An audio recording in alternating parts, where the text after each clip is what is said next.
Thank you, guys. I have a jacket to give away there for somebody that gets too cold, but you have to give me a great answer. Okay. All right. Welcome. Great to have you. Great to have you guys here. How many were here the last 2 days? Let me just see a hand again. Oh, wow. How do you guys find enough energy to do this? Okay, you're probably wondering that about me, huh? But look, it takes a lot of energy to sit in a room. It takes a lot of energy to be a student. It takes a lot of energy to be present, and it takes a tremendous amount of humility to say, hey, I don't know what I don't know. So that's why Jared did that list. That was Jared, yeah. Jared did the list. And you guys, you got to know what you don't know. If you think you're a 10 and you're a 1, you're going to get your ass whooped. You got to know, when I go into battles I know I can win. If you guys ever see me online, going public with somebody, hitting them, it is because I know I'm going to beat them in public. So don't enter a battle you can't win. And in life, I'm just, personally, when you, is your real estate, when I was 28 years old and bought my first piece of real estate, I had no clue what I was doing. I didn't know a title, a deed, NOI. I didn't know the difference between 1 door, 2 doors. If you told me 2 doors, I was like, yeah, that property's got 2 doors. It's got a front door and a back door. I knew nothing. I didn't know to look for the age of the property. I didn't know about termites. I didn't know termites were a real thing, okay? The residents, you never have a vacancy because you got 1 million termites in the building, okay? So I knew nothing. But that being said, I became an investor. Now, the book that you have in front of you, how many of you do not have a book in front of you? Let me just see if you don't have a book in hand. Okay, we're going to get a book. Let's get books for these people. All right, let me see a hand again if you do not have a book. Okay, you want to use this book, okay? Now, the book works like this. Can I see a book? Can somebody show me a book or give me a book? Or can I have a book? Ryan, let's go, Ryan. Ryan Secco's in the room, okay? My first pilot ever. Okay, I said, Ryan, one day you're going to want to, he was a proud pilot, right? 28 years old, youngest pilot for United Airlines in the country, 10,000 hours. It's a lot of hours sitting in a seat, and all you do is hit autopilot. Goddamn, dude. And they got to go to school for 2 weeks to learn this. 2 weeks. I'm like, bro, it took 2 weeks to figure out what a button was? Okay? But being a pilot, man, comes with so many fringe benefits. All the flight attendants. Back in the day when the flight attendants were hot and they dressed hot. And the little kids want to see you, oh, you're the pilot, and he gives the little wings out, which is a little weird. But Ryan met me. He was a pilot, a happy pilot at United Airlines. He met me on YouTube. And I think I was talking about real estate. Yeah, he heard it. He's like, I like that guy. Quit his job, moved across the country, gave up all his benefits. How long were you there, Ryan? 9 years. Had benefits. Pilots get paid a lot of money. Quit the job, walked away from the benefits, came to work for me. I did not have a plane at the time. But he was interested in learning about real estate. Now, there's a big story there. Every story I tell you for the next 2 days, it has something to do with you. Everything I tell you, I promise you. You may have heard the story before. You may have done that assessment before. Put the assessment back up. Maybe you did the assessment before. There's a bunch of you in the room that have seen that assessment before. See this? See, you're like, oh, I already did that. I guarantee you some people in the room said, I already did that. I don't need to circle. Yeah, bro, you need to circle. Okay, you did this 3 times. Your score's probably going down. Right or wrong? Your score, as you invest, your score is going to go down because you're going to become aware of more that you don't know. And here's the problem. If you don't know, you won't do. Okay? You have to know to certainty. You have to know to complete certainty. When you know to complete certainty, it's conviction. You heard about that for the last 2 days. People talk about investing with conviction, right? So anything on the inside cover of this book, on the left side, there's always a blank page. There's a page where you fill in notes, and there's always a blank page. I'm going to give you, if I did this 500 times, every one of these workshops would be completely different. So I'm going to use the workbook as a structure for you to understand this data, but there's the things that aren't in the book could be as important as the things in the book. So if you can, man, just keep like remanufacturing your energy to be a student and to stay present, okay? I want to give you this first. Anything that I know, you can know. So I'd like to tell you there's a whole bunch of secrets here. And by the way, there are some secrets. There's some things, secrets in the term, not that it's hidden away forever and nobody can ever get the secret treasure, but there are some things that people do. There's some little things I do that they're not like book worthy, but they're extremely valuable. They're little secrets, they're little secret nuances that I see or in a deal. And until it happens to me, I'm like, oh, I just did that. I need to be sure Ryan knows I just did that. Okay, there's little hacks, okay? But anything that I know, you can know. Now, the reason this is important, when I was 25 years old, a man told me that. He's like, Grant, anything I know, you can know. I'm like, oh, wow. Because I thought he was better than me. I thought he knew something I couldn't get. So it was very important for me to say, hey, I can know what he knows if I study it long enough. But I can't do that if you guys don't know where you're at. So go back to the assessment again. Okay. I know where to find good deals, great deals. I would rate myself on that today, in today's marketplace, right now, today, after losing 2 deals this week, my score went down. So I'm like, maybe a 4. All right, today, right now, in my market. So let's say I'm in Chicago, my score goes down. You bring me to St. Paul, Minneapolis, my score goes down again. I don't know the market. I have no clue. So like, you're like, oh, I know where to find great deals. How many of you have a score over 7 on number 1? Let me just see a hand. Oh, nobody over a 7? What's your score, sir? What market are you in? Okay.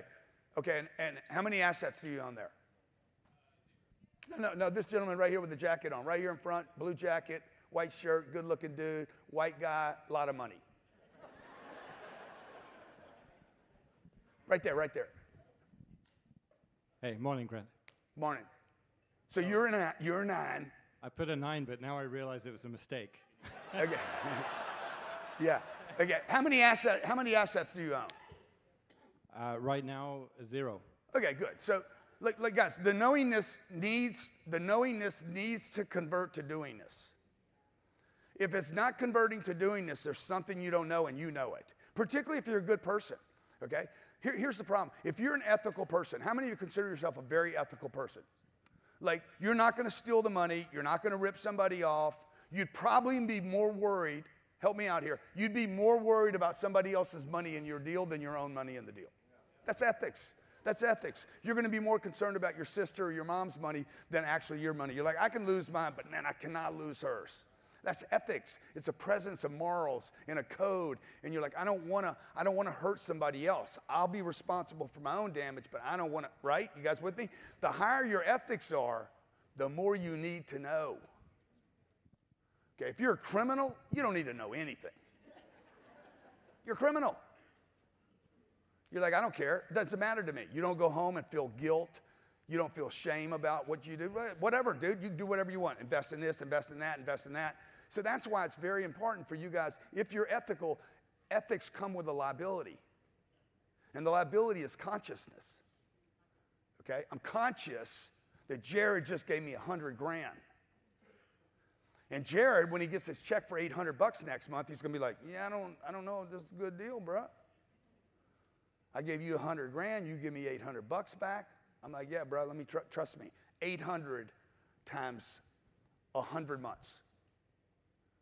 And then past that, when you're not around anymore, 30 years from now, you're still getting 800. But it's not 800 anymore. Now it went from 800 to 1,000 to 1,200 to 1,500 to 2,000. Like, this is what my big takeaway for the last 2 days were. All the investments that you guys heard about, ABTC, HUD 8, Bob Duggan here yesterday took 3 companies public, worth $12 billion. The Nigerians that were talking about puts and calls and options and trading and margins. And I'm like, bruh, you guys are way too complicated. This real estate thing is the simplest thing on planet Earth compared to all the other stuff. And I'm not saying you guys shouldn't do that. I'm just saying, if that's your thing, know it, okay?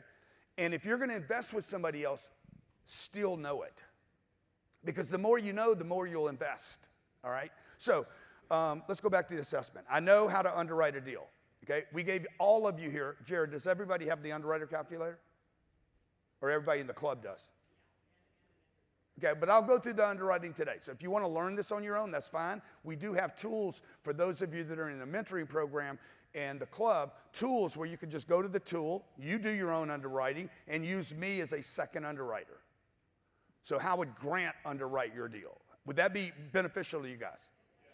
How many of you'd like to call me every time you do a deal, you're in Indianapolis, you're wandering around, you're like, I wonder what he'd think about it, right? See, that's what I mean. You can know what I know, okay? So I know how to get debt on a deal. Very complicated. The debt market's extremely complicated. And they make it complicated for a reason. So they get a fee. That's why all this stuff is complicated. They complicate it because if they complicate it, you need a third party. Everybody agree? If you guys could get your own woman, you wouldn't need a pimp. You're like, bro, I don't need you, bro. I know how to get this done. Okay, but you guys don't have any moves, Gerald. Okay? I know how to raise equity.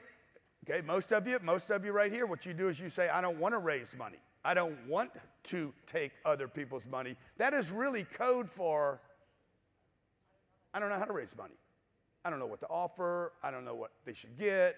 I don't know how to talk to them. I don't know how to pitch the deal. I did that for 30 years. I bought my own deals with my own money, only with maybe a buddy or my brother, or when I got in a pinch, I got to raise $100,000 for this deal to finish it. Then I'd go, I was forced to, but most of the time I wasn't doing it. It was because I didn't know how to do it. How do I get a deal closed? How, do I have a network of investors? You guys are my network. Just so you guys, I'll tell you the little hack we have here. We got 1,000 people in this room. How many are how many mentors, Jared? 500. Half of you are mentors. How many in the club? 250. How many investors here? Somebody said 125. Is that right?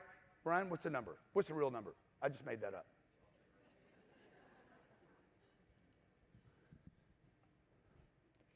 Okay, thank you. Come on, Ryan. Yeah, well, you should have it in your mind. It's over 100. So let me see a hand if you're an investor in any of my projects. Okay, it looks like about 60 people. Ryan's lying, okay? So there's 60 people. So this is what I'm doing here, just so you guys understand my whole game. You're like, why is this dude spending all this time in front of a bunch of people, okay? Part of it's selfish, okay, and part of it is generosity. And part of it is just a hack, okay? If I help enough people right here, 1,000 people, I have 20 million followers online. There's only 1,000 people in the room. Give yourselves a big hand. Out of 20 million people, all of them want help, by the way. All of them want to do better. All of them want to get rich. You're the only ones that could figure out how to get to Miami, okay? And some of you have been back here over and over and over again. So I'm going to give information to these 1,000 people like I did Ryan. Ryan saw me on YouTube. It was completely free. It's a hack. 1,000 people end up in a room. We'll make a little money out of this event, but that's not the game here. Okay, 500 of you we get a relationship, 250 of you we get a deeper relationship with, and 60 of you guys would become partners with me. And I'm going to educate everyone. I've had a bunch of real estate people up here over the years, and they're like, why are you telling these people how you do your deals? I said, because I'm going to share with the people in the room that want to do their own deals. How many of you want to do your own deals, run your own deals, buy your own deals, fund your own deals, manage your deals? Even though you know it's a pain in the ass, you're like, look, I want to do it. Let me see a hand. Good. I'm here to help you guys, okay? And then there's a group of you guys who are like, bro, I really don't care how I'll make the money. Money's money. There's a tiny portion and be like, I would just like to meet people. Or I just want more information. Or I want to know what I'm doing. Or I'm investing with Grant, so I want to know what he's investing in. Now, some of you guys that want to do your own deals, let me see your hands again. You want to do your own deal, okay? My job is not to talk you out of your deal, just so you know. My job is to show you a deal so good that you drop your deal. You're like, fuck it, shit, that's stupid, dude. I got to go do this, okay? All right? And that's kind of what we're doing here today. So we hope all of you do something with us and get a deeper relationship. Most importantly, the next time I see you guys, I want to hear about the deal you did in 2026. Who's committed to doing a deal in 2026? Great. All right, so real quick, we're not in the book yet, okay? This is a very important note. This is how I got involved in real estate. It wasn't quite this intellectual, okay? There's 10 asset classes on planet Earth that you need to know about. Big Bob, how you doing? Bobby D. A day and a night to remember, man. That was classic. That was awesome. You had a good time, buddy? Yeah. Spectacular. You got a great home. You got great service. You got great people, and you're benefiting so many. They just, you make it reachable to people, really reachable. Yeah, well, thank you. That's what they're doing. Well, people are still talking about how great you were yesterday. How great was Bob Duggan, guys?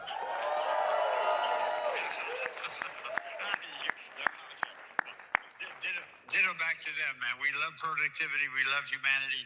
And you guys are really making it happen. I just wanted to call you and tell you, love you all, each of you, and continue. Just do well, and then we'll get back in touch. Okay, Bob, I'll call you later today.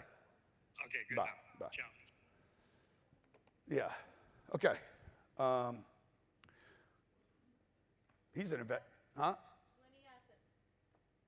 20 assets. Oh, yeah. 10 assets. 10 asset classes. 10 asset classes. Okay, the number one biggest asset class in the world is real estate.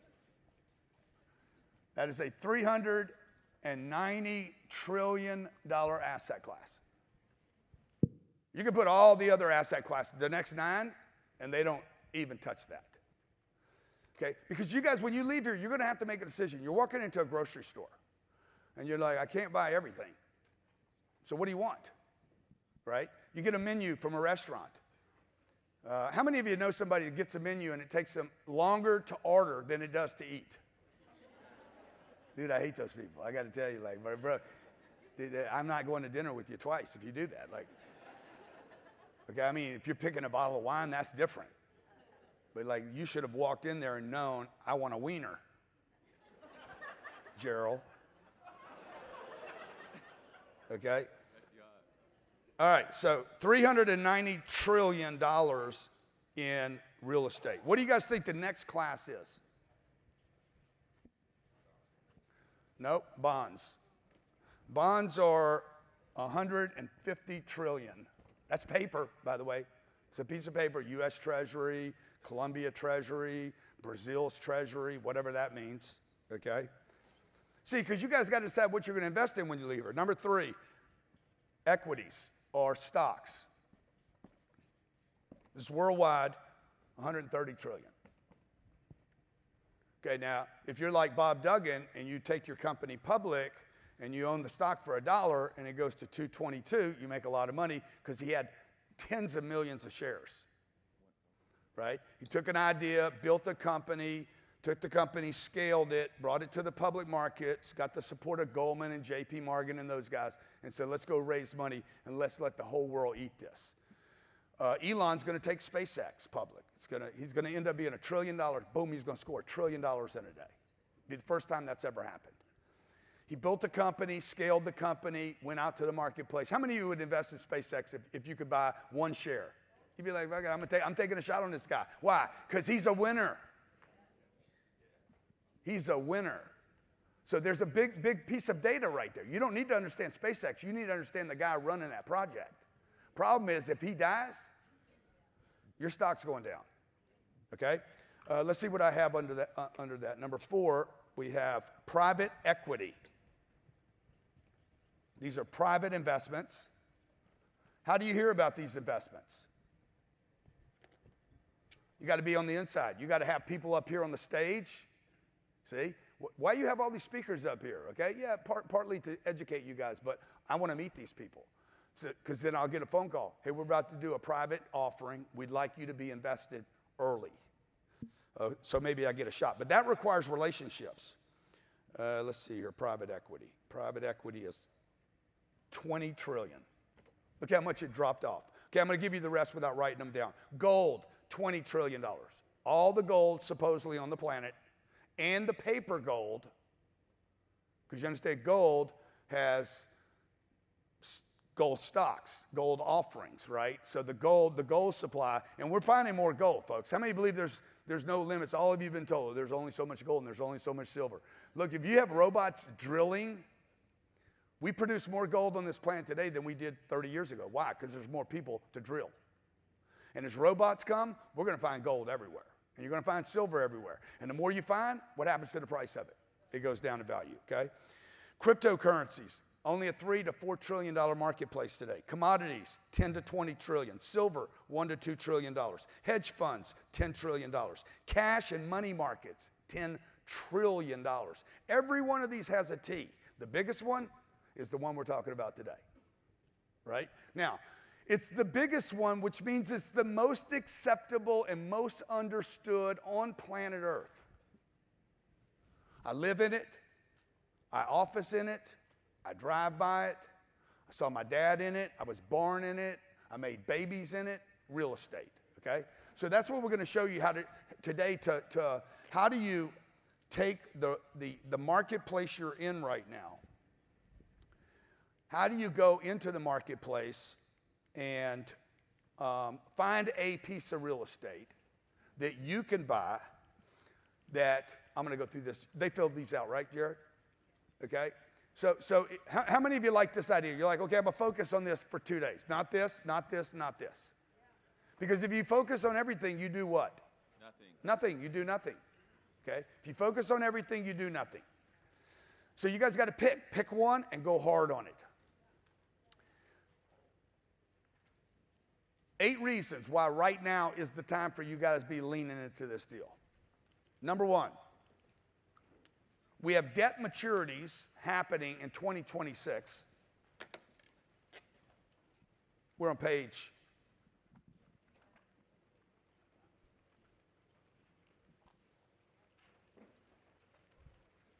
How much debt maturities are we going to see in 2026 for commercial real estate?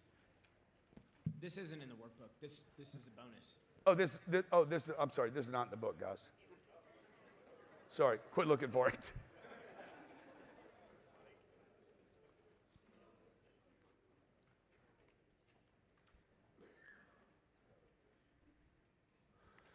Okay, what is a debt maturity? You guys ever had a loan come due? Right, the loan's coming due in 2026. It says March. How many loans do we have coming due in March or in 2026, Ryan? Do you have the spreadsheet open? I do, yes. So I'm going to go to this little thing right here. These are my deals. They're going to show you the computer right here. These are all the deals I own. And I'm going to go here to a column called maturity. See that maturity? That's when the loans are due. I owe somebody money, and the loan's going to come due, and I don't know what the interest rate's going to be. 30. Oh, 30. 30, wow, 30, 30, 30, 30, 30, 30. Guess what? Those were just refinanced for 5 years. We just put loans on those in the last 2 months. They were due, or they were coming due, okay? Let me see. There's 30, 30, 28. So I got something I got to refinance in 28. Y'all see the 28 there? On line 15. That's not a date, Ryan. No, there's the date, sorry. Let me not pick on Ryan too much. Yep, there's 5 of them coming due in Okay, there's one. Okay, here's a deal called Sawgrass. In June 30, who do we owe that money to, Fannie? NYCB. Okay, I owe that to a bank. New York Community Bank. So I'm showing you, look, we're not educating you on something I did 40 years ago. This is what we're doing right now. This is happening. So in 2026, what's the date, Ryan? June? It's June 30th, 2026. So this says June, right? Well, there's a record of that. I have a record. The bank has a record. It's in public records. This loan is coming due. Every time you do a loan on a piece of property, there's a record of it. In the future, this is going to go to the blockchain. This will sit in the internet as a blockchain item in the future. It won't be a piece of paper sitting in a bank. That debt will require me, well, let's see what I owe on this thing. You see this number right here, this $1,000,004? This $1,000,000. 92 million. Now you see this number right here? What does that number say? Can you guys read that, or do I need to make it bigger? It says $1,443,000, okay? We are paying down the principal every year by that amount. So the loan's coming due, and every year I want to know when I'm paying down the debt. Okay, I'm just going to give you the NYCB, New York Community Bank. Yep. Did they go out of business? They merged. Yep. Yeah, merged.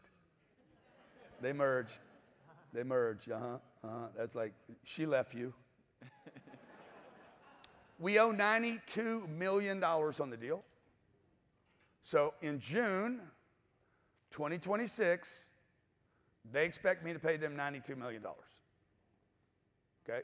In 7 months, I got to go to them and say, hey, what do I do here? Now, if interest rates go up between now and June, my debt, the amount of money they'll lend me goes down. Okay? They do like this. They're, what would the word for that be? They're inverted, okay? As rates go down, price goes up. As rates go up, price goes down, okay? So you might want to make a note here. As rates go up, I can borrow less money. As rates go down, I can borrow more money. Now, real estate is very, very debt sensitive. All these assets are, by the way. Every one of those assets. These first 5 I wrote. Real estate, extremely debt sensitive. Without debt, you wouldn't buy real estate. You wouldn't be able to sell it. That's why it's so big. Okay? Why is it so big? You real estate, you guys that have been with me a bunch of times, you really need to understand why you're in the right space. The reason this is so big is because these depend on that. You understand? These bonds, these equities, and this private equity, the treasuries, the entire debt market is very dependent on this being stable. People live in it, people office in it, okay? It's stable. Life insurance companies, MetLife. Look up MetLife and New York Life. What are their assets under management, Ryan? I'll tell you right now. Now, the equity value, while Ryan pulls that up, the equity value of this is a deal that we bought. We think the equity value, we don't know for sure. We think, based on our numbers, that the equity value of this asset is... So MetLife is 590 billion. MetLife, you guys know the company MetLife. You see their ads on TV. You never hear about them as being wealthy, do you? How much? You don't hear about them being rich. 590 billion. $590 billion. In New York Life is 670 billion. Yeah. You know where most of their investments are? These are people that you buy insurance from. Car insurance, house insurance, life insurance, right? All that money that you gave them, the hundreds of billions of dollars that you gave them every month for insurance, do you think they just sit with that at a bank? No. What do they do with it? They invest that money. Where do you think that money is mostly invested? In that first class. Right? So, I'm just telling you that. I'm trying to get your conviction up and your knowingness to be like, okay, this is the asset class I want to invest in. So when this loan comes due, I'm back to the debt problem. This says Sawgrass. I'm on the Sawgrass deal, this deal right here, right? Okay, this says FMV, fair market value. Now, this data is coming from Ryan. Ryan gave me this data. He came somewhere. He went somewhere and figured out what this thing is worth. Now, how many of you here own a home or you live in a home? How many of you know what the home that you live in is worth? Good. Your homes are based on a comp. Your home's value is based on what the neighbor's house is worth. Everybody agree with that? You added a pool, you got a little better view, you're a little better zip code, your value goes up. Worse zip code, worse schools, no pool, no view, older house, values go down. He's got a 4-bedroom, we're neighbors. He's got a 4-bedroom, I have a 3-bedroom. His house should be worth a little more than my house because of that. That's home values. But real estate, commercial real estate, we're going to call this CRE today, is based on the NOI. You should take this note. Homes are based on comps. If your neighbor gets in trouble, and says, I got to sell my house because I'm going bankrupt, I'll take whatever I can, it pulled your values down. He's more likely to be in trouble, by the way, than to get somebody to overpay for his house. How many agree with that? You guys follow what I'm saying? We live next door to each other. My life is fine. I'm doing great. He ends up in trouble. He dumps the house, sells it for 200 grand less than it's worth. It drags my price down. For years, it drags the entire neighborhood down, right or wrong. The chances of him saying, oh, I got lucky and sold my house for $1 million more, and it brings up the rest of the neighborhood, is less likely to happen than the negative. In commercial real estate, the value is based not on my neighbor, but the NOI. The NOI is the net operating income of the property. And you can manage the NOI. Okay, meaning I can actually control this, I cannot control that. This is why houses are such a bad investment. Just one of the reasons why houses are such a bad investment. The NOI is figured like this. Okay, this is you want to write this down. GI, gross income, actual gross income, not the rental income, not the market income, the gross income. You want to write this down. You guys can do this. Okay, you have a pen. You know how to write. You're not an animal. Even though somebody said we were animals yesterday on the stage. One of our speakers says, we're animals. I was like, I ain't a fucking animal, dude. I make decisions, bro. What's wrong with you? I got a leash on? I got an animal at the house, Doodles. What an idiot. He barks too much. Expenses, less expenses, He barks a lot. equals NOI.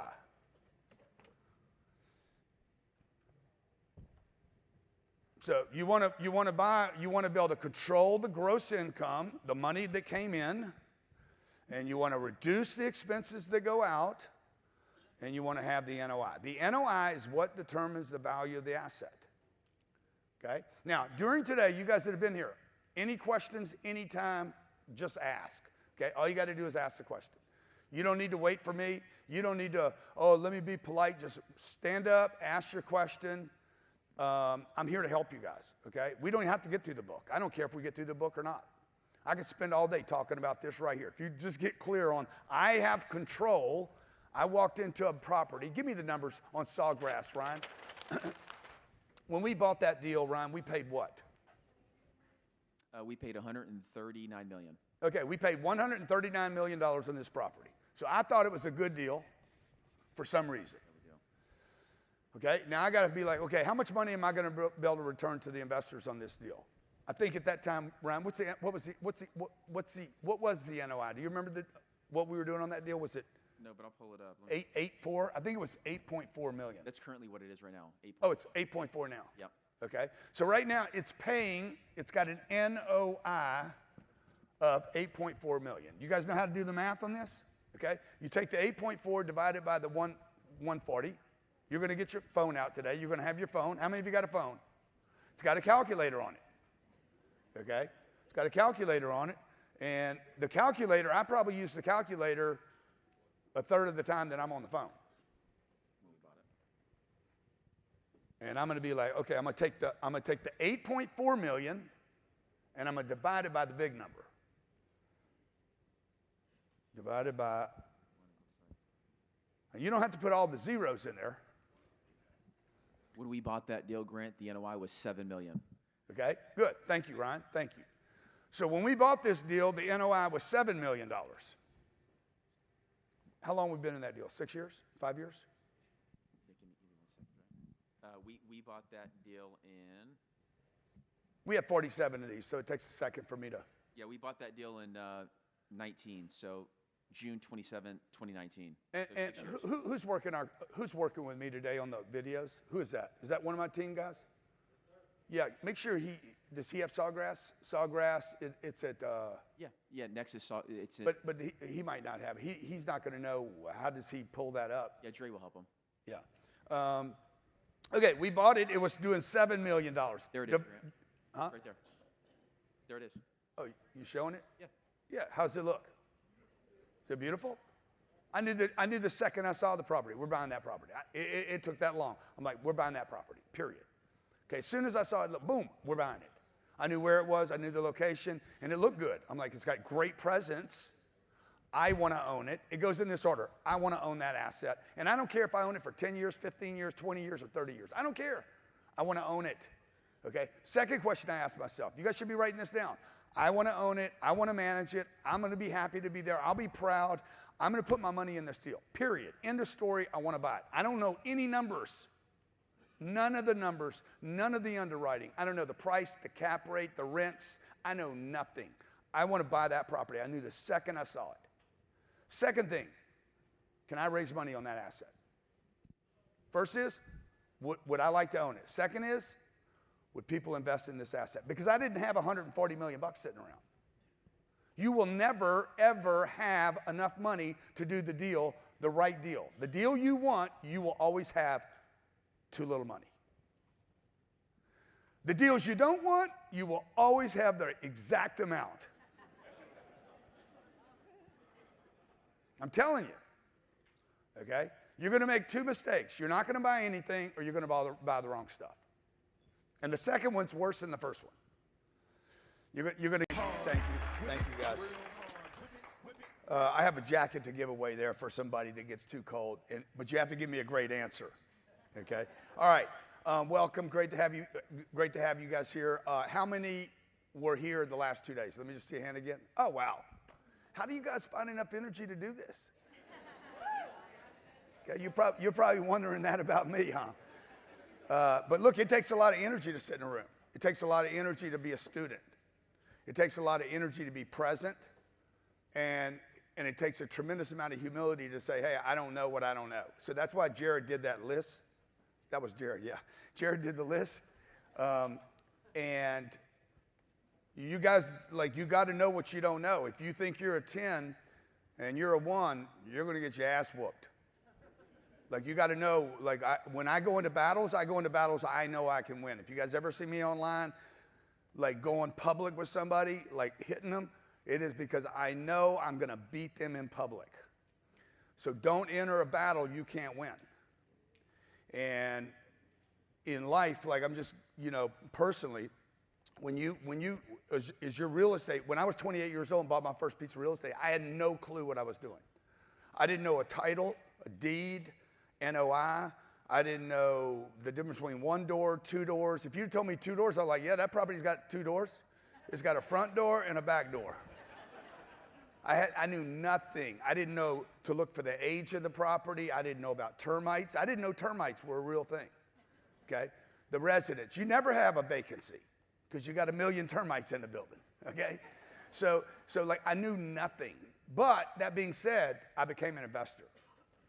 Now, the book that you have in front of you, how many of you do not have a book in front of you? Let me just see if you don't have a book in hand. Okay, we're going to get a book. Let's get books for these people. All right, let me see a hand again if you do not have a book. Okay, you want to use this book, okay? Now, the book works like this. Can I see a book? Can somebody show me a book or give me a book? Or can I have a book? Ryan, let's go, Ryan. Ryan Secco's in the room, okay? My first pilot ever, okay? I said, Ryan, one day you're going to want to, he was a proud pilot, right? 28 years old, youngest pilot for United Airlines in the country, 10,000 hours. It's a lot of hours sitting in a seat, and all you do is hit autopilot. Goddamn, dude. And they got to go to school for 2 weeks to learn this. 2 weeks. I'm like, bro, it took 2 weeks to figure out what a button was, okay? But, being a pilot, man, comes with so many fringe benefits. All the flight attendants. Back in the day when the flight attendants were hot and they dressed hot. And the little kids want to see you, oh, you're the pilot, and he gives the little wings out, which is a little weird. But Ryan met me. He was a pilot, a happy pilot at United Airlines. He met me on YouTube. And I think I was talking about real estate. Yeah, he heard it. He's like, I like that guy. Quit his job, moved across the country, gave up all his benefits. How long were you there, Ryan? 9 years, had benefits. Pilots get paid a lot of money. Quit the job, walked away from the benefits, came to work for me. I did not have a plane at the time. but he was interested in learning about real estate. Now, there's a big story there. Every story I tell you for the next 2 days, it has something to do with you. Everything I tell you, I promise you. You may have heard the story before. You may have done that assessment before. Put the assessment back up. Maybe you did the assessment before. There's a bunch of you in the room that have seen that assessment before. See this? See, you're like, oh, I already did that. I guarantee you some people in the room said, I already did that. I don't need to circle. Yeah, bro, you need to circle. Okay? You did this 3 times. Your scores.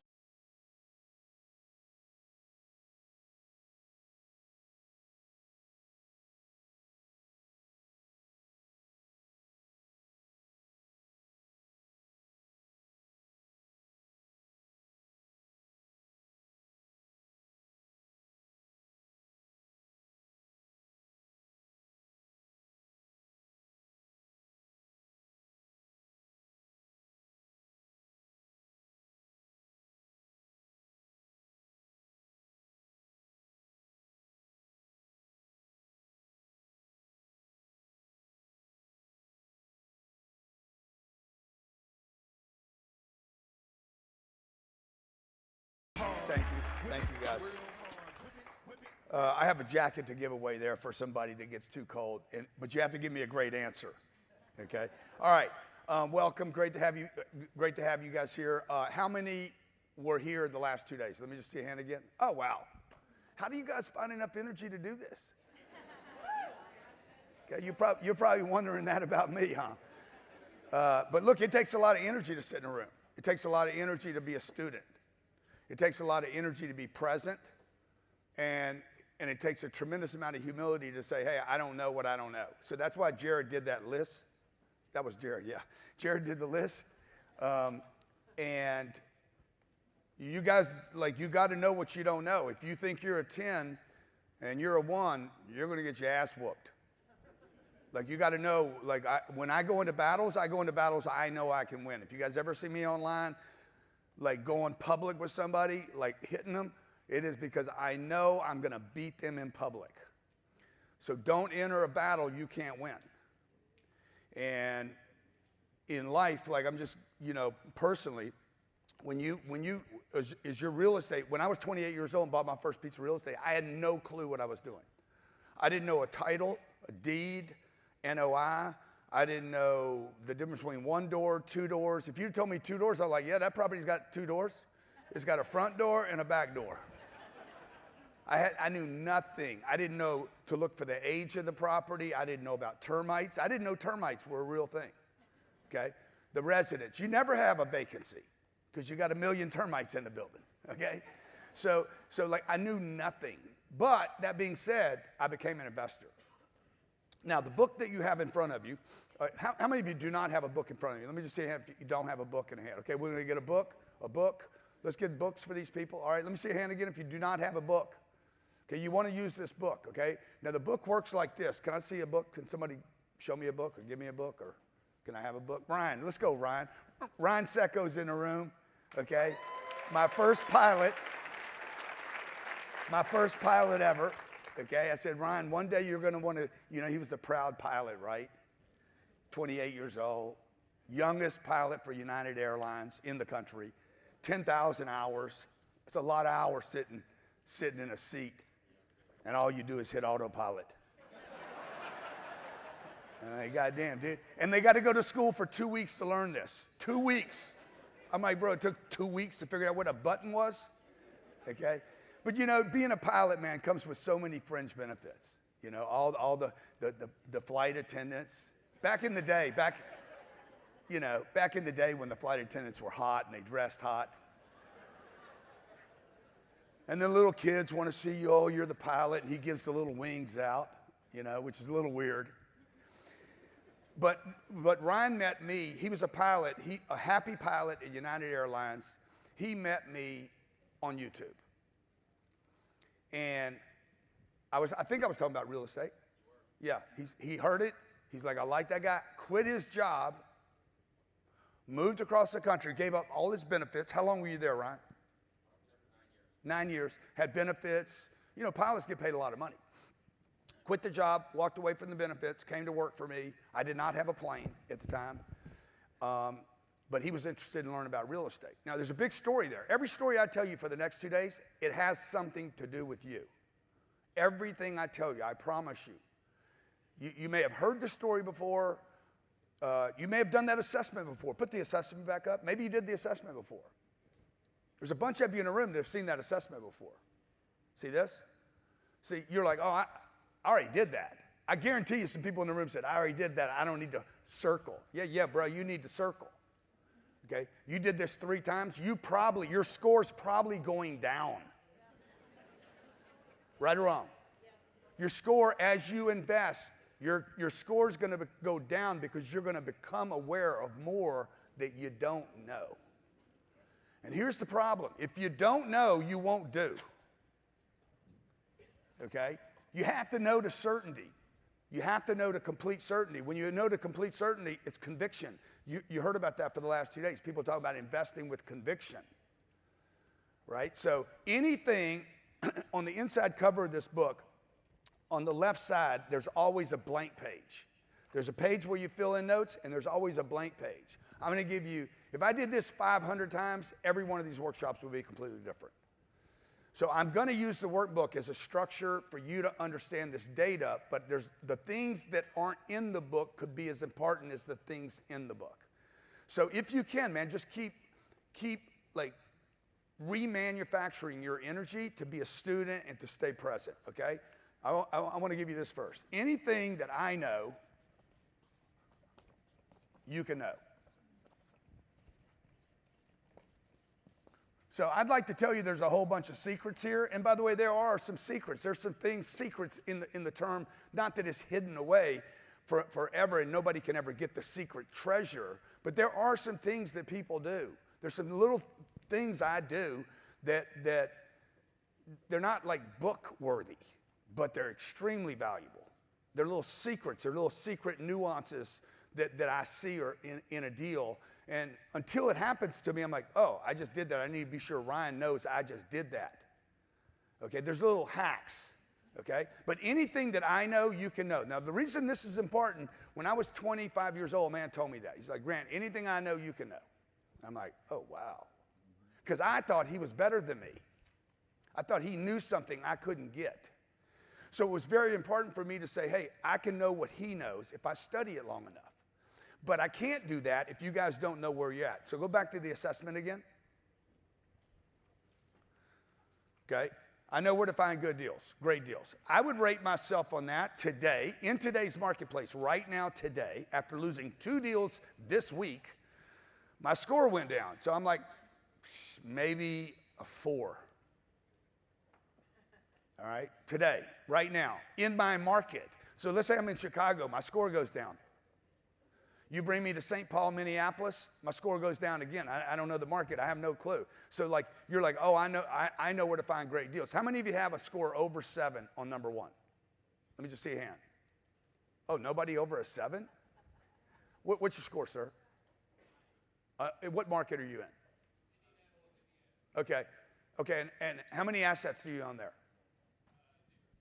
No, this gentleman right here with the jacket on, right here in front, blue jacket, white shirt, good-looking dude, white guy, a lot of money. Right there. Hey, morning, Grant. Morning. So you're a 9. I put a 9, but now I realize it was a mistake. Okay. Yeah. Okay. How many assets do you own? Right now, 0. Okay, good. So, like guys, the knowingness needs to convert to doingness. If it's not converting to doingness, there's something you don't know and you know it. Particularly if you're a good person, okay? Here's the problem. If you're an ethical person, how many of you consider yourself a very ethical person? Like, you're not going to steal the money. You're not going to rip somebody off. You'd probably be more worried, help me out here, you'd be more worried about somebody else's money in your deal than your own money in the deal. That's ethics. That's ethics. You're going to be more concerned about your sister or your mom's money than actually your money. You're like, I can lose mine, but man, I cannot lose hers. That's ethics. It's a presence of morals and a code. And you're like, I don't want to hurt somebody else. I'll be responsible for my own damage, but I don't want to, right? You guys with me? The higher your ethics are, the more you need to know. Okay, if you're a criminal, you don't need to know anything. You're a criminal. You're like, I don't care. It doesn't matter to me. You don't go home and feel guilt. You don't feel shame about what you do. Whatever, dude. You can do whatever you want. Invest in this, invest in that, invest in that. So that's why it's very important for you guys. If you're ethical, ethics come with a liability. And the liability is consciousness. Okay? I'm conscious that Jared just gave me $100,000. And Jared, when he gets his check for $800 next month, he's going to be like, yeah, I don't know if this is a good deal, bro. I gave you $100,000, you give me $800 back. I'm like, yeah, bro, let me trust me. 800 times 100 months. And then past that, when you're not around anymore, 30 years from now, you're still getting 800. But it's not 800 anymore. Now it went from 800 to 1,000 to 1,200 to 1,500 to 2,000. Like, this is what my big takeaway for the last 2 days were.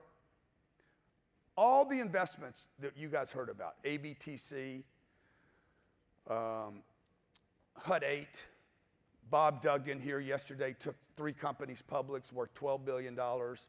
The Nigerians that were talking about puts and calls and options and trading and margins, and I'm like, bruh, you guys are way too complicated.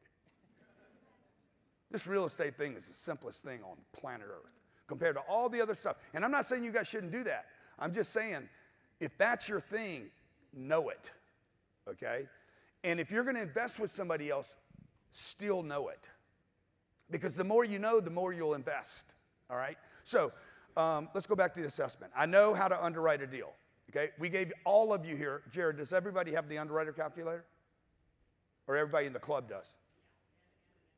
Okay, but I'll go through the underwriting today. So if you want to learn this on your own, that's fine. We do have tools for those of you that are in the mentoring program and the club, tools where you can just go to the tool, you do your own underwriting, and use me as a second underwriter.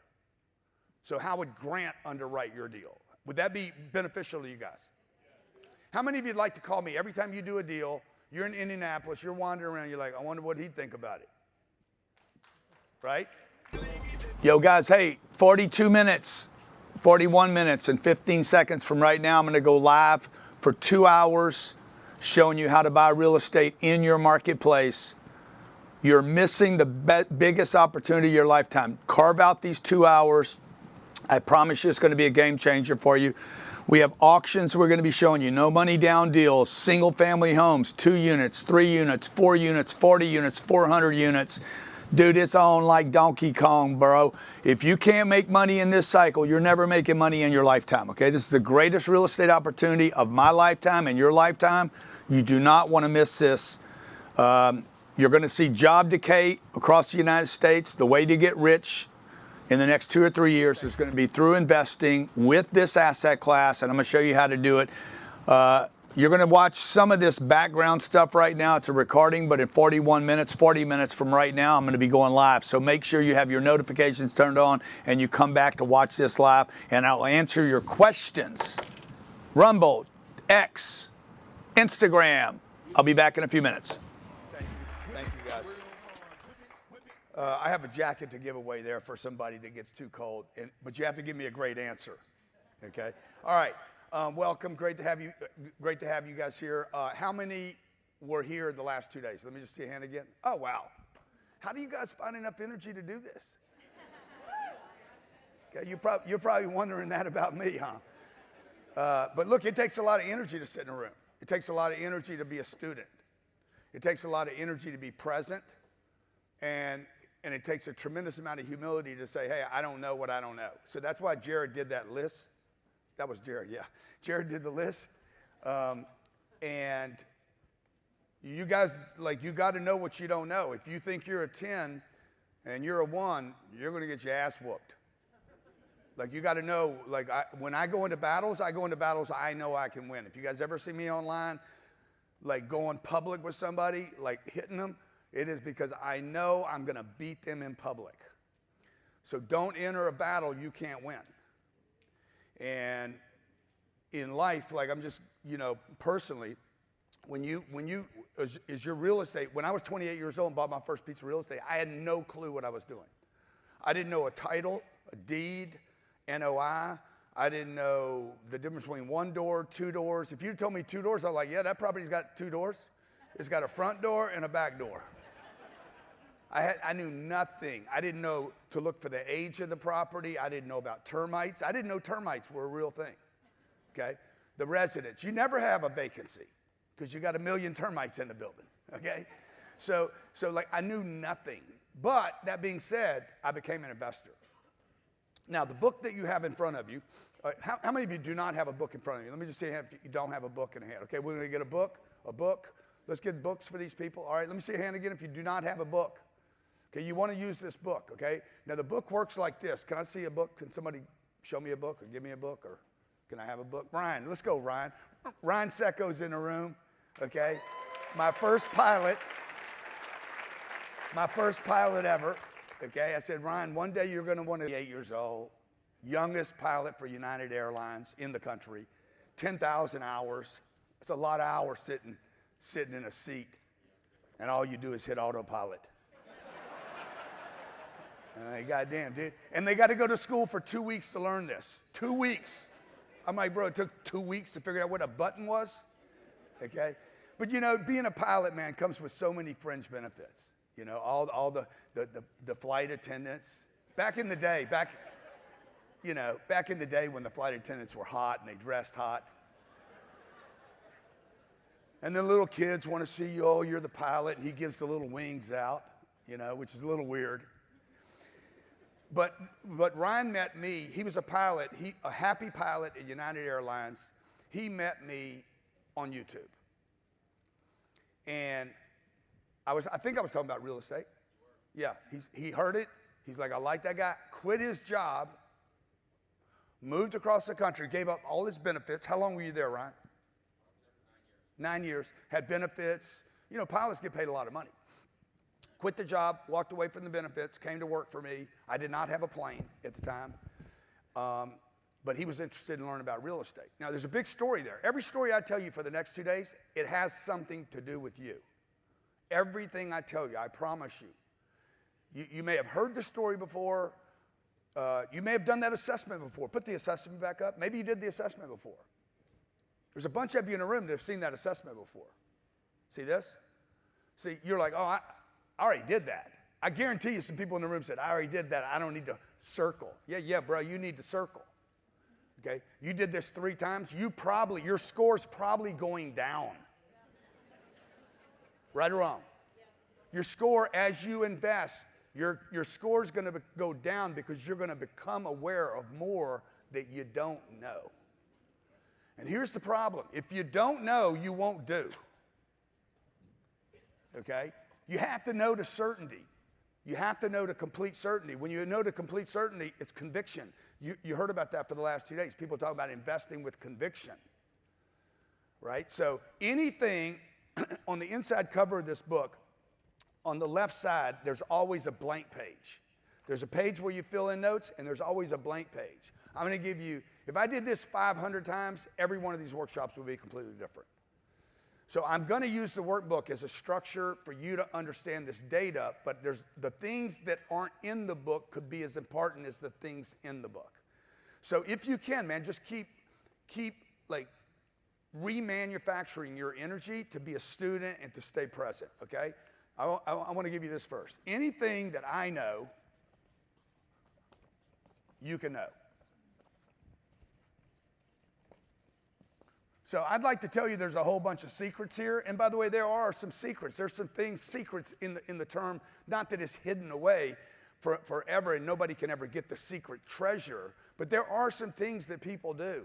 There's some little things I do that they're not like book worthy, but they're extremely valuable. They're little secrets, they're little secret nuances that I see are in a deal. And until it happens to me, I'm like, oh, I just did that. I need to be sure Ryan knows I just did that. Okay, there's little hacks, okay? But anything that I know, you can know. Now, the reason this is important, when I was 25 years old, a man told me that. He's like, Grant, anything I know, you can know. I'm like, oh, wow. Because I thought he was better than me. I thought he knew something I couldn't get. So it was very important for me to say, hey, I can know what he knows if I study it long enough. But I can't do that if you guys don't know where you're at. So go back to the assessment again. Okay. I know where to find good deals, great deals. I would rate myself on that today, in today's marketplace, right now, today, after losing 2 deals this week, my score went down. So I'm like, maybe a 4. All right, today, right now, in my market. So let's say I'm in Chicago, my score goes down. You bring me to St. Paul, Minneapolis, my score goes down again. I don't know the market. I have no clue. So like, you're like, oh, I know where to find great deals. How many of you have a score over 7 on number 1? Let me just see a hand. Oh, nobody over a 7? What's your score, sir? What market are you in? Okay. Okay, and how many assets do you own there? No, this gentleman right here with the jacket on, right here in front, blue jacket, white shirt, good-looking dude, white guy, a lot of money. Right there, right there. Hey, morning, Grant. Morning. So you're a 9. I put a 9, but now I realize it was a mistake. Okay. Yeah. Okay. How many assets do you own? Right now, 0. Okay, good. So, like guys, the knowingness needs to convert to doingness. If it's not converting to doingness, there's something you don't know and you know it. Particularly if you're a good person. Okay? Here's the problem. If you're an ethical person, how many of you consider yourself a very ethical person? Like, you're not going to steal the money. You're not going to rip somebody off. You'd probably be more worried. Help me out here. You'd be more worried about somebody else's money in your deal than your own money in the deal. That's ethics. That's ethics. You're going to be more concerned about your sister or your mom's money than actually your money. You're like, I can lose mine, but man, I cannot lose hers. That's ethics. It's a presence of morals and a code. And you're like, I don't want to hurt somebody else. I'll be responsible for my own damage, but I don't want to, right? You guys with me? The higher your ethics are, the more you need to know. Okay, if you're a criminal, you don't need to know anything. You're a criminal. You're like, I don't care. It doesn't matter to me. You don't go home and feel guilt. You don't feel shame about what you do. Whatever, dude. You can do whatever you want. Invest in this, invest in that, invest in that. So that's why it's very important for you guys. If you're ethical, ethics come with a liability. And the liability is consciousness. Okay? I'm conscious that Jared just gave me $100,000. And Jared, when he gets his check for $800 next month, he's going to be like, yeah, I don't know if this is a good deal, bro. I gave you $100,000, you give me $800 back. I'm like, yeah, bro, let me trust me. 800 times 100 months. And then past that, when you're not around anymore, 30 years from now, you're still getting 800. But it's not 800 anymore. Now it went from 800 to 1,000 to 1,200 to 1,500 to 2,000. Like, this is what my big takeaway for the last 2 days were. All the investments that you guys heard about, ABTC, HUD 8, Bob Duggan here yesterday took 3 companies public worth $12 billion. The Nigerians that were talking about puts and calls and options and trading and margins. And I'm like, bruh, you guys are way too complicated. This real estate thing is the simplest thing on planet Earth compared to all the other stuff. And I'm not saying you guys shouldn't do that. I'm just saying, if that's your thing, know it, okay? And if you're going to invest with somebody else, still know it. Because the more you know, the more you'll invest, all right? So let's go back to the assessment. I know how to underwrite a deal, okay? We gave all of you here. Jared, does everybody have the underwriter calculator? Or everybody in the club does? Okay, but I'll go through the underwriting today. So if you want to learn this on your own, that's fine. We do have tools for those of you that are in the mentoring program and the club, tools where you can just go to the tool, you do your own underwriting, and use me as a second underwriter. So how would Grant underwrite your deal? Would that be beneficial to you guys? How many of you'd like to call me every time you do a deal, you're in Indianapolis, you're wandering around, you're like, I wonder what he'd think about it. Right? See, that's what I mean. You can know what I know. Okay? So I know how to get debt on a deal. Very complicated. The debt market's extremely complicated. And they make it complicated for a reason. So they get a fee. That's why all this stuff is complicated. They complicate it because if they complicate it, you need a third party. Everybody agree? If you guys could get your own woman, you wouldn't need a pimp. You're like, bro, I don't need you, bro. I know how to get this done. Okay, but you guys don't have any moves, Gerald. okay? I know how to raise equity. Okay, most of you right here, what you do is you say, I don't want to raise money. I don't want to take other people's money. That is really code for, I don't know how to raise money. I don't know what to offer. I don't know what they should get. I don't know how to talk to them. I don't know how to pitch the deal. I did that for 30 years. I bought my own deals with my own money, only with maybe a buddy or my brother, or when I got in a pinch, I got to raise $100,000 for this deal to finish it. Then I'd go, I was forced to, but most of the time I wasn't doing it. It was because I didn't know how to do it. How do I get a deal closed? How, do I have a network of investors? You guys are my network. Just so you guys, I'll tell you the little hack we have here. We got 1,000 people in this room. How many are in the, how many mentors, Jared? 500. Half of your mentors. How many in the club? 250. How many investors here? Somebody said 125. Is that right? Ryan, what's the number? What's the real number? I just made that up.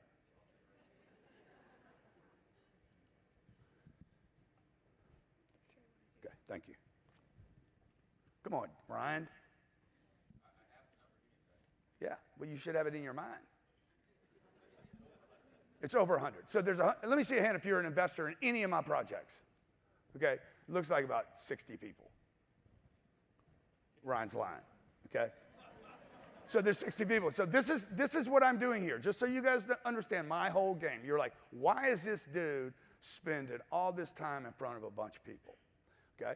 Part of it's selfish, okay, and part of it is generosity.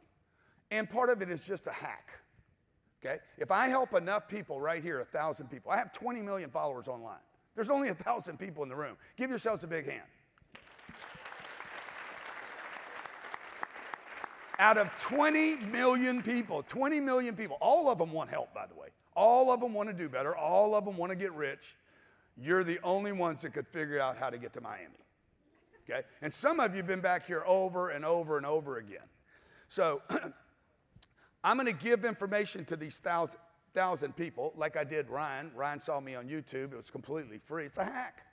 1,000 people end up in a room. We'll make a little money out of this event, but that's not the game here. Okay, 500 of you we get a relationship, 250 of you we get a deeper relationship with, and 60 of you guys would become partners with me. And I'm going to educate everyone. I've had a bunch of real estate people up here over the years, and they're like, why are you telling these people how you do your deals? I said, because I'm going to share with the people in the room that want to do their own deals. How many of you want to do your own deals, run your own deals, buy your own deals, fund your own deals, manage your deals? Even though you know it's a pain in the ass, you're like, look, I want to do it. Let me see a hand. Good. I'm here to help you guys, okay? And then there's a group of you guys who are like, bro, I really don't care how I'll make the money. Money's money. There's a tiny portion and be like, you know, I would just like to meet people. Or I just want more information. Or I want to know what I'm doing. Or I'm investing with Grant, so I want to know what he's investing in. Now, some of you guys that want to do your own deals, let me see your hands again. You want to do your own deal, okay?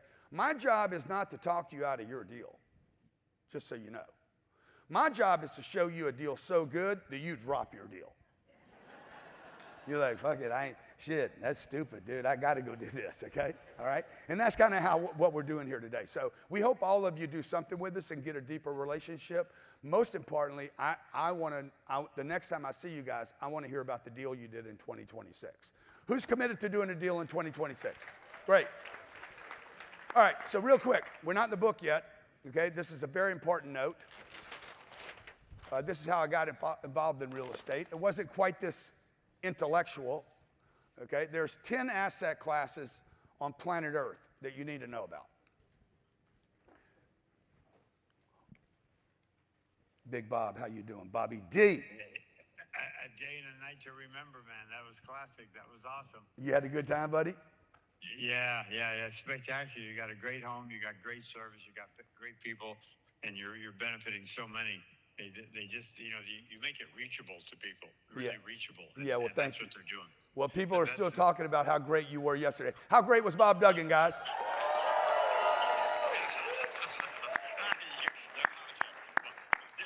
Ditto back to them, man. We love productivity, we love humanity. And you guys are really making it happen. I just wanted to call you and tell you, love you all, each of you, and continue. Just do well, and then we'll get back in touch. Okay, Bob, I'll call you later today. Okay, good. Bye. Bye. Ciao. Yeah. Okay.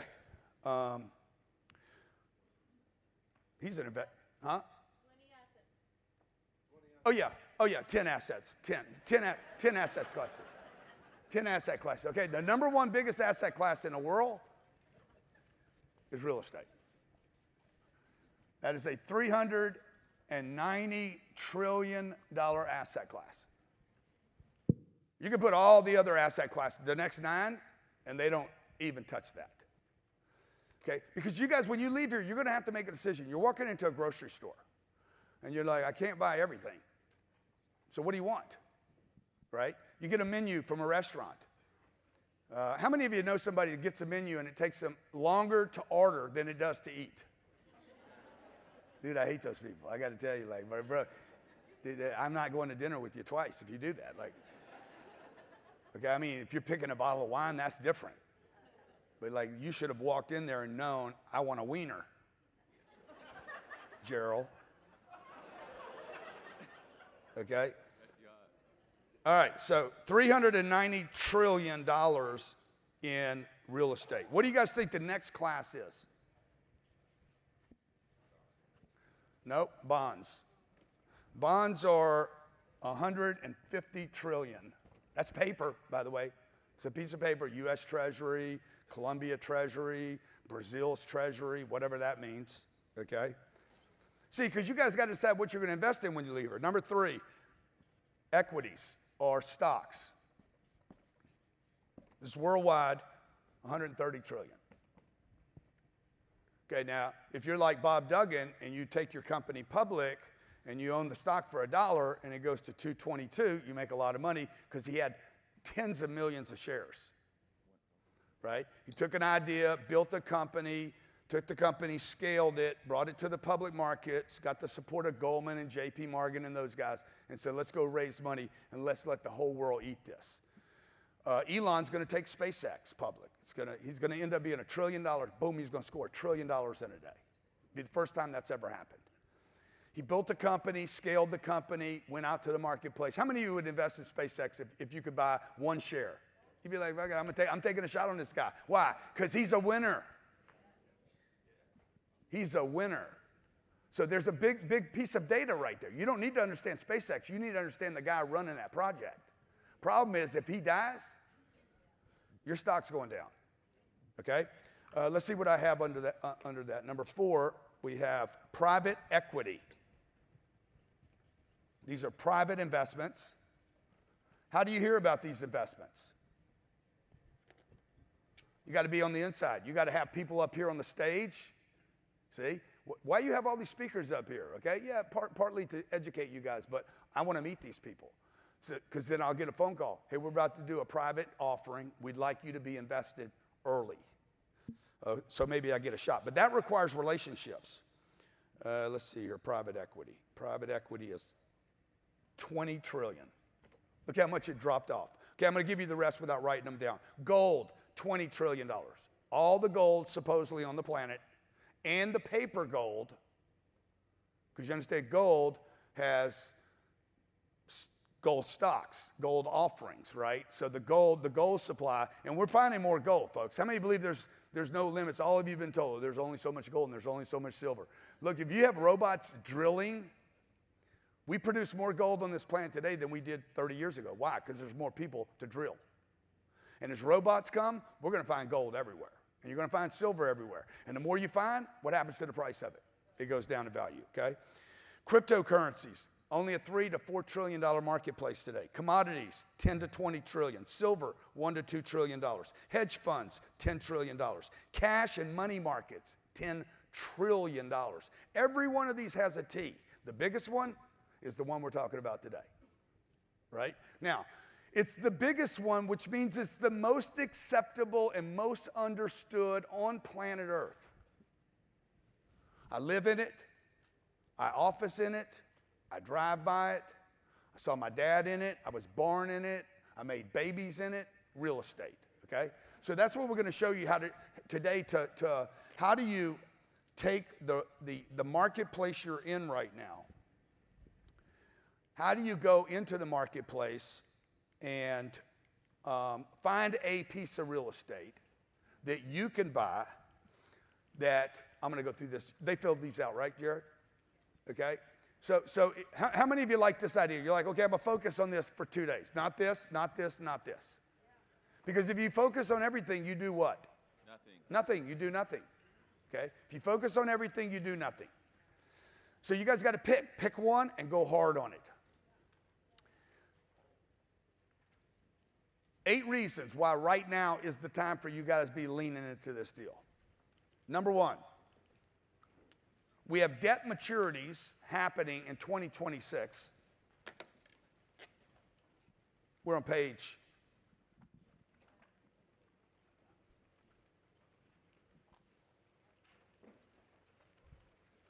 How much debt maturities are we going to see in 2026 for commercial real estate? This isn't in the workbook. This is a bonus. I'm sorry, this is not in the book, guys. Sorry, quit looking for it.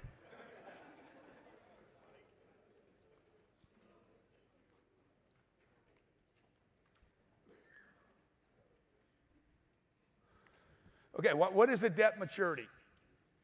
You guys ever had a loan come due?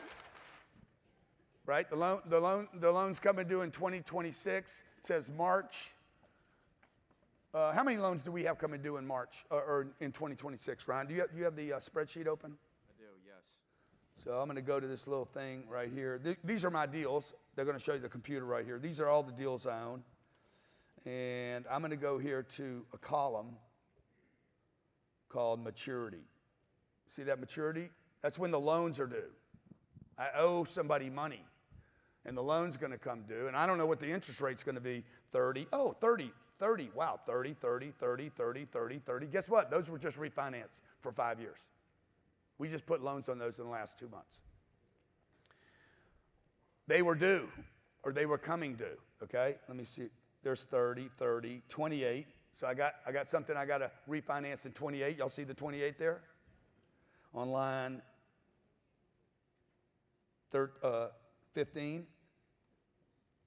That's not a date, Ryan. No, there's a date, sorry. Let me not pick on Ryan too much. Yep, there's 5 of them coming due in Okay, there's one. Okay, here's a deal called Sawgrass. In June 30, who do we owe that money to, Fannie? NYCB, Okay, I owe that to a bank. New York Community Bank. So I'm showing you, look, we're not educating you on something I did 40 years ago. This is what we're doing right now. This is happening. So in 2026, what's the date, Ryan? June? It's June 30th, 2026. So this says June, right? Well, there's a record of that. I have a record. The bank has a record. It's in public records. This loan is coming due. Every time you do a loan on a piece of property, there's a record of it. In the future, this is going to go to the blockchain. This will sit in the internet as a blockchain item in the future. It won't be a piece of paper sitting in a bank. That debt will require me, well, let's see what I owe on this thing. You see this number right here, this $1.4 million? This million. 92 million. Now you see this number right here? Mm-hmm. What does that number say? Can you guys read that, or do I need to make it bigger? It says $1,443,000, okay? We are paying down the principal every year by that amount. So the loan's coming due, and every year I want to know when I'm paying down the debt. Okay, I'm just going to give you the NYCB, New York Community Bank. Yep. Did they go out of business? They merged. Yep. Yeah, merged. They merged. They merged. That's like she left you. We owe $92 million on the deal. So in June 2026, they expect me to pay them $92 million. Okay? In 7 months, I got to go to them and say, hey, what do I do here? Now, if interest rates go up between now and June, my debt, the amount of money they'll lend me goes down. Okay? They do like this. What would the word for that be? They're inverted, okay? As rates go down, price goes up. As rates go up, price goes down, okay? So you might want to make a note here. As rates go up, I can borrow less money. As rates go down, I can borrow more money. Now, real estate is very, very debt sensitive.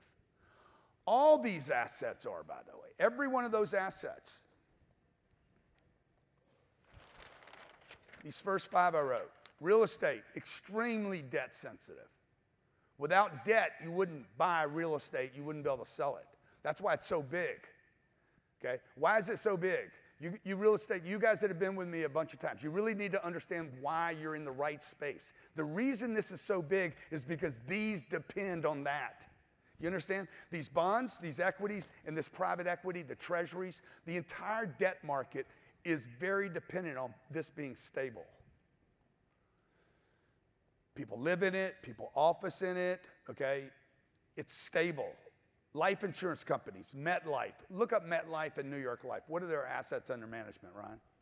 I'll tell you right now. Now, the equity value, while Ryan pulls that up, the equity value of this is a deal that we bought. We think the equity value, we don't know for sure. We think, based on our numbers, that the equity value of this asset is... So MetLife is 590 billion. MetLife, you guys know the company MetLife. You see their ads on TV. You never hear about them as being wealthy, do you? How much? You don't hear about them being rich. 590 billion. $590 billion. In New York Life is 670 billion. Yeah. You know where most of their investments are? These are people that you buy insurance from. Car insurance, house insurance, life insurance, right? All that money that you gave them, the hundreds of billions of dollars that you gave them every month for insurance, do you think they just sit with that at a bank? No. What do they do with it? They invest that money. Where do you think that money is mostly invested? In that first class. Right? So, I'm just telling you that. I'm trying to get your conviction up and your knowingness to be like, okay, this is the asset class I want to invest in. So when this loan comes due, I'm back to the debt problem. This says Sawgrass. I'm on the Sawgrass deal, this deal right here, right? Okay, this says FMV, fair market value. Now, this data is coming from Ryan. Ryan gave me this data. He came somewhere. He went somewhere and figured out what this thing is worth. Now, how many of you here own a home or you live in a home? How many of you know what the home that you live in is worth? Good. Your homes are based on a comp. Your home's value is based on what the neighbor's house is worth. Everybody agree with that? You added a pool, you got a little better view, you're a little better zip code, your value goes up. Worse zip code, worse schools, no pool, no view, older house, values go down. He's got a 4-bedroom, we're neighbors. He's got a 4-bedroom, I have a 3-bedroom. His house should be worth a little more than my house because of that. That's home values. But real estate, commercial real estate, we're going to call this CRE today, is based on the NOI. You should take this note. Homes are based on comps. If your neighbor gets in trouble and says, I got to sell my house because I'm going bankrupt, I'll take whatever I can, it pulled your values down. He's more likely to be in trouble, by the way, than to get somebody to overpay for his house. How many agree with that? You guys follow what I'm saying? We live next door to each other. My life is fine. I'm doing great. He ends up in trouble. He dumps the house, sells it for 200 grand less than it's worth. It drags my price down. For years, it drags the entire neighborhood down, right or wrong? The chances of him saying, oh, I got lucky and sold my house for $1 million more, and it brings up the rest of the neighborhood, is less likely to happen than the negative. In commercial real estate, the value is based not on my neighbor, but the NOI. The NOI is the net operating income of the property. And you can manage the NOI. Okay, meaning I can actually control your life. Hey, welcome everybody. Great to have you guys here. We're starting a little bit early. Instagram, Rumble, X, YouTube streamers. Give me 2 hours and I'm going to show you how to make millions, tens of millions, hundreds of millions, if you can imagine that big, how to take advantage of the real estate in this marketplace. This is a 2,000-year-old product that has never let anybody down. There's cycles. When you buy through these right cycles, folks, you make a lot of money in real estate. So great to have everybody here. Please post in the chat where you're coming in from. If you're logged in already, I know we had, I don't know, a couple thousand people on X already, a bunch of people on Instagram. I know Rumble's here. Appreciate you guys on Rumble supporting this.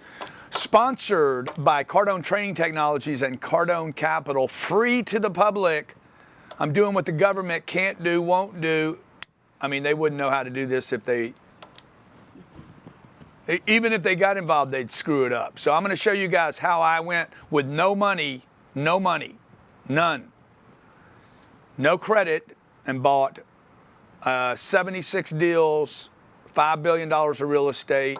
I'm going to show you how to get started. You can be 18 years old, 28 years old, 38, 48, 58, 68. Dude, the older you are, the better this game gets. The younger you can start, the longer you can last. Okay, this is a game you can do forever. Buying real estate does not require you to have good knees, strong hands, male, female, black, brown, white. Like as long as you're, like you could be 15 years old and find a deal, bring it to me, and I'll make you I'll make you a partner. You'd be a legal partner on a real estate deal at 15 years old. I mean, let's face it, there's only so many ways to make money. You guys are out there struggling. Some of you are out there complaining about how to make money. I need a couple more of these markers. Yeah. There's only so many ways to make money, okay? How many different ways can you make money? Next slide. I know, I already got rid of it. Okay. You can get a job, okay? What's the job gonna pay you? 80 grand, 150 grand, 250 grand, whatever it's going to pay you.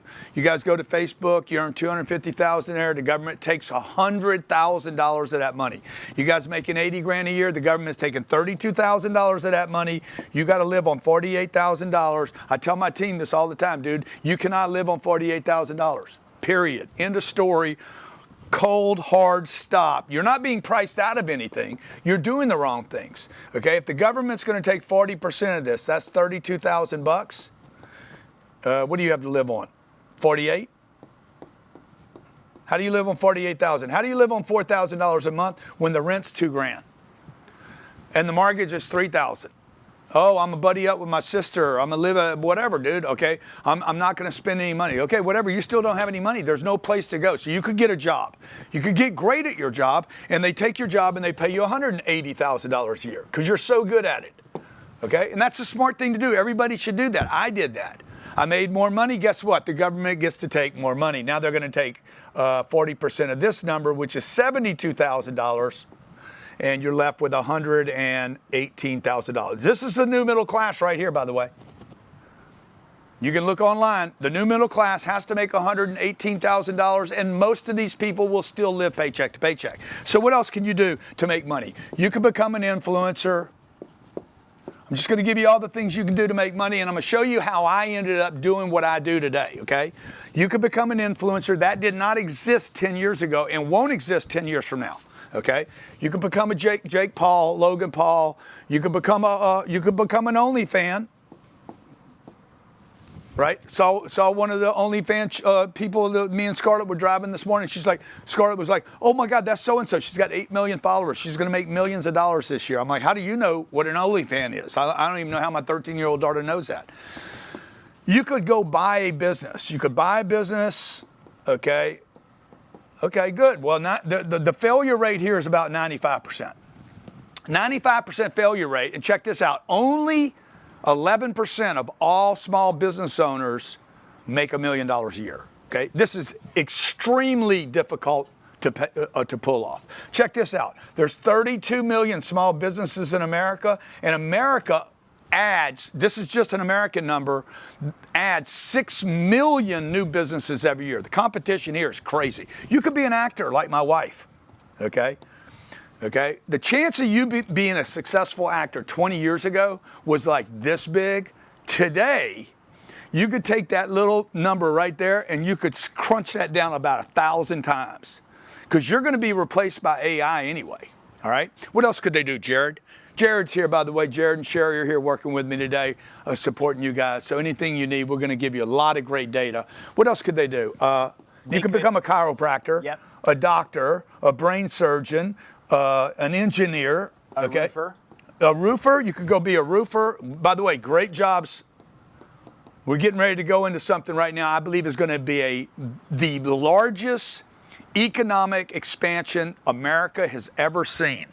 That's going to impact the rest of the planet, by the way. This whole AI thing to build data centers, roofers, welders, electricians, plumbers, concrete layers, people that put up walls, you're going to have the biggest millionaire expansion, blue collar expansion that this country's ever seen since the great industrial revolution, okay? So you could go be a roofer, you could bust your ass, you're just gonna earn a bunch of money. All these are earning money, right? Influencer, OnlyFans, buying a business, actor, chiropractor, okay? You earn $10 million in an acting part, they're gonna take $4 million from you. Your agent's gonna take $1 million, you're gonna end up with $5 million. What are you gonna do with it now that you made some money? Okay. What else could they do, Jared? What's some other ways? They could sell life insurance. You could be a salesman. Everybody wants to do that. Okay.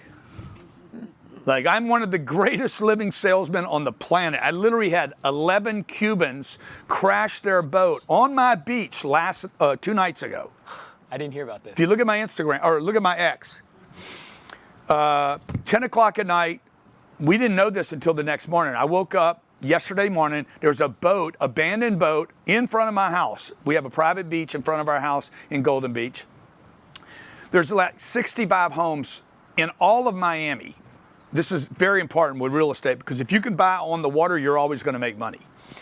You can make 4, 5, or 6 times more money if you just have a river, a lake, a pond, an ocean, not a view. I'm talking about being on it. You can make 6 or 7 or 8 or 10 times more money. Anyway, this boat crashes at 10 o'clock at night. The next morning I wake up, I see a boat. We go to the security cams that I have on my property. We pulled the cam, and 10 p.m. at night, boat crashes on the shore. Nothing happens for a few minutes, and the next thing you know, one person jumps out, second person jumps out, third person jumps out, fourth person, fifth person, sixth person. 11 people jump out of the boat and run north. Okay? I thought it was a joke when I posted this. So somebody went fishing last night, didn't get in. Yeah, Cuba. Cuba's coming before Trump goes to Cuba. Okay?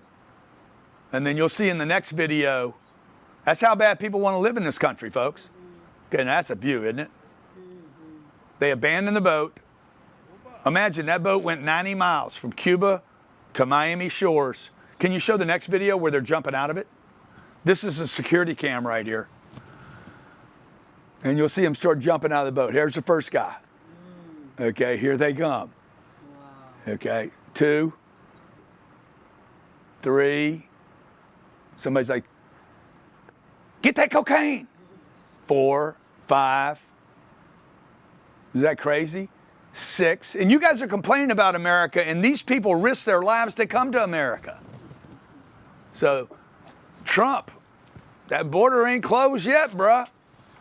I know you said nobody came in. I watched 11 come in last night. So the border's not tight. Now, the point of that is this, okay? These people want to live in America, folks, and they're going to set up in this country, and they're going to do well here, and they're going to have to figure the same thing out. They're going to be an influencer, an OnlyFans, buy a business. Maybe you're going to sell something. You could become an affiliate marketer. Most people fail doing this. I look up what is the average income of a salesman and what is the average income of an affiliate marketer in America. You could join a multi-level marketing company. That'll make your parents proud. Nobody wants to do that. For 50 years, this industry's been trying to explain itself. Top performers in sales earn between 150 and 300K a year. In sales, 150 to 300 grand. These are top performers, by the way. I have people that work for me make $1 million a year. By the way, we should show that stat. We should show that stat in a recruiting ad. Average salesperson, good salespeople in America make 150 to 300 grand. I have people, here's 5 guys, line them up and make them look like they're in jail, okay, making $1 million. Affiliate marketer, probably making half that. Average business owner in America, listen to this is a stat. The average business owner in America makes less than the employee in the exact same position. Or you could become, and this is what I'm going to promote to you today, a real estate investor.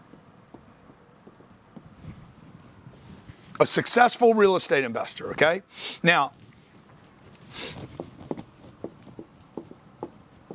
the first deal I ever did, I didn't make a lot of money on. The third deal I made almost $3.5 million on my third deal. That's more than every one that I just put on that board, and all I did was buy a piece of real estate. That's what I'm going to be talking about to you today. Jared, you want to say something? I was just going to say failure rate, sales to affiliate marketer. Sales failure rate is 20 to 40%. Affiliate marketing failure rate, 90 to 95%. Yeah. So, I'm going to do e-commerce. I'm going to do drops. I'm going to do drop shipping. Amazon's going to do drop shipping. I'm going to go create products on the internet. Amazon's just going to knock them off. If they work, Amazon's going to let you make a little bit of money for about 18 months, and then they're going to come in and replace your product with a cheaper product. They're going to bypass you. You'll make nothing. That's the real world, folks. Okay. You could become a banker at Goldman Sachs. That's going to take you probably 6 years. You're going to have to be in the ranks. You're going to join. They're going to put golden handcuffs on you. You're going to work your ass off 80 hours a week. And one day you will be rich. Guess what? This guy right here, this guy, no certification, no entry, okay? There is no test, okay? I don't have a license. I have bought over $5 billion of real estate, done 76 deals, never lost money on a deal, made more money in real estate than I've made in every other one of my endeavors, okay? And that money grows my net worth over long periods of time. I'm going to show you guys today how to find it, how to buy it, how to fund it, what to pay for it, how to raise money for it, how to get a loan for it. In the next 2 hours, I promise you, I am going to give you, okay, I'm going to give you a $1 billion education. This is what I promise you guys. I'm going to give you a $1 billion education. Is that $1 billion? Yeah. That's $1 billion education in under 2 hours. All you got to do is take notes and pay attention. I promise you, I will give you $1 billion education. Cut me in half. It's half a billion. Cut me into tenths. If I only deliver on half of this, it's worth, how much is that? 10% would be $100 million. Yeah. Cut me 100 times and you make $1 million if you just pay attention for the next 2 hours. There's nothing for you to buy, nothing for you to purchase. All you got to do is pay attention, okay? Just pay attention. Jared, you want to say something? No, I was just going to say for everybody that's coming in right now, welcome. Noon East Coast Standard Time. It's 12:03 right now. We're getting started. Welcome to the Grant Cardone live real estate training where Grant's going to be unpacking what he did to turn a $3,000 investment into a $3 million score on his first big deal. And then he continued that over the last 30 years and built a $5.5 billion real estate portfolio. Thank you, everybody, for being here. Welcome. We have an amazing event packed for you guys today with a lot of great tactical information for you guys to get started as real estate investors. This is the opportunity of a decade. Oh no. This is the opportunity of a lifetime, okay? There's things going on right now that you guys have to know about. And this is why I want to tell you why now. Why do you want to pay attention now, okay? Well, first of all, I'm going to show you the screen right here. There's 630,000 net sellers in the marketplace today. This is just one asset class, single family homes. I'm going to show you foreclosures today. I'm going to show you no money down deals. I'm going to show you how to do owner financing. I'll show you how to do a deal with 5% down, 3% down, 2% down, 1% down. I'll show you how to do a deal with no money down and take $10,000, $50,000, or $100,000 out as fees when you control the deal. But this is what's going on right now. For those of you who are being told, oh man, real estate's too expensive, you're being priced out. It's completely not true. There are 630,000 net sellers over buyers. This is the highest number ever recorded in history. The biggest gap ever on record. Now, when you have more sellers than buyers, guess what?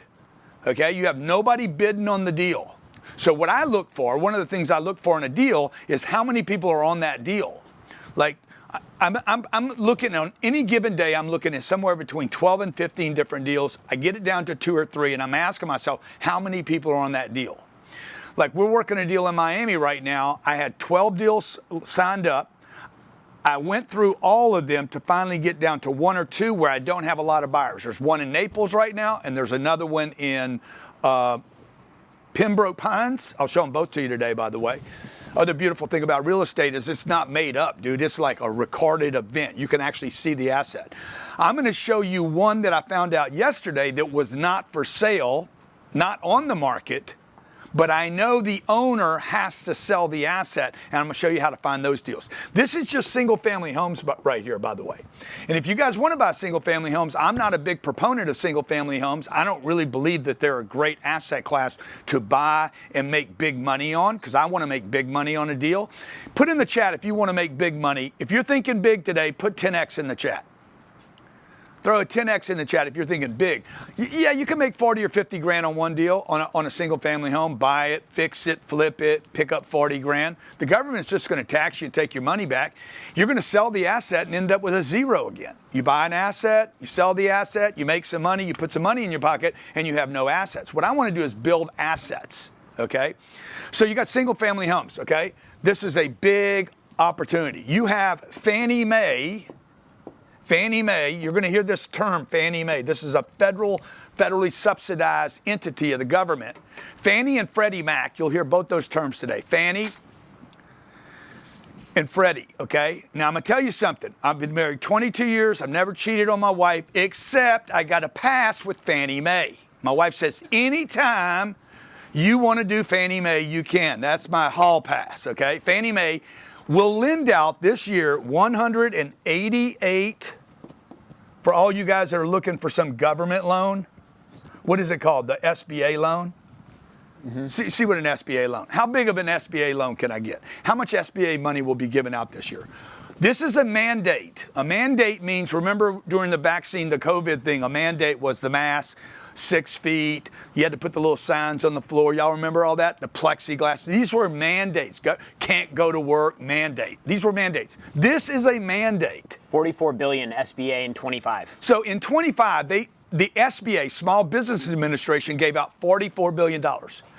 In 2026, Fannie Mae is going to give out 4.5 times more money than all the SBA loans. Okay, this is 20% more than last year. What am I telling you? You got a bigger supply. This is the perfect moment, okay? You got supply, inventory gluts. I'm gonna show them to you online today, where to find the deals, where to actually go look at them, whether it's in your city, your state, your country. This is a worldwide problem. You got a supply glut, okay? 1. 2, you have money mandates, all right? You have new technology that is going to push this stuff. I'm going to show you something that was announced 2 days ago. Some of you are like, dude, why does Grant Cardone do this? Because the real estate game changes constantly. I don't know if you saw this, but 2 days ago, can you guys show that slide right there? Coinbase enabled Fannie Mae and Coinbase are going to do an agreement so that you can use your Bitcoin or your crypto, whatever that might be, Solana, Ethereum, etc. You're going to be able to use that as a down payment on a house and not put a down payment on a house.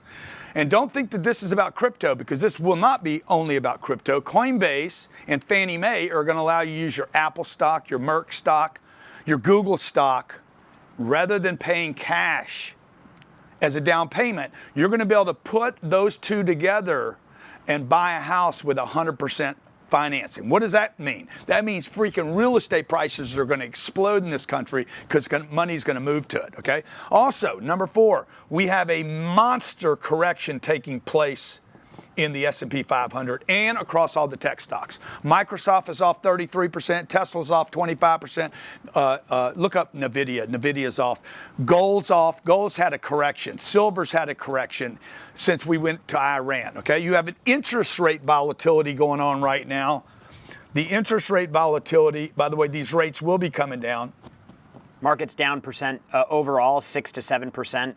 Okay. And then NVIDIA is down 20%. Yeah, 20%. So NVIDIA's lost 20%. Microsoft, one of the greatest stocks on planet Earth, is down 33% in the last 60 days, okay? You're talking about tremendous amounts of wealth being wiped out. When it gets wiped out, what happens, it moved from tech stocks, then it moved to commodities, and now it's moving out of commodities and it wants to find a place to go. Guess where it's going to end up landing?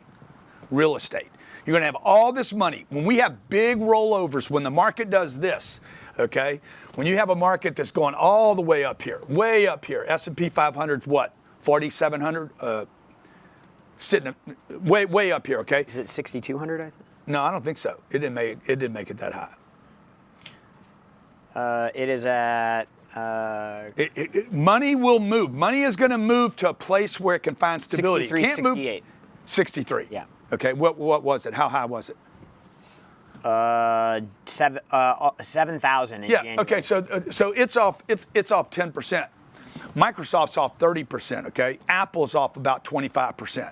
What is that money going to do? That money, those guys sell, they lose their money, or they lose their gains, and they want to take that money and park it some other place. They can't go to treasuries. They don't want to go there. Okay. So where do they end up going? They're going to end up moving to the biggest asset class on planet Earth. What is that? Real estate. It's about $690 trillion. It is the biggest asset class on planet Earth. You can take all other assets, treasury bills, bonds, stocks, everything. Take everything, gold, silver, Bitcoin, Solana, Ethereum, every other asset class, and you still don't equal this. Real estate is 360 trillion market size. Bonds is 130 trillion. Stocks is 115 trillion. Yeah, but the 300 trillion goes all the way up to somewhere between $700 and $800 trillion when you start adding the commercial. Look what's going on with data centers. Data centers. These guys are spending billions of dollars to build data centers. Look up Elon's new data center. How big it is. It's 1 mile long. Okay, so what am I telling you? This is the moment, folks, okay? 7, you have institutions that are sidelined right now. You do not have competition for this asset class. You don't have competition yet. Now, when it swings, it's going to swing hard. So, look, I want to welcome everybody. I got a lot of information to cover in the next 120 minutes, 108 minutes now, okay? I'm going to give you as much as I can. I'll apologize in advance. I'm going to go fast, okay? I know there's different types of investors here. There's some that are very, very serious. Some of you just watching this, eating a bagel, you know, probably watching your Instagram while you're watching me. I don't keep your attention, whatever. Look, I can't, all I can do is offer this information to you. You're the only one that can pay attention, okay? There's some of you that are more serious than others. Some of you are like, dude, maybe I'm just going to watch this and see if something rubs off on you. This is not a game you can play with, okay? This is not for dilettantes. This is for people that want to get serious, want to make big money, and you want to make big money this year, okay? These windows open, they open up and they close like very, very quickly. So this is a game changer for you and your family. This is a way to build real assets, real net worth without getting better at a job, without working harder. You're going to have to learn something. It's not about talent. This is about the real estate itself. Okay, there's 4 investor types that are possibly here today. Let's see if you guys see where you identify, okay? There's basically 4 different types of investors. I'm assuming all of you are serious. There's the serious and the okay, whatever, not serious.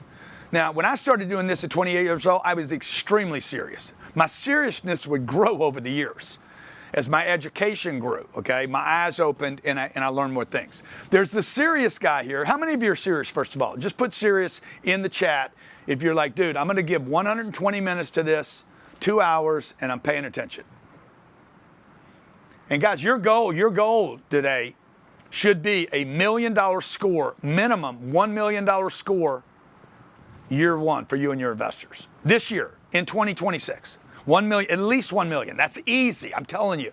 This is no hyperbole. I'm not being parabolic. This is easy to make $1 million. I'll show you the exact the math today. Okay. Okay. Good. Everybody's saying they're serious. Okay. Now watch. Of the serious people, it breaks down like this. This was me at 28. I had serious. Boom, boom, boom. I'm ready to roll. Okay. But I didn't have any money.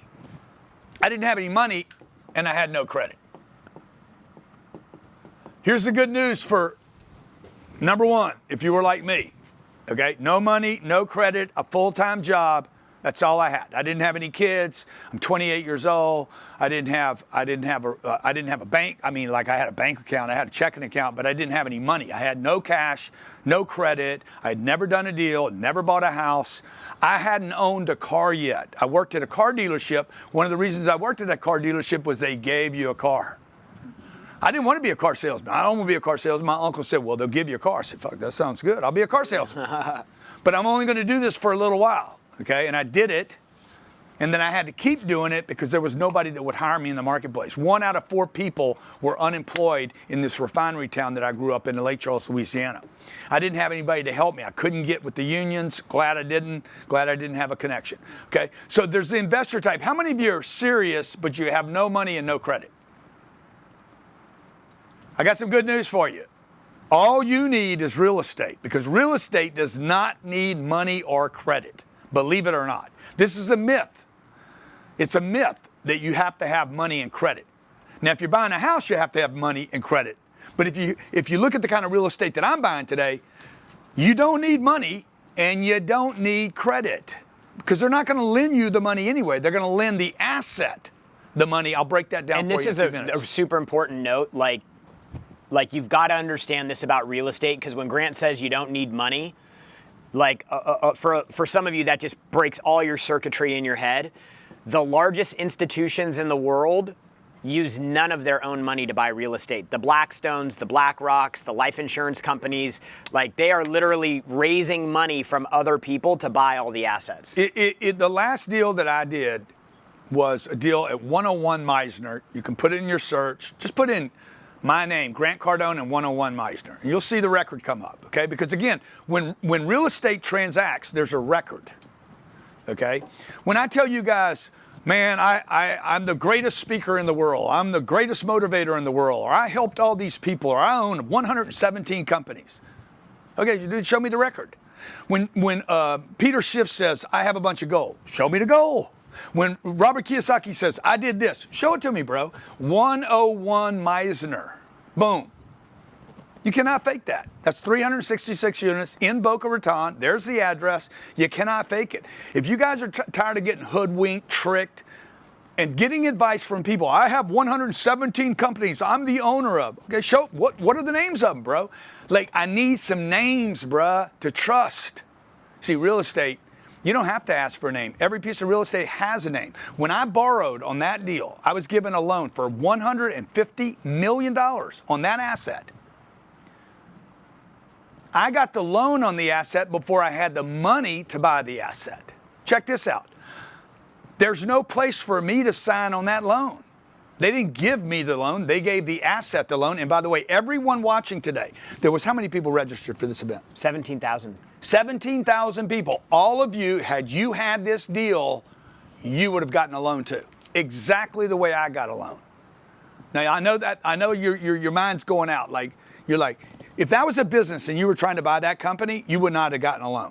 But because of the kind of real estate it is, I knew when I got it under contract, the first call we made was to a lender. How much will you give me? It wasn't would you give me, it's how much will you give me? I gave them the address, 101 Meisner. Yeah, we'll lend on it. They didn't drive it, they didn't look at it, they didn't smell it, they didn't whiff it, they didn't have due diligence, they didn't see a T12. I'll explain that in a second. They knew nothing except where that building was, and they said, yeah, we'll lend, and we'll lend up to 60% on it, which is $150 million. So now I had the deal, I had the debt, now I just got to figure out how to raise the money, okay? There's some of you in the room that are loaners, okay? When I started buying real estate, I had no money, no credit, and I was a loaner.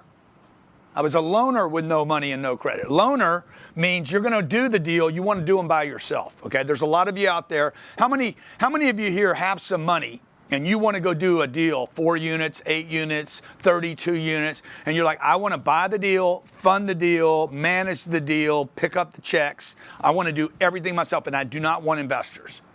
See, there's Lisette, she wants to do it like that. Kenneth, Alex, we got Chris Jennings, Tina. Okay, good. There's 4 investor types. Number 3, you have some money, you got a little money, and by the way, little money could be $3,000. And you want what's called syndicate a deal. This is what I do today.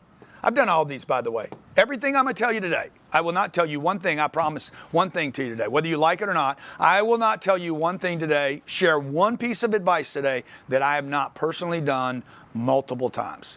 In this case, 76 times. Everything I'm going to show you today, I'm going to show you my playbook that I've used since I was 31 years old, 46 years, 47 years now.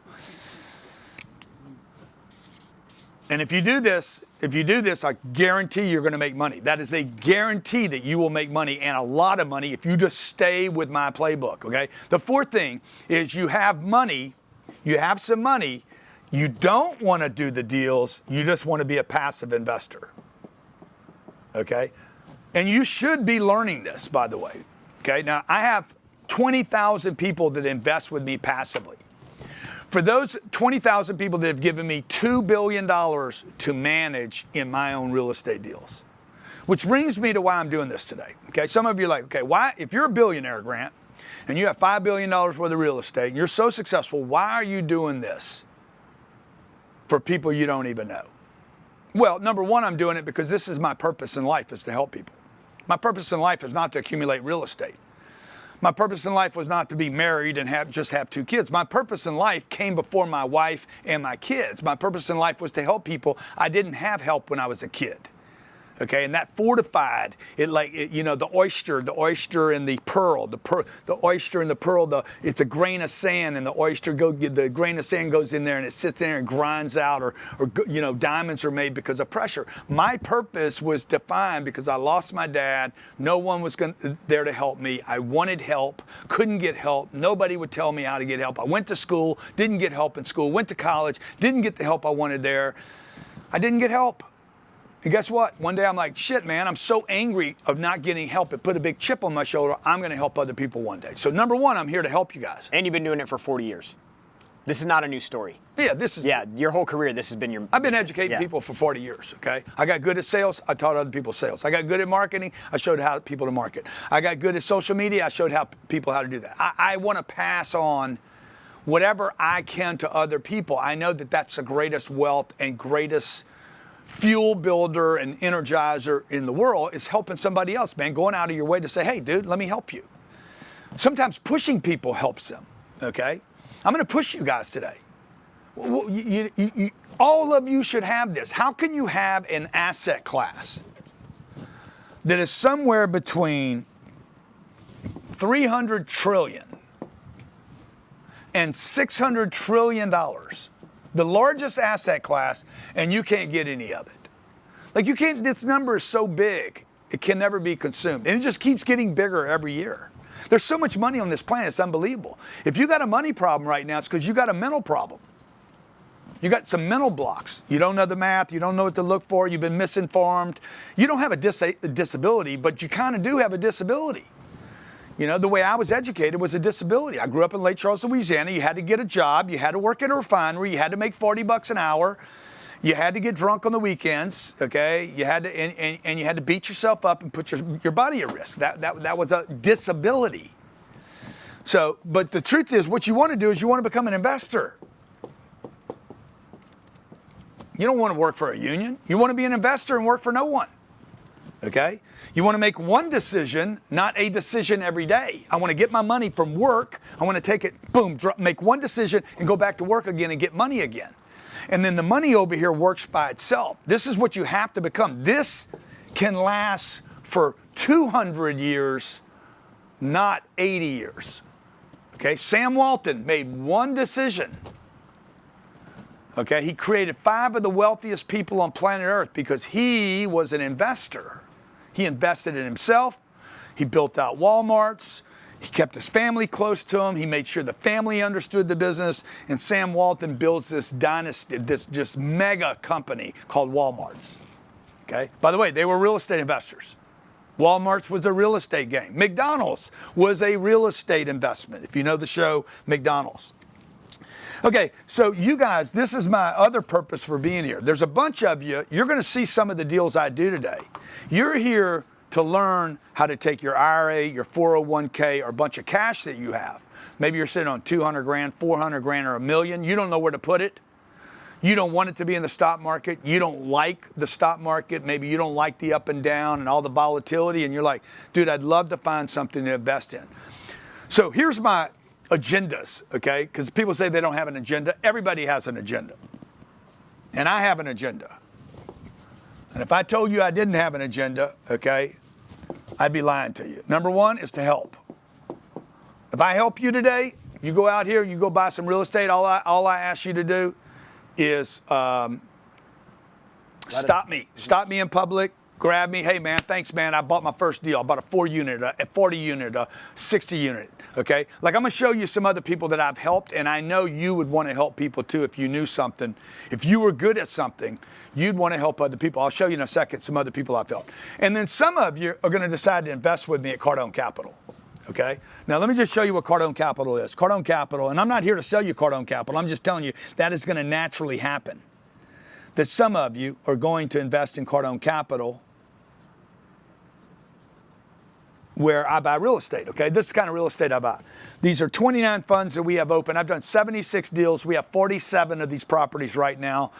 We've sold 20, what's 76 less 47, whatever that number is. I've sold 30 deals, but I own these deals. I pay investors every month $7 to $10 million a month in passive income. I send checks out every month. I bought this deal right here, Boca Raton, Miami River Bitcoin Fund, the Space Coast Town Center deal, the Edge at Flagler I bought a year and a half ago from a big insurance company. I think we paid $120 million cash, no debt, by the way. All investors put the money in the deal to fund that deal. All I did was control the deal. I'll show you guys how to do this, okay? I bought a $120 million asset.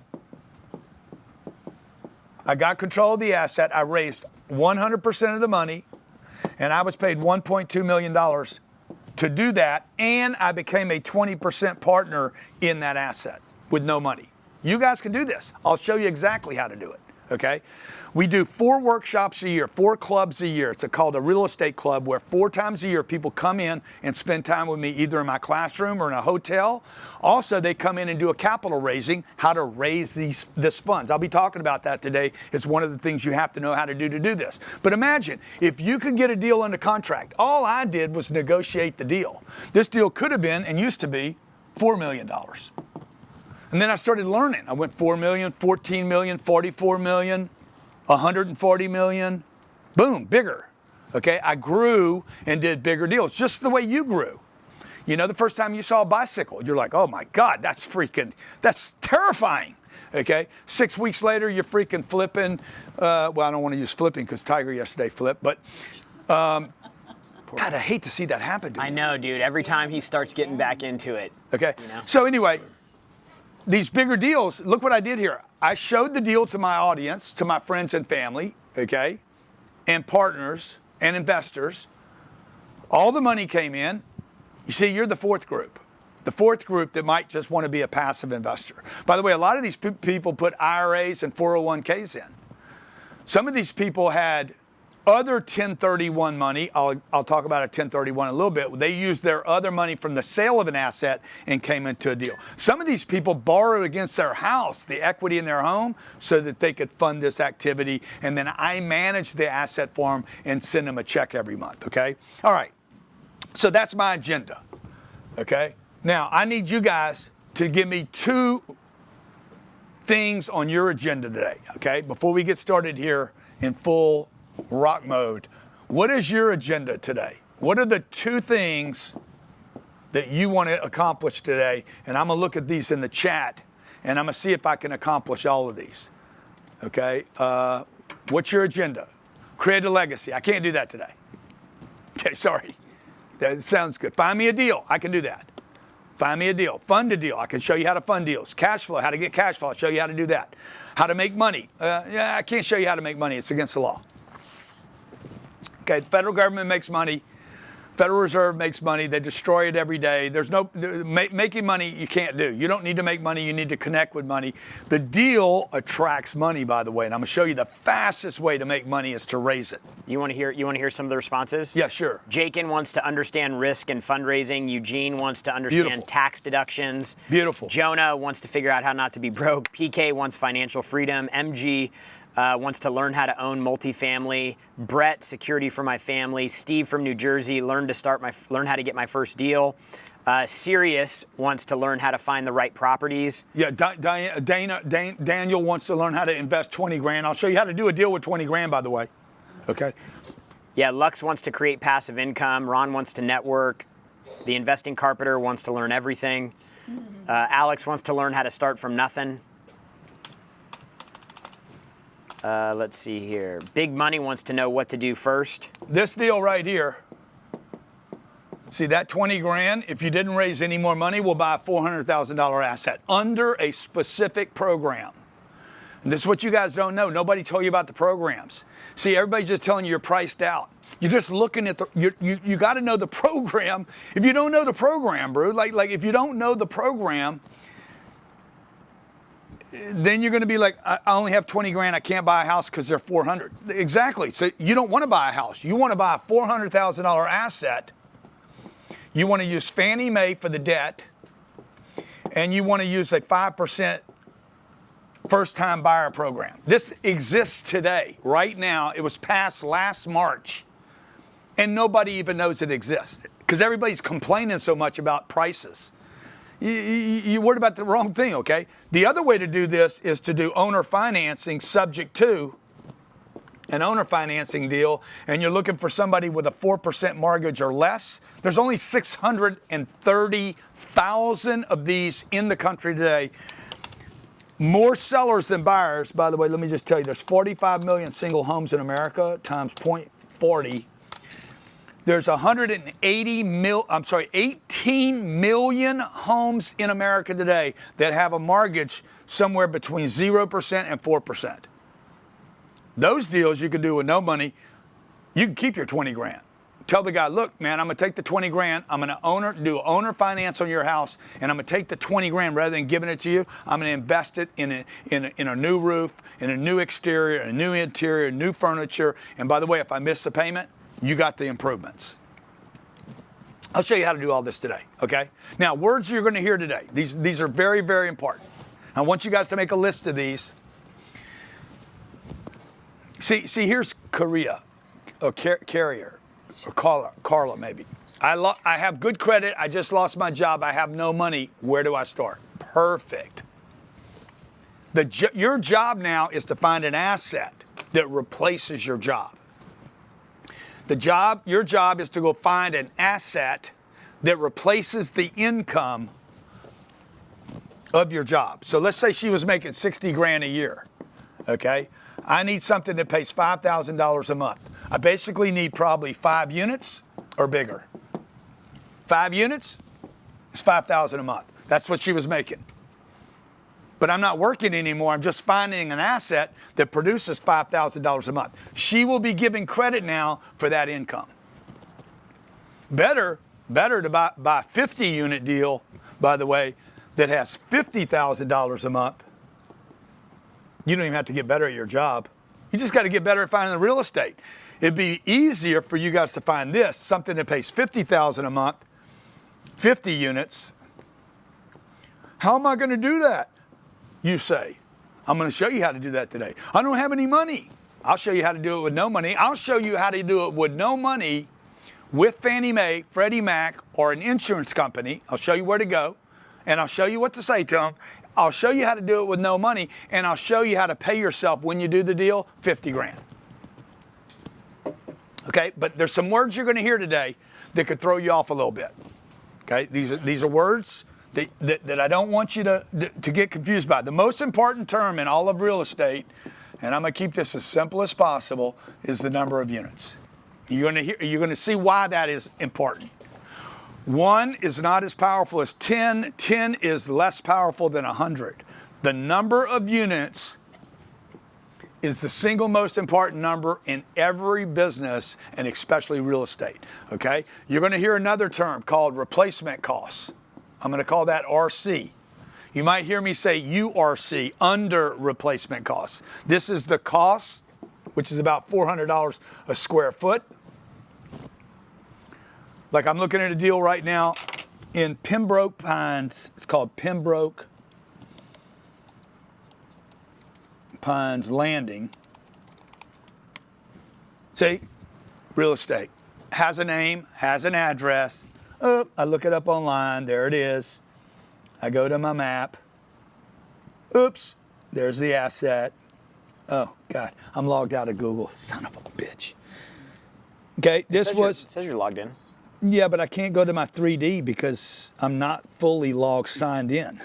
Can you click on the picture down on the bottom left? No, it won't let me get my 3D. Anyway, I know what the problem is. It does this to me. See, it's going to say, manage your Google account. Okay. Anyway, it's fine. It's the goddamn Gmail program. Okay. Pembroke Pines. Let me go back to Pembroke. Okay. Now this asset, you could always go to Grok or Claude or Gemini, any of the things you could give me all the information on Pembroke Pines Landing. Boom. That didn't exist 3 years ago. It exists today. Okay. Now this asset, I happen to know these assets. This is that asset I was talking about that doesn't have any attention on it. You're not going to be able to. Trust me. Yeah. You're going to have to go to a different Google bar, a different browser. Try it. Let Annie try, okay? Whipple and Franny. See this $400 a square foot, right? You guys are like, homes are too expensive in Austin. No, they're not. They're not too expensive. The problem you have in Austin is you're looking at you're looking at an asset class that does not produce income. This property right here is 300 units. They want to sell it. I'm going to give you a big number here. Don't get freaked out. $107 million. Okay? I'm going to probably buy this asset, and I made a decision about it this morning because replacement costs. There you go. Oh, is that the 3D? You got the 3D? Oh, wow. It looks pretty 3D to me. I want to show it. I was trying to show it, but they went to it. No, but I want to show it the way I want to show it, dude. Oh, yeah. Yep. Let me see. Where is it? Did I put it? You got out of it. Huh? No, I didn't. They're seeing it right now, G. Oh, they are? Yeah. Okay, anyways. They're just not showing it good. You got to get out. You got to pop out. Yeah, just put in the address. Pembroke Pines Landing. There you go. Oh, yeah. But you're showing the whole neighborhood now. Let me see. Where is it? Right here, you go to layers. Yep, you see your 3D. Oh, there's 3D. Yeah. Okay, good. Okay, see this property right here? See this? This is, I don't know, 40 acres in Miami. Can never buy it again. Can't build it again, okay? Now, why am I interested in this? It's an older asset. It's not typically what I buy. But the reason I'm interested in it is because if you multiply that times $400 a square foot, the average unit's 1,300 square feet. Anything new, back to me, anything new in Miami today is maybe 700 square feet, 800 square feet. Austin, Texas, 700. Houston, they're building smaller stuff, 800 square feet.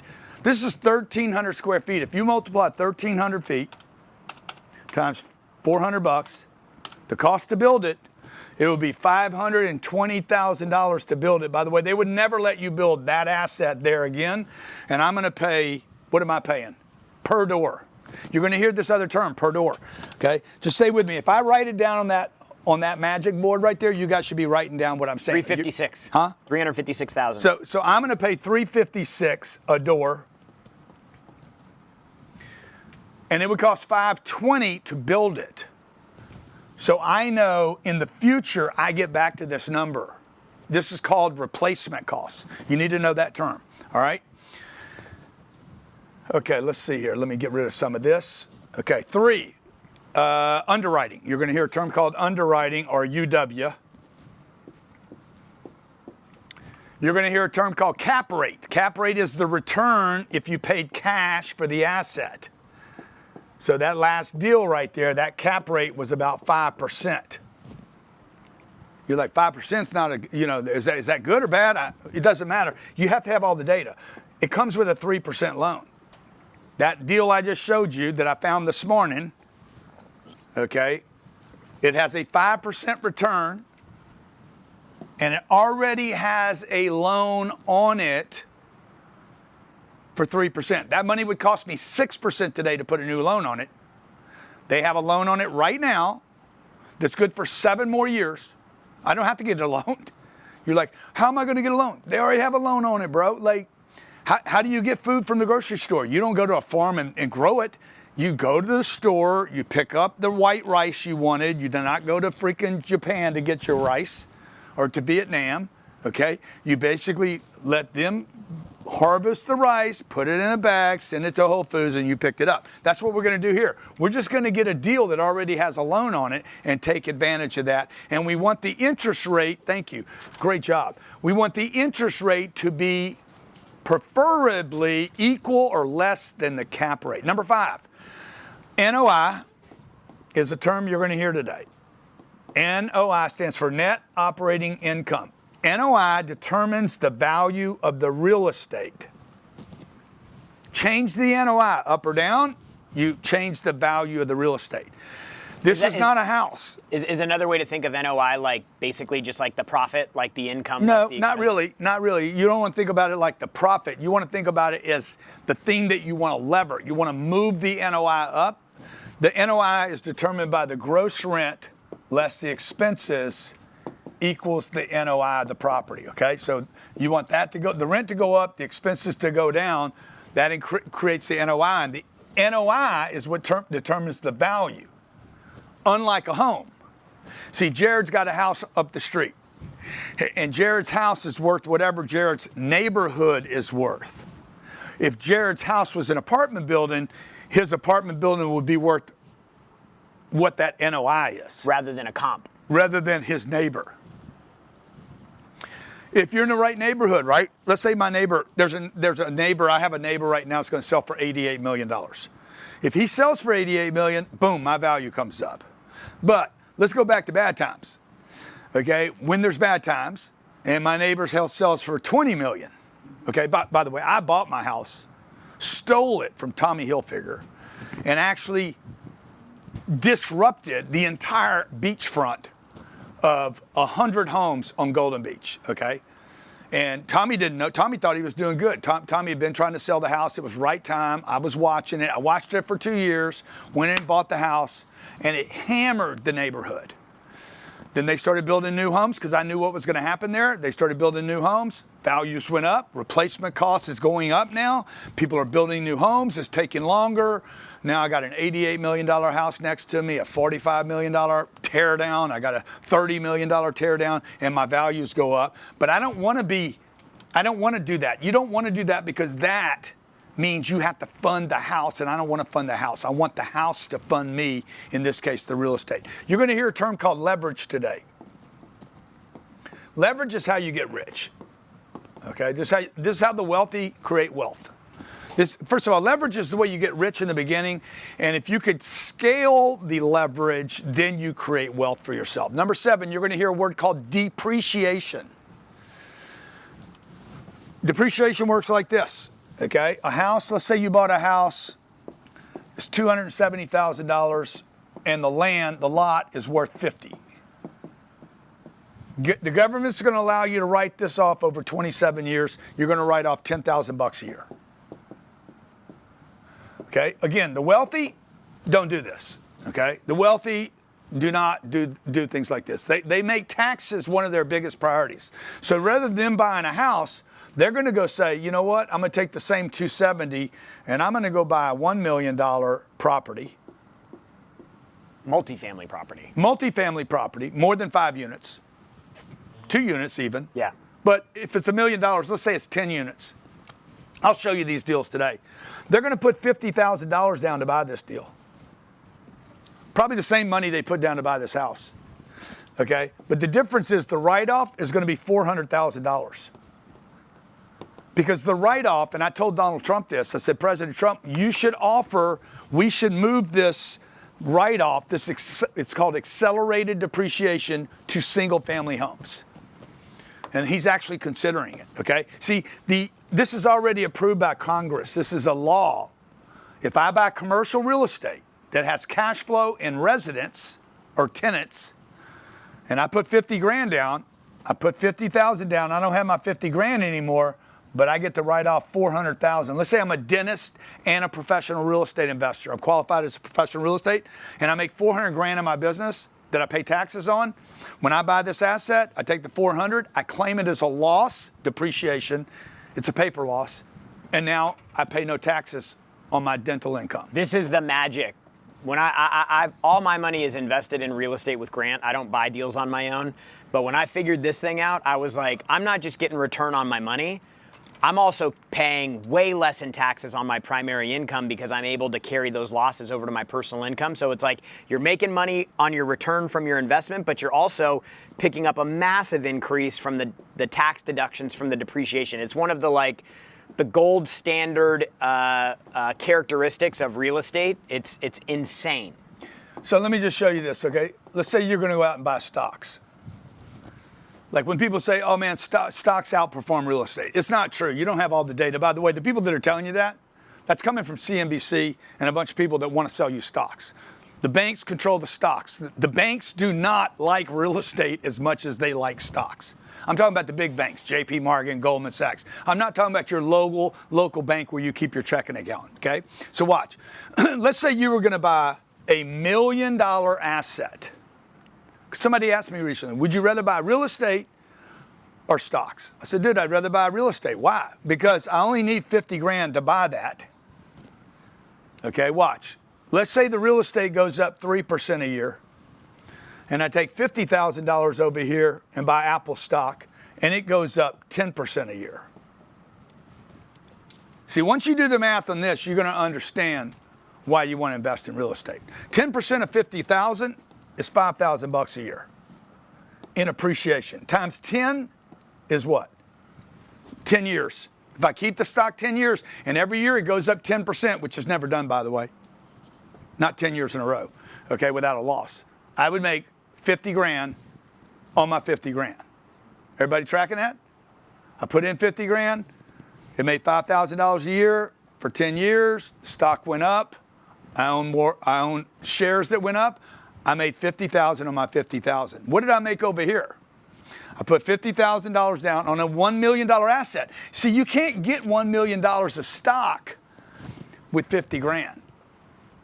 I'm going to make 3%, $30,000, even though my return is 3 times lower. By the way, is it easier to make 3% a year or 10% a year? It's much easier to make 3% a year. 3% on $1 million is 30 grand a year. I made 6x more money in 1 year. Okay, and that's if the rents don't go up. Okay, now this is how you create wealth, folks. You either own a business, you got some great talent. You're Tiger Woods, man. You have a great talent. You're going to earn all your money for about 5 or 6 years, and then you're going to go out of favor. You're going to be Mike, what's his name, the little guy, Mayweather. You're going to be Mayweather. You're going to make hundreds of millions, $1 billion boxing, and then nobody's going to let you box anymore because you're 50 years old. Nobody wants to see that train wreck. Or you could take your money and you could invest in real estate, and the real estate actually gets more valuable over time, okay? You're going to hear a term called 1031 exchange. You're going to hear distressed debt. You're going to hear MFH, multifamily housing, MFH, or you'll see it on a graph today. You're going to hear a term called cash flow. Clearly, everybody knows what cash flow is. There's active cash flow, active, you earned it, and there's passive cash flow, okay?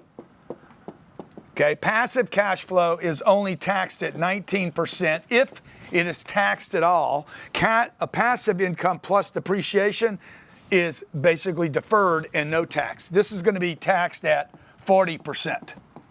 Active cash flow, multi-level marketing, salesman, commission, you're doing something online, people are buying books from you, that's royalty income, is taxed at 40%. This passive cash flow is taxed at 19%, but if you got the depreciation, then you're going to pay nothing until you wipe out that depreciation, okay? You're going to hear a term called below replacement cost. I mentioned that earlier. You're going to hear me talk about a last trade. What was the last trade? Or what was the last price paid? Okay, number 15, IRS code section 469. You want to write this down? And you guys make sure that you ask me this question before I leave today if I don't cover it. IRS code section 469. You guys that are watching this in the chat, make sure that I covered this before I leave today. 16, a land play. Okay, 17, migration patterns. Migration patterns like, you know, the people that came here last night. Okay, now real quick. I've been here 12 minutes. No, I've been here 50 minutes already. Oh my God, 50 minutes, okay? You know, I'm going to cover a bunch. There's some of you that are going to be like, look, man, I can't even track you going this fast, okay? For those of you that want to go deeper with me, that know you're serious about real estate and you don't want to try to learn it in 60 minutes, we put together an opportunity for you to join us in our Buying Apartments Basic Real Estate Home Study Program resource book, our multifamily dictionary, all these terms that you're going to need to know to be able to talk to the banks, the lenders, and the sellers, and an underwriting calculator. I put it all together. It's a ridiculous offer. I think the website is grantcardone.com. My website, grantcardone.com/go. If you know you're ready to go and you want to do something, we put together an offer. It's only $297. It's stupid. It's ridiculous. I shouldn't even have to explain it. And the first 50 people, I want to do a strategy call with my team, so I understand what kind of investor you are right now. You either have money, don't have credit, you're brand new, or maybe some of you are more experienced and you've done 2 or 3 or 4 or 5 or 6 or 10 or 20 deals. When my guys get on the phone call with you, by the way, they're going to tell you what I would do, not what they would do. They're there to help you see where to start with this program and where you want to look in your marketplace. So we're looking for where you are, what marketplace you're in, where do you want to invest, how much money do you have, do you have any experience, do you have any credit, do you have a ecosystem that you can raise money for, and they're going to spend 15 or 20 minutes talking about how you can best get started. I'm going to do that for everybody, okay? Now, for those of you that don't want to do that, don't do that. You don't have to do that. We just put something together stupid, ridiculous for those of you who know you want to go deeper on the information, okay? I'm going to cover a lot, and I apologize. I'm going to go fast. Just so I don't take your whole day. And I mean, if it was up to me, I'd stay here. I'd stay with you as long as you want to stay. Okay. Now, why do we have this here? Why do I have this sheet up? This is an example of all the deals right now that are available in the marketplace that are 4 units. Yeah. So I went on to a product I have access to. We pay $70,000 a year for this.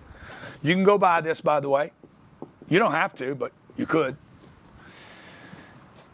I pay $70,000 a year for this product right here to show you what's available in the marketplace. This is everything 5 units and over that is for sale. Now, this is going to look like, I can't quite read it on my end. Let me see, where's it at for me? Put these backwards. Oh yeah, okay, here, I'm going to show it to you on mine, okay? And watch this. I'm going to go in here and I'm going to put for sale. I'm going to show you where to find the deals today, how to fund the deals, how to get debt on the deals, what interest rate, what price you should pay, and how to underwrite these deals. So grab a legal pad, strap in, tell your wife, the dog, and the kids, either come watch this and pay attention or leave me alone for the next little bit. Or ladies, tell your husband, go watch your dumbass game. I'm about to get rich. But ladies, you guys should make sure your husband does this, because when he dies, like when my dad died, my family was in deep shit. Okay, because when the income stops, every woman, if you're not the earner in the household, or you're the second earner in the household, when you lose that second flow, your family will be punished, because you're not going to be able to stop your living standards fast enough. The income's going to stop in one day, okay? He dies on a Thursday, boom, Monday, boom, there's no more income. They're not going to they might give you 2 months. Whatever. Is there some kind of deal when you die? No. In 1968, bro, you die on a Thursday, bang, you were off a payroll by Monday. Yeah.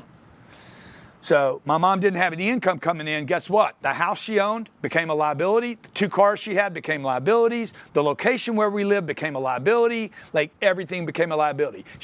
There was no money coming in. Okay, any assets that she owned, she knew she might have to sell. Everything became a problem.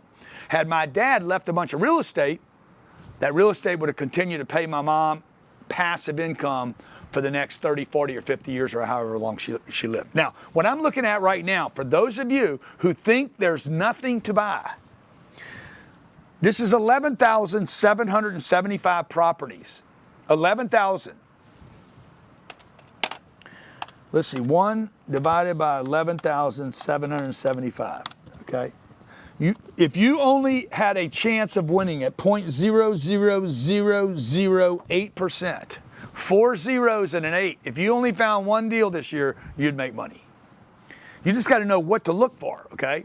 Now, that's just one website. I'm going to show you another one right here. Okay, this is a product, a resource called LoopNet.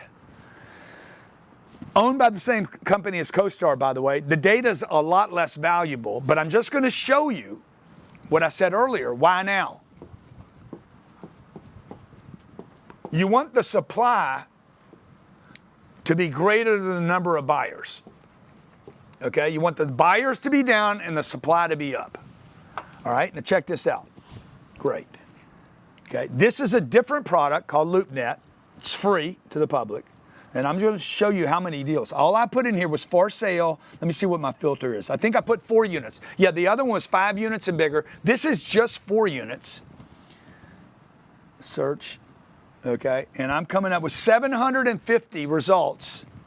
And let me just show you this. Watch this. 16 units in Philadelphia going to auction.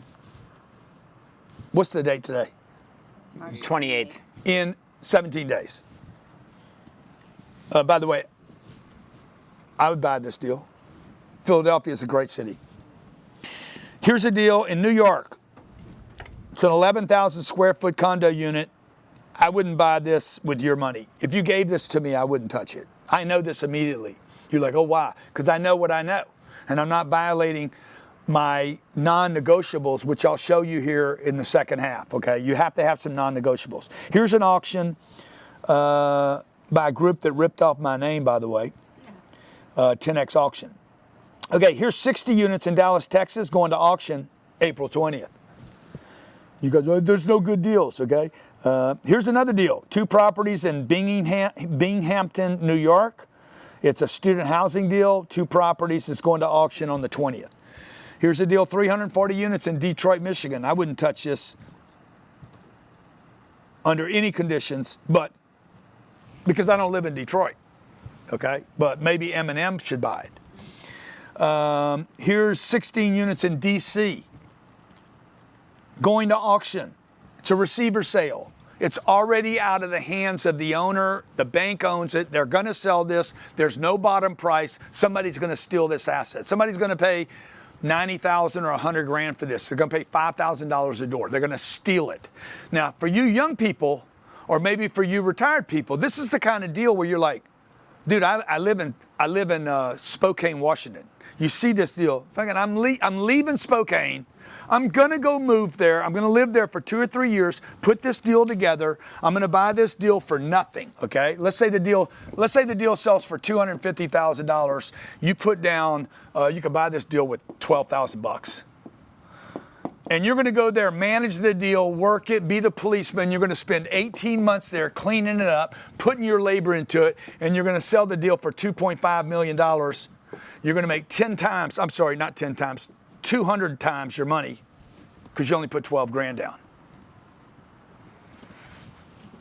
So what, you got to live there for a little while, okay? Let me just show you another deal, okay? This is a deal in 3 multifamily properties, Albany, Georgia. Here's a deal in Phoenix, Arizona. One of the great real estate markets in the country. Beneficiaries of the insanity of California. 266 units. $95 million. They have a price already. Let's see if it's worth anything. $357,000. Don't even waste your time. This is not for sale. This is bullshit. I can tell by her. Okay, she's the first clue. Lone Star Alexander. I should call her right now, but I don't have enough time. I'm going to throw this whole thing off if I call her right now. I know you guys would probably like me to call her and put her on tilt. Here's 186 units, same chick. See, you guys don't know what I know, okay? First of all, if this was a real asset in Phoenix, Arizona, that was really for sale, she would not have the listing.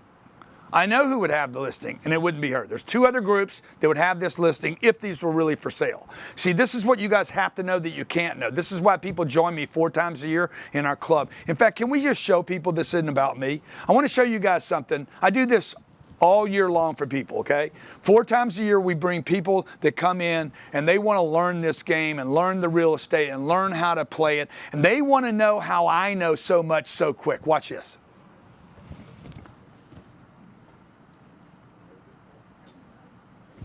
I can't hear it.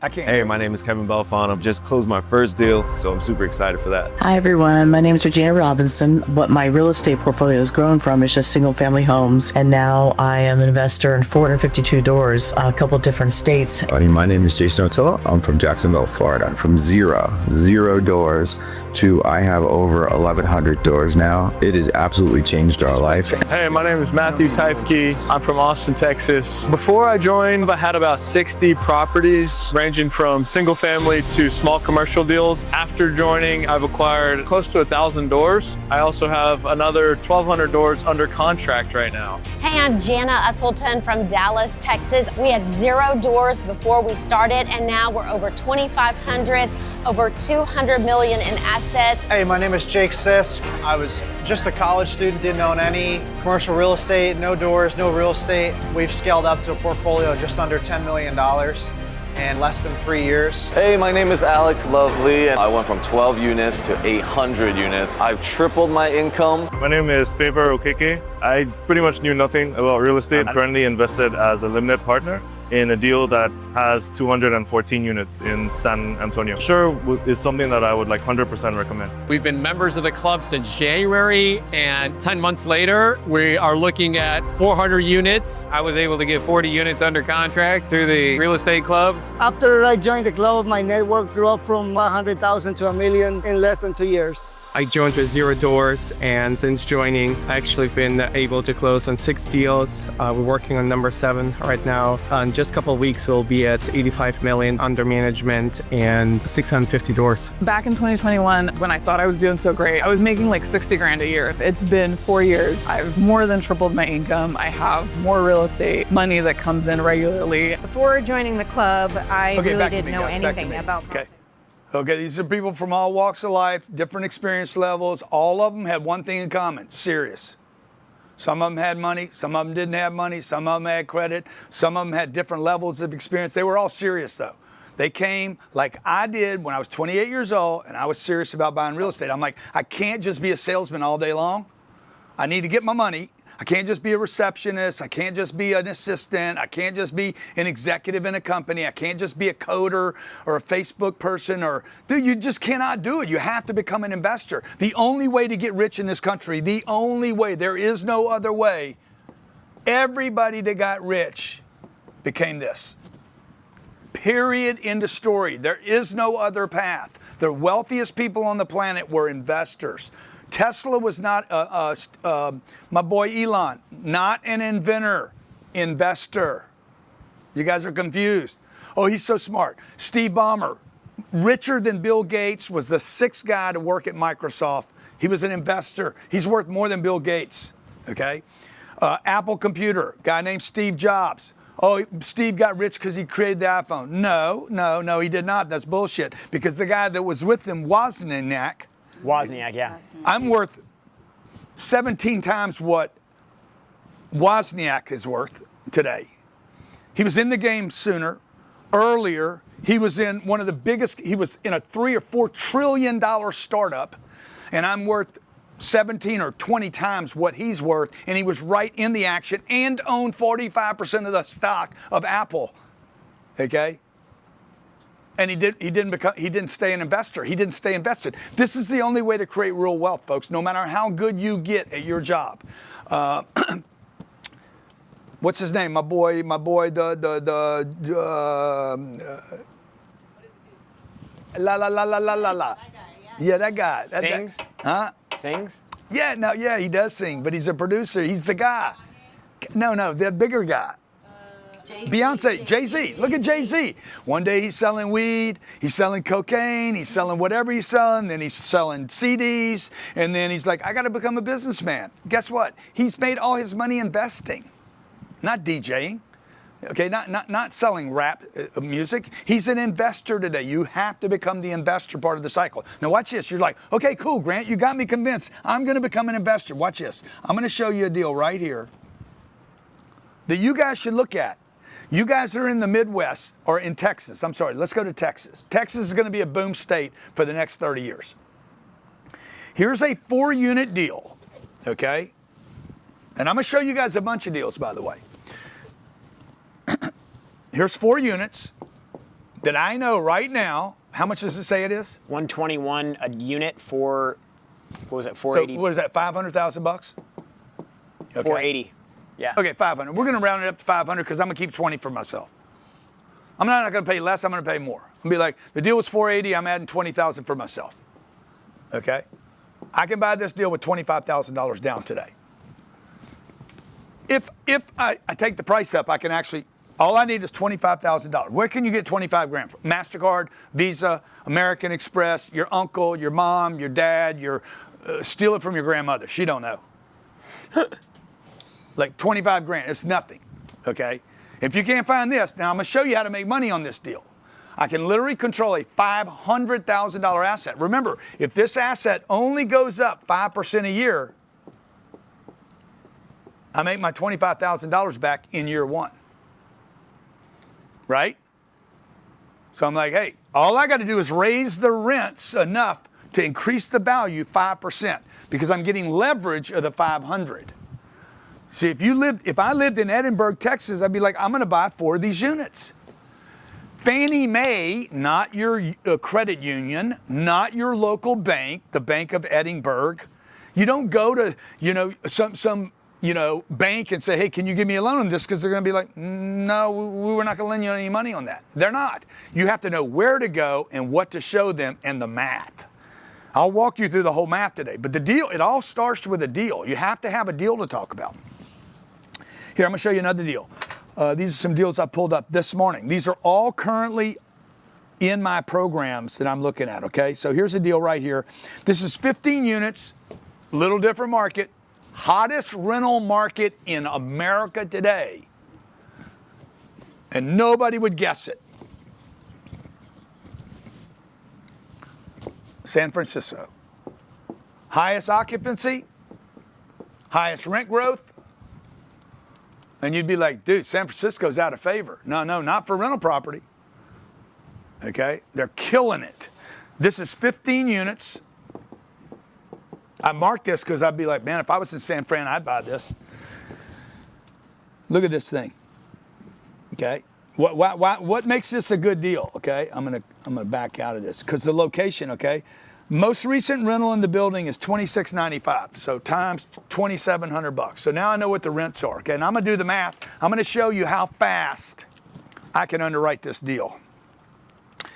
And for you guys that already took advantage of grantcardone.com/go, grantcardone.com/go, I'm gonna give you this tool so you have it on your phone.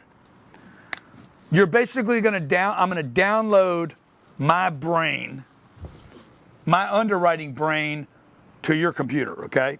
Times 12. Oh, let me see. How many units? 15. 15 times 2,700 times 12 times 0.95 times 1.1 divided by 0.05. This property is probably worth, I just did the underwriting. If I did it right. I didn't do it right, though. So, did you give it to me? Yeah. You just plugged I'm going to show you guys a better way to do it. Number of units. How many did I say? 15. Rent's $2,700, $50. I'm going to say other income's going to be 10%. Oh, do I need to put a percentage sign? No. Oh, okay.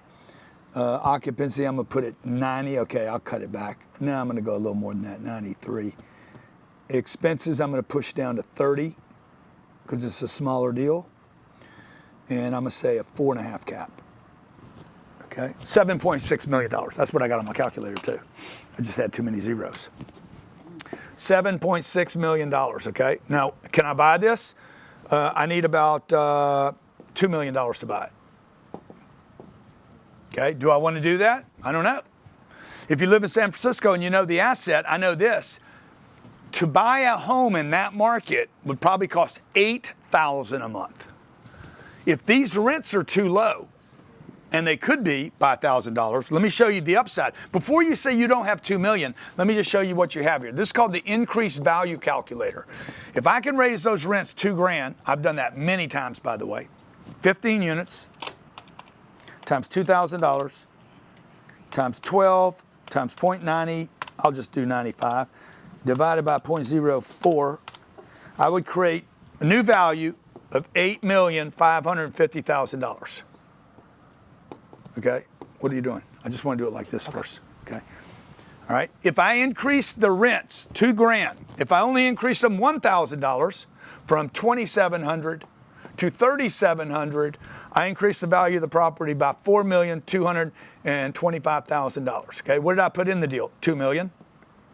So I go to an investor and say, dude, I just found a piece of real estate. They have to sell it. It's in San Francisco. Location is sick. I show them the building. SFO. Can't build again. They won't let you build anything there. Fuck, I can't even fix my own house in California. Okay?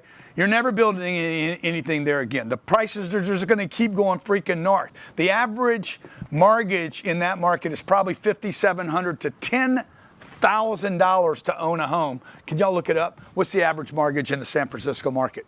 I'll bet you it's way north of $5,700. I'll bet you the average rent's $5,700, okay? And these rents are only $2,700. So I'm gonna go to an investor, maybe 4 investors, each of them have $500,000 each. 88, median is $10,000 a month. Median what? Median rent.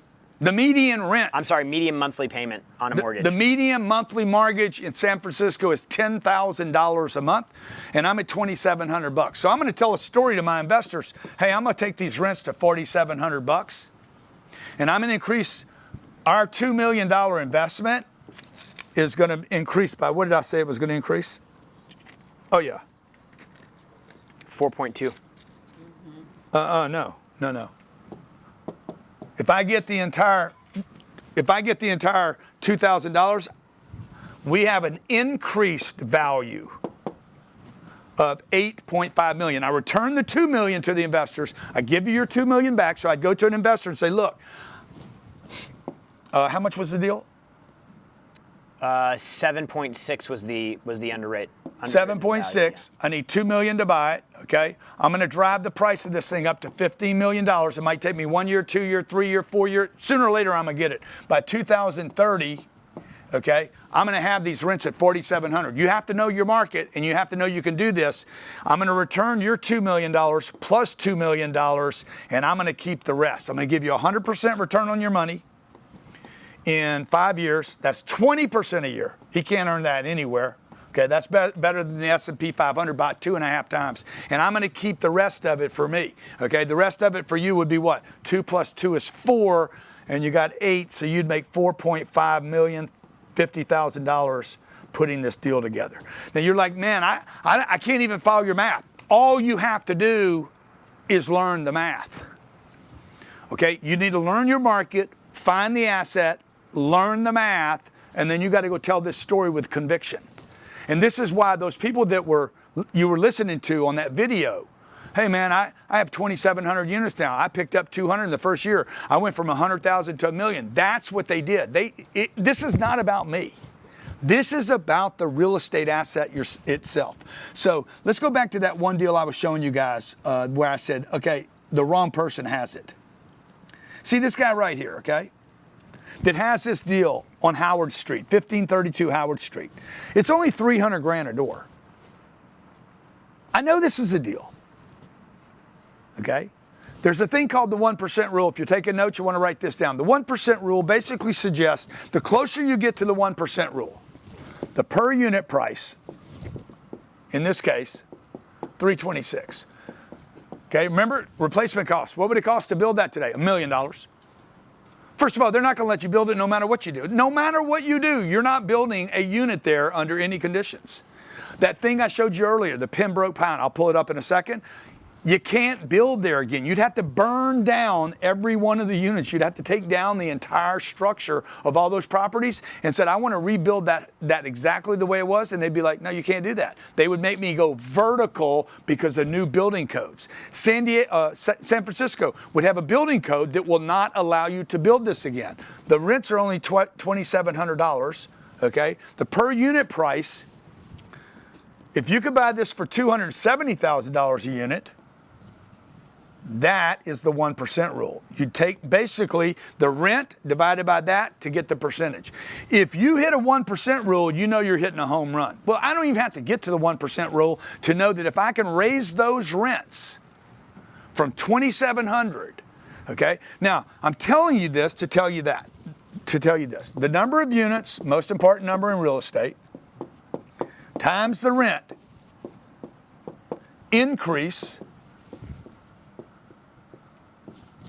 equals the increased value. You want to write this formula down. I'm going to show it to you here in a second. I'm going to show you a way that you'll never forget it. This is the special formula mix that I use to buy a real estate, okay? I'm going to give everybody a little trial right. I'm going to show you the value of real estate and how it will replace all the hard work and dreams that you've ever had and make them come true, okay? I want you to take 4 units. I had a 4-unit deal in here. Let me see. You see this little deal right here, okay? This deal is in Indianapolis, Indiana. Pulled this up this morning, 4 units, cute. I don't need to build it. I'd literally walk in and buy it right now, okay? How much would I need to buy this deal, Jared? You would need $33,000. Yeah. So I'm not even worried about the price, by the way. You guys always worried about price. You should never be worried about. Price should be like the 6th most important thing. 1, 2, 3, 4, 5, 6, way down on the list. Most of you have price as the most important thing. It's not. So let's say it's $680,000. I'm going to kick in 20 grand for myself for a fee to do the deal. Why not? Okay. Now it's 700 grand because that's how little price matters. I need 5%, $35,000. Okay. Now, how do I make sense of the deal? It says right here that the per door price is $169 a door. So if the rents are 1% of that, I need the rents to be $1,690. That's how simple this is. If the rents are $1,690, it's a go, okay? Now, I don't know what location. I don't know about the schools. I don't know about the crime. I don't know who's renting there now. I mean, if there's a bunch of drug addicts in the neighborhood, that's a problem. But I'm just telling you, based on the numbers, I don't know this market. I wouldn't buy a market I don't know. But let's say I was there and I'm like, dude, schools are great. Jobs are coming in. There's no crime here. People want to live here. This is close to this and that. And there's a Whole Foods and a Trader Joe and a Starbucks. And we got a data center coming in and Elon's about to do something and Facebook just moved some people. I'm like, bruh, here's what I need. I need the 1% rule. I need leverage. I need a Fannie Mae loan. And man, if I could get some rent growth here, is there any way I could get, now watch this. Is there any way I could increase the value of the property? I have 4 units. I want you guys to multiply times 200. That's $800. Times 12 equals 9,600. And then I want you to divide by 0.06. And I'm going to show you the power of real estate. Multiply 4 times 200 equals 800 times 12 equals 9,600 divided by 0.06. How much is that? It's $160,000. $160,000 in new value, okay? Now, what would it take you? How many years do you have to work to create $160,000 in new value? Because what I just did was this. I took $200 and changed it into 160 grand. Am I right or wrong? It's more than that. I got 640. Yeah, that's what I thought, dude. See, that's why you never trust other people with your math, ever. Okay?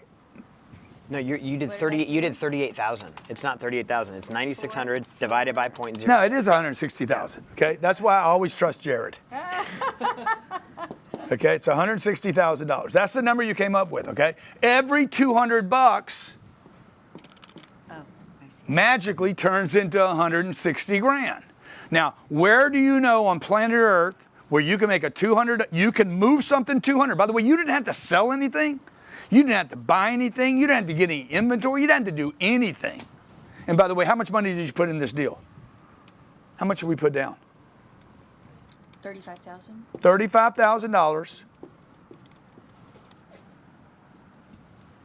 And I got an increased value. If you take 160 and divide it by 35, that is a 45% return. I'm sorry, 450% return on your money. You turn $35,000 of investor money into 160 grand, and all you had to do was raise the rents 200. So what are you looking for?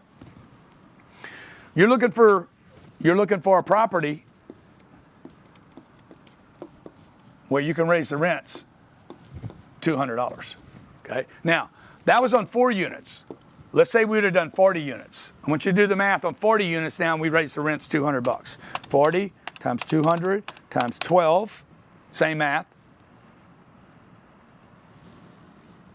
divided by 0.06. And that equals $1.6 million. They're asking people where the 6 is coming from. The 6 is your cap rate, okay? The 6 is Indianapolis. It's probably going to be a 6 cap rate. You got to know your cap rate. You'll know your market, okay? You'll know your market cap rate. You're going to get started. I got started in Houston, Texas. At that time, Houston, Texas had a 7 or 8% cap rate. I knew every calculation was going to be a 7 or 8. I moved to San Diego. The cap rate was 6 to 7. Okay, today I'm in Miami. Cap rate's going to be 4.5 to 5.5%. Depending on the asset. You move back to Houston, you move to Austin, it's going to be probably a 4 3/4 cap. Go to Philadelphia, it's going to be a 5.5 to 6. I take Philadelphia, I go to New York City, Manhattan, it's going to be probably a 4 cap. You just got to know your market. That's a simple thing to find out. It's not anything you even need to learn. Okay. Also, just the cap rate, and another way to think about that, because I know it's the capitalization rate is kind of like a big word to think with. The cap rate is the return on invested money. So if you buy $1 million. No, the cap rate is the return if you paid cash for the asset. So if you paid $1 million for an asset, doesn't mean you had to pay cash. If the asset was $100,000, if it was $100,000, okay, and the cap rate is 10, that means it makes $10,000 a year. If it's 9, it makes $9,000 a year. Okay, it's a return if you paid cash for this asset and you wrote a check for it. The 9 means it's going to pay me $9,000. If it's a 6.5, it means it's going to pay you $6,500 of NOI a year. This is before the debt. Cap rate is always figured with no debt on it. Okay, now watch. Here, the reason I'm giving you these terms, and let me just tell everybody this, guys. If you're hearing this for the first time or the second time or the third time or the fourth time and you're not getting it, all you got to do is keep listening to it. Okay, that's why I gave you guys the opportunity to listen to this, not this recording, but grantcardone.com/go. That's a 23-hour program of me going over deal after deal after deal. 23 hours. This is something you keep the rest of your life. Can you guys show it? This would be the time to do that. Okay, it's 23 hours, basic apartment investing. I'm literally walking through deals.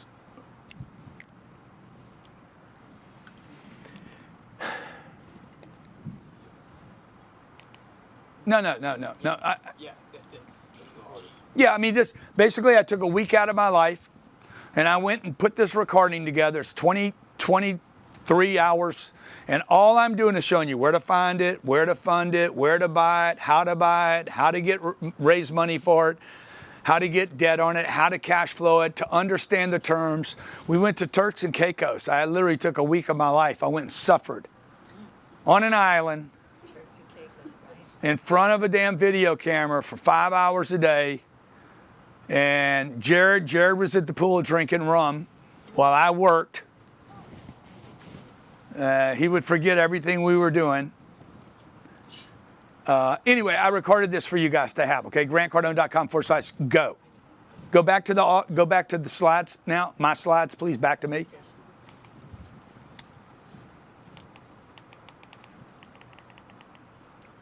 can I show the offer, guys?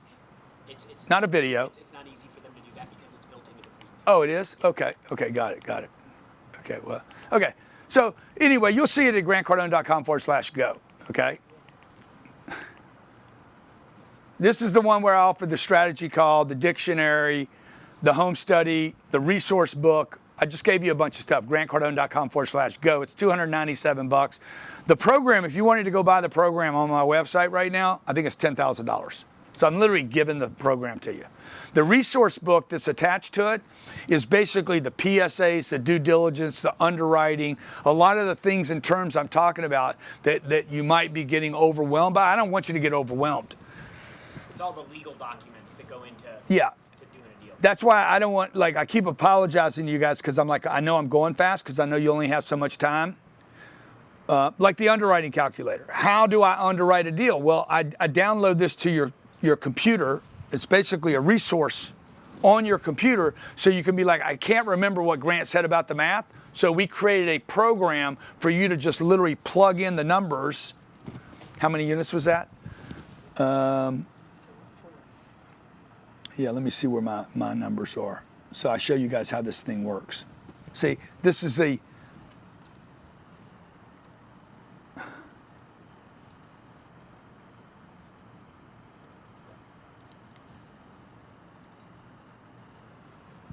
where's the underwriting calculator? Go see where it says all calculators at the top.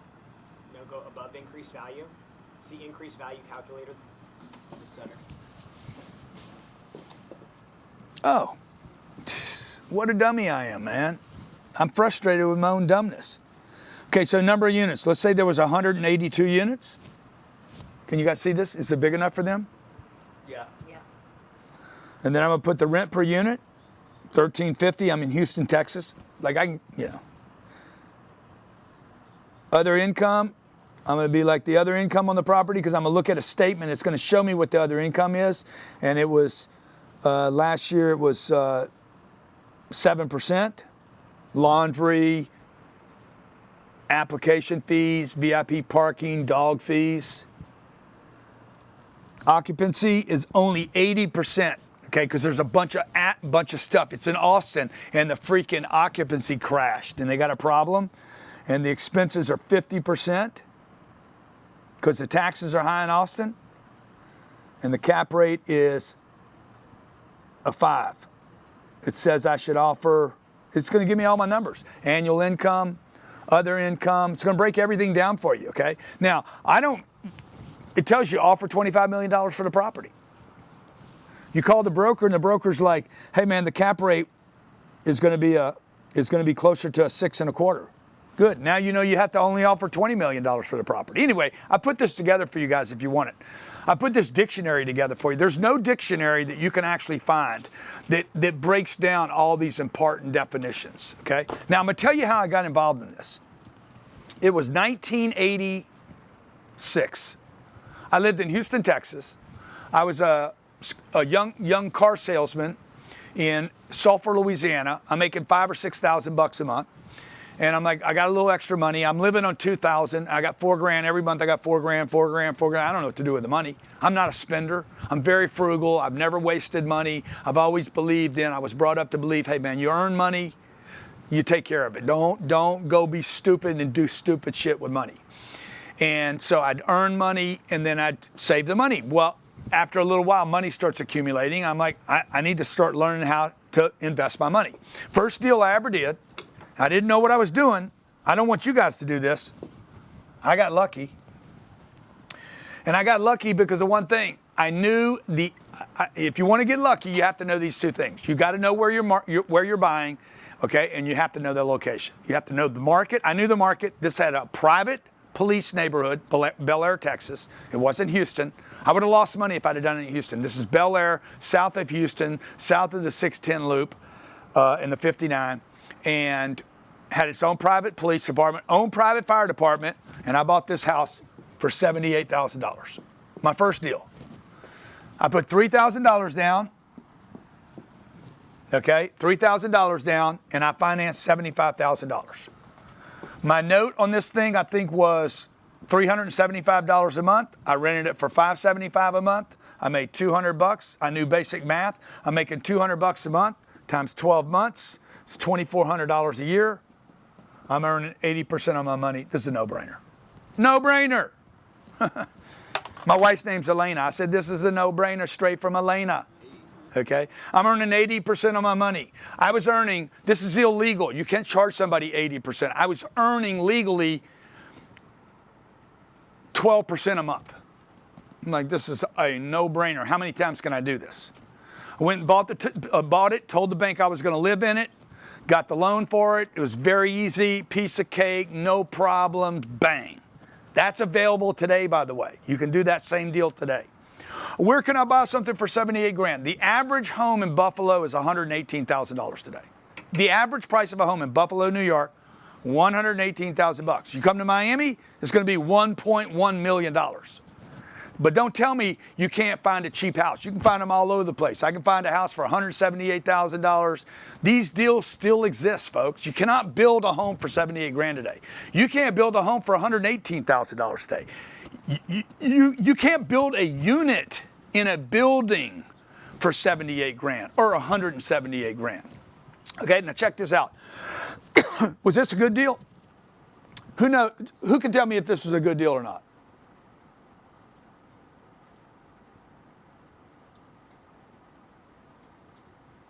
Oh yeah, we got some answers now. What did I pay for the asset? What's the answer? What did I pay for this asset? Are they telling you guys different than the chat I'm seeing? I see great deal. Yes. No, Max Right, I paid $3,000. By the way, I got the $3,000 from commission selling automobiles, so I didn't pay anything for it because I never had that $3,000. Somebody bought a couple cars from me. I had some commissions. I took the commissions, threw them in the bank, took the bank money, and put it in the deal, and that's how I bought this deal. I told the bank I was going to live in it, and before I moved into it, this chick named Jana and her sister, both of which I was dating at the time, 2 for 1, they rented it from me. Now it's 2 for 1, and I'm getting paid. Okay. They all both got upset with me 3 or 4 months later. You know, they say you don't. Exactly, don't. You know, so they got upset with me. You know, one of them gets upset, and the other one gets upset, and the next thing my tenant's upset, and the next thing you know, we all break up and they move out. I used to tell people it's because the roaches and termites, but it wasn't really. Okay, so watch. I'm making 80% of my money. Before I closed that deal, I was already looking at a second deal. 3 weeks later, I bought this deal. Okay, you know how you learn things? You get a little faster. Boom! I bought a place called 5422 Bel Air, Texas. These two units ought to be put in some kind of a historical. This is called Brayburn. If you look this up on the internet, 5422 Brayburn Street. Well, I'm showing it to you right now. This is the asset right here. It was a half acre. I bought it because it was a half acre. There was oak trees lined up. I don't know why I've just always had this. I've always known what a good place was. I could drive down the street and say, dude, there's money on this street. You guys can probably do this too. How many of you have that ability? You drive through a neighborhood and you're like, damn, there's money here. Or you drive through another neighborhood and you're like, damn, it don't feel good here.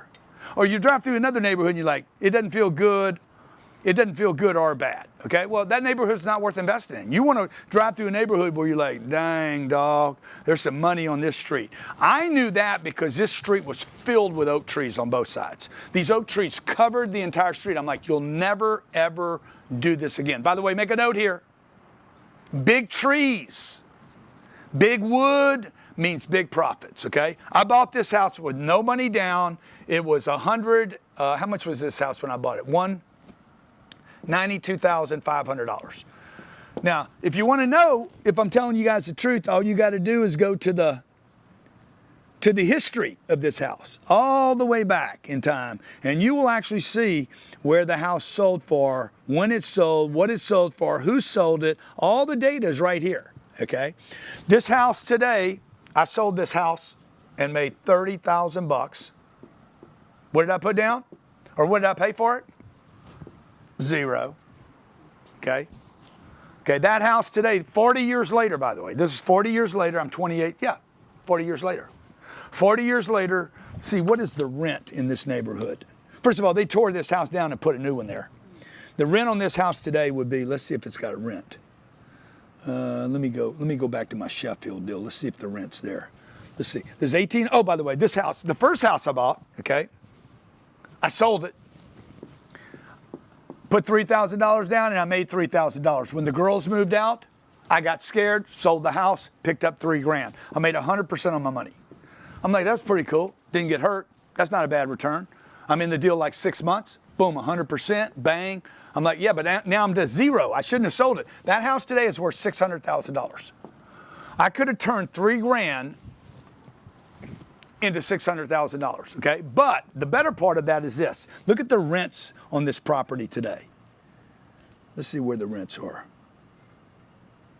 I think the rents are $2,800 here. Yeah, there's the rents, $2,948. This is 1,800 square feet, Bel Air, Texas. Watch this, $2,908 a month times 12 is $35,000 in rent a year. What did I pay for it? $3,000. I'm earning 12x on my money every year just on the cash flow, not the appreciation, times 40 years. Let's say I did that for 40 years. I would have earned $1.4 million in rental income without even selling the asset. Notice, the asset's worth $600,000 today. I put $3,000 down. I would have earned $1.4 million in rent. I took $3,000 and turned it into a millionaire purchase. One deal. What did I do? I got scared, didn't know the math, and sold the asset. I had it in my hand. Went and got another one, had that one in my hand, sold that too because I got scared, and then I said, okay, I got to put my head together. I spent 3 years from 1980, what year was this? I'm trying to figure out when I got to California. When did I sell this? You know the date when I sold it? 86, 89? And then when did I buy Cedar Woods? I spent 3 years studying real estate. This is what I'm asking you guys to do. You guys got to study this game, okay? And I'm going to tell you right now, you do not have 3 years. You have to get this done in the next 3 months. Now, 35 years ago, we did not have the technology we have today. There was no LoopNet, there was no CoStar, there was no underwriting calculator, there was no guys like me helping people, okay? There was no Zoom calls, there was no way for me to deliver content or help people. You'd have to go get a high school degree or a college degree, a license. You'd have to go learn this. What does it say? Sold Rayburn in 98. So in 1998 to 2001, is that right? Yeah. All I did on the weekends, for 50 weekends, probably 150 weeks, all I did was study real estate. I looked at thousands of properties. I studied Sam Zell, if you want to write these names down, Sam Zell, Donald Bren, and a guy named Fred Trump. Everything they had done to build their real estate portfolio. I went from single family homes and said, oh, now I know how to buy real estate. It took me a while to actually understand the math. And the math was this: number of units times the rent equals the value. It was very, very simple. Next deal I would do is 2000, what year was that? One? For Cedarwood. 210 Cedar. Yeah. That would be okay. right. Yeah, it was 96 to 98. Okay, 1998, I'm in San Diego, California. I've moved from Texas. I sold my 2 deals. And I see this deal called 201 Cedar. I think it was Cedarwood. 210 Cedar Road. 210, not 201. 210 Cedar Road, yeah. 210 Cedarwood or Cedar Road? Cedar Road. Cedar Road. I don't remember the name of it. But I got close. I remember it was blue. Let's see if it's still there. See, this is a beautiful thing. The first 3 deals and the next 73 deals, I have addresses for every one of them. Every one of them are documented. Every one of them have a record. You cannot be bullshitted on this stuff, okay? Because there's a lot of bullshit on the internet right now. I mean, AI has completely destroyed all trust. I'm going to get rid of that. I'm going to get rid of this one, this Zillow. I don't need that anymore. And I'm going to show you this deal. Yes, it's still blue. Okay, I just put in Apartment Finder, Cedarwood, This is the color it was, by the way, in 1998. Okay, look at it. Same color. The roof's been changed. Okay, now how did I know this was a deal? I literally drove up on this deal, heard about this deal. We were in a correction market just like we're in right now. More sellers than buyers. I drove up on this property. I remember Dale Christensen's with me. He's my best friend at the time. We drive up and I'm like, oh, bro, 48 units. The rents at the time were like $525 a month. I'm like, we're going to buy this asset, okay? The replacement costs, okay? There was two numbers I asked for. Cost to build, I didn't give you that earlier, and replacement costs. It would cost $6 million to rebuild it, and he spent $5.1 building it. The property was on sale for $1.9 million. I put $350,000 down. I scraped this together. Mom, brother, sister, dude, anywhere I could get this money. Put it on Visa card, MasterCard, American Express. I went and got cards, okay? I knew I had just stolen something. Now, there's a saying in real estate, you want to write it down. The money is made on the buy. You should be as close to 100% confident as possible on the purchase. I've done 76 deals. Anytime I ever violated this, it cost me. Okay, and there's different levels of violating your own principles. I'm going to go over a whole list. Don't leave before you get this list, by the way. What's it called? The non-negotiables. Non-negotiables. And then the other thing too is FAFO. For everybody that hangs on until the end, we're going to give you a special link for a gift that Grant wants to give you for staying to the end of the training. Yeah, stay to the end. I'm going to give you a special gift. The gift that keeps on giving. Okay, for you guys that are really serious. Okay, now first of all, let's just go over some of the math here that you've understood. This is what we do for our club members and our mentors. So there's a mentorship that we do on Fridays and a club that we do on Wednesdays. Wednesdays, we meet and we look at deals and fund deals. Actually fund the deal on the phone call. I don't know if you guys have any Zoom call spreads of just that without the video. Just show them what I'm talking about. And then on Fridays, we do a mentor call. This is for people that need to learn more. Okay, and they want to learn, and it's just a Q&A call for an hour and a half on Fridays. It's recorded, so you get to go back and watch them. So some people choose to do that with us, okay? Because maybe they have a deal they found, they want my input on it. On Wednesdays, they'll come up and say, Grant, what do you think about this deal? I'm like, I love that deal. I'll help you raise the money for it. We've raised hundreds of millions of dollars for other people's deals. Now, what do I know about this deal?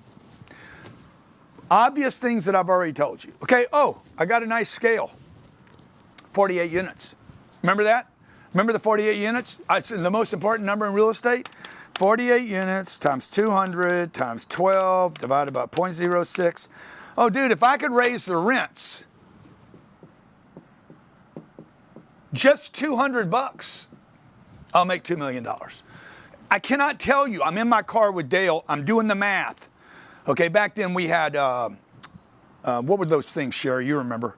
Those books. Thomas Guide? The Thomas Guide. Yeah. I got a guide this big in my lap driving a car, okay? No power, probably don't even have power steering, okay? Probably smoking a cigarette, okay? And my boy Dale's on the other side. We have no clue where we're going. We're driving out. It's beautiful California. I'm driving out there. Got my little Thomas Guide. No GPS, nothing. We got no tools, right? And I drive up. I don't even know what I was using for a calculator. Probably was this. Because we didn't have phones then.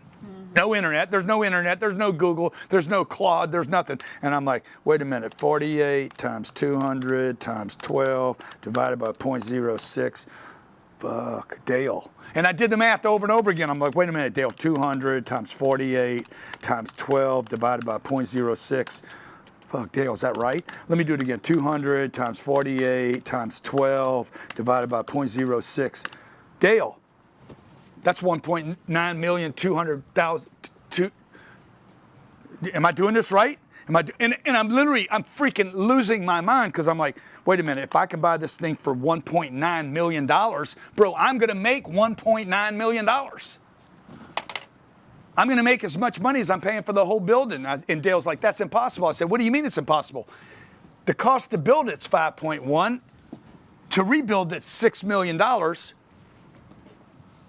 It's going to be worth $3.8 million one day. It's just who's it going to be worth? You want to write this down, okay? Real estate gets sick, but it never dies. Okay? The address never changes, but the owner does. Okay? So that asset, by the way, this asset is here today. If I go Google that asset today, what's the address again? 210 Cedar Road. 210 Cedar Road. And this is why I'm trying to get you guys excited. You guys got to quit looking at Bitcoin and Ethereum and Solana and stocks and Apple and Netflix and Nvidia, and you're waiting for the next big thing, and you're doing stupid shit, dude. You're watching movies on the weekend. You guys should be freaking looking at this. You should be studying this, because one deal, okay? This deal would end up selling for $5 million 37 months after I bought it. I'd make $3 million. I made more money on one deal than I'd made in my entire lifetime. I made more money on one deal than my dad and his brother had ever made in their entire lifetime. And all three brothers, by the way, and all the uncles on one deal. So you're talking about a generational lifesaver, a generational, Cedarwood Vista. You're talking about something that changed generational wealth forever. Okay, let's see, maps. And there it is. Yep, it's still there, guys. It's crazy. Same asset. Still blue. It's changed the roofs one time. Tenants have changed, owners changed. The asset's still there. But what's different today? Okay? By the way, I would sell this deal. Watch what I did here. Okay, I'm gonna show you guys where to find these deals today. I paid $1.9 million. It's on record. You can see it. I put $350 down. I financed. Everybody all right over there? You guys sure are serious, man. I financed $1,650,000. Okay.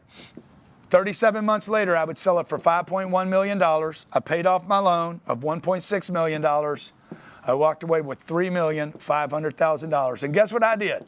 Guess what my tax bill on the $3.5 million was? Zero. Oh, guess what? The $350,000 paid me $42,000 in cash flow every year for 3 years. I made $125,000 in cash flow. I made more money. This paid me more cash flow than I was earning per year. And all I had to do was make one decision. Number two, I hadn't paid any taxes. None of this is taxable income. And when I got my $3.5 million out, guess what? Somebody said, Grant, trade that and buy a $12 million asset. And don't pay any taxes. This money then went into a $12 million asset, and guess what? In 4 months, I went from nothing, one deal, 2 deals. I bought a 48-unit deal, 38-unit deal, 92-unit deal. 6 months, I had 500 units in San Diego, California. Now, here's the good news. What's that asset worth today? You guys are going to help me figure that out. The rents on this asset today are $2,700 a month. Okay, I want you guys to multiply $2,700 times 48 units. For those that did not take advantage of the grantcardone.com/go, I'm sorry, for those of you that did take advantage of it, I'm going to give you this underwriter calculator. When you hit the link, it's going to automatically be uploaded to you so you have access to it. You don't have to be good at math, okay? Congratulations to everybody that took advantage of it. Great job, guys, for putting that up there. Monica, April, Chase, Dave, Alex, Sean, Daryl, Mac, Sean, Julie. Okay, I'm going to give you the 2 things, the underwriter calculator and the increased value calculator. I'm going to give you both those things because I want to show you what this is. You're going to take, for the rest of you, you need to learn the math, okay? 48. What were the rents then? 2,700. Well, no, I don't know what they were then, but you said, I think they were 800. Yeah, 700. They were let me see. Yeah, they were $800, okay? Let's just do the increase. We're just going to do the increased, okay? $1,900. The rents have gone up $1,900. When I was buying, I'm like, I don't even know if I can raise the rents $200. We raised them $200 in 3 months. I went in and said, I wonder if we can raise them $200. Don't know if you don't ask. You know, I learned that when I was single. So 1,900 times 12, and let's go ahead and put a 92% right there. 92% means I'm not going to collect the rent from all of them. What number is that? Oh, 48. 92%. Times 1,900 times 12. Oops. 48 times 1,900. The rent's tripled. Oops. 48 times 1,900. That's the increased rent. Times 12 times 0.92. And I'm going to divide by 0.06. 16 million. Okay. What does this number represent? The increased value, not the value, the increased value. What did I do to increase the value? I didn't do anything to increase the value. Time increased the value because the rents went up. I did nothing. Actually, your income probably went down over this period of time. If you look at the labor rates in America, the labor rates in America barely, if even, keep up with inflation. Housing costs go up.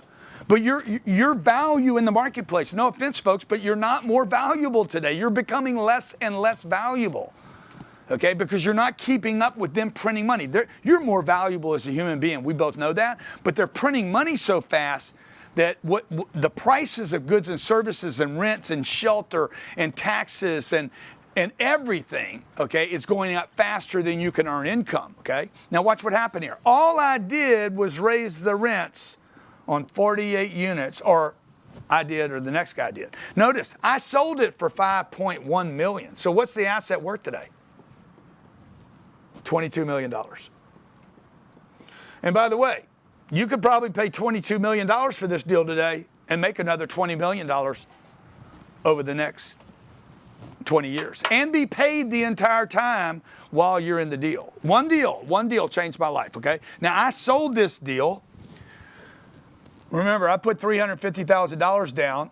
I earned $42,000 on I just took the money out of the bank or the credit card, and I got free cash flow for this. And I was paid cash flow year 1, year 2, and year 3 until somebody gave me $5.1 million for the asset, and I made basically $3 million profit. So I was paid to wait to get this profit. Took the profit. This is the 1031 move, took the $3 million profit, moved it into another deal, and didn't pay any taxes. Okay, now how can you do this? Will you do this? Will you take the time to learn this?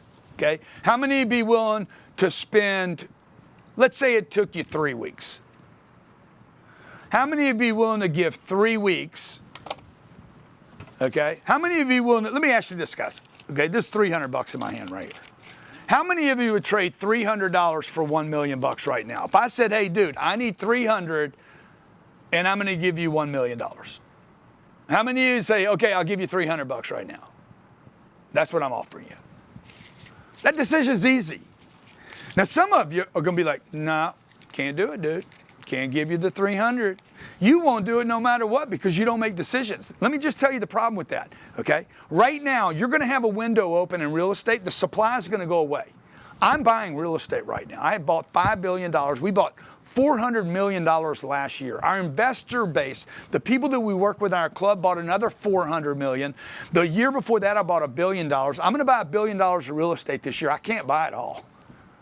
There's more real estate than anybody on this whole, all of us went out and bought 10 deals. There would still be real estate left over, okay? I just need you guys to give me 3 weeks. What's the date? The date today, April 10th, April 13th, 14th. What is it? April 13th and 14th. Okay, I need you guys to give me between now and this very important date, April 13th and 14th. How many days is that? 14 plus 3 or 4? 17 days, yeah. I need 17 days. I need you guys to give this program 17 days. In 17 days, you're going to know whether this is for you or not, okay? I'm going to give you the real estate resource book. this resource book I mentioned earlier. Why do you need that? Because when you get a deal, you got to go do the due diligence on the deal. What am I looking at? I'm looking for the roofs. I'm looking for the PVC. I'm looking for the air condition. I'm looking for a thing called R21. I can't cover all this today, okay? It's just impossible for me to cover. Is there a termite check? What's it going to cost? Who's going to do the due diligence? Will there be a third party? What's the purchase and sale agreement? What's a sample contract look like? Okay? How do I do a property incident record? I'm going to give you this book. This is online, right? They can buy it? It's in the portal that they get. But if you want to go buy the book and you don't want this, you like, I just want to buy stuff from you separate. Good. I think you can buy this for $2,500 at my website. You want to buy it? Go buy it. $2,500. This is exactly what I use to avoid paying a lawyer $75,000 to on a purchase sale agreement. I think we pay my lawyer now $15,000 for what most people pay $75,000 for, because I'm like, bro, use my purchase and sale agreement, okay?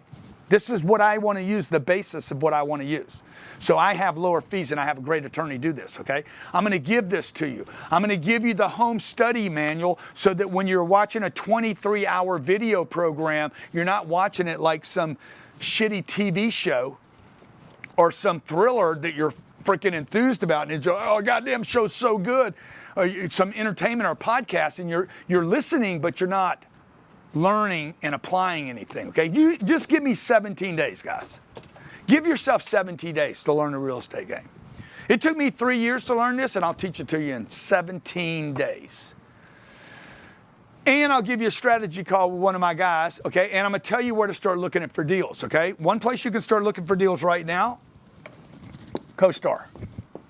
Now, to be a CoStar, you got to be a member at CoStar to do this. You're going to have to pay money. This could cost somewhere between $5,000 and $70,000 a year. I'm just telling you what things cost so you guys know. You can go to LoopNet right now and look for free.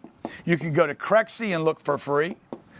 This is free. It's all garbage here, by the way. Both of these are garbage sites. I mean, they're data. Really, these are just good for names. I'm just going to use this for names. I know what to look for. Okay, I can literally look at a site right now, and I can see, this is what I said to you guys earlier, like, you don't know what you don't know. You know that old saying? See this right here? Let me show you this. I know, because I know the market. Not that one, not that one. This one where this guy was, the Phoenix deal. No, not that one. There was a Phoenix deal where I said, oh, that's a waste of time website, okay? And right below it was another listing from her. You shouldn't be listing good assets at LoopNet. The good shit would always go actually not even here. They're going to go to Newmark, JLL, Cushman, Wakefield. See, this is what we share. When you guys are on the phone call with my team, say, dude, tell me about the club. What is it you guys do different at a club? Club's like $30,000 or, okay? Well, what happens on the club is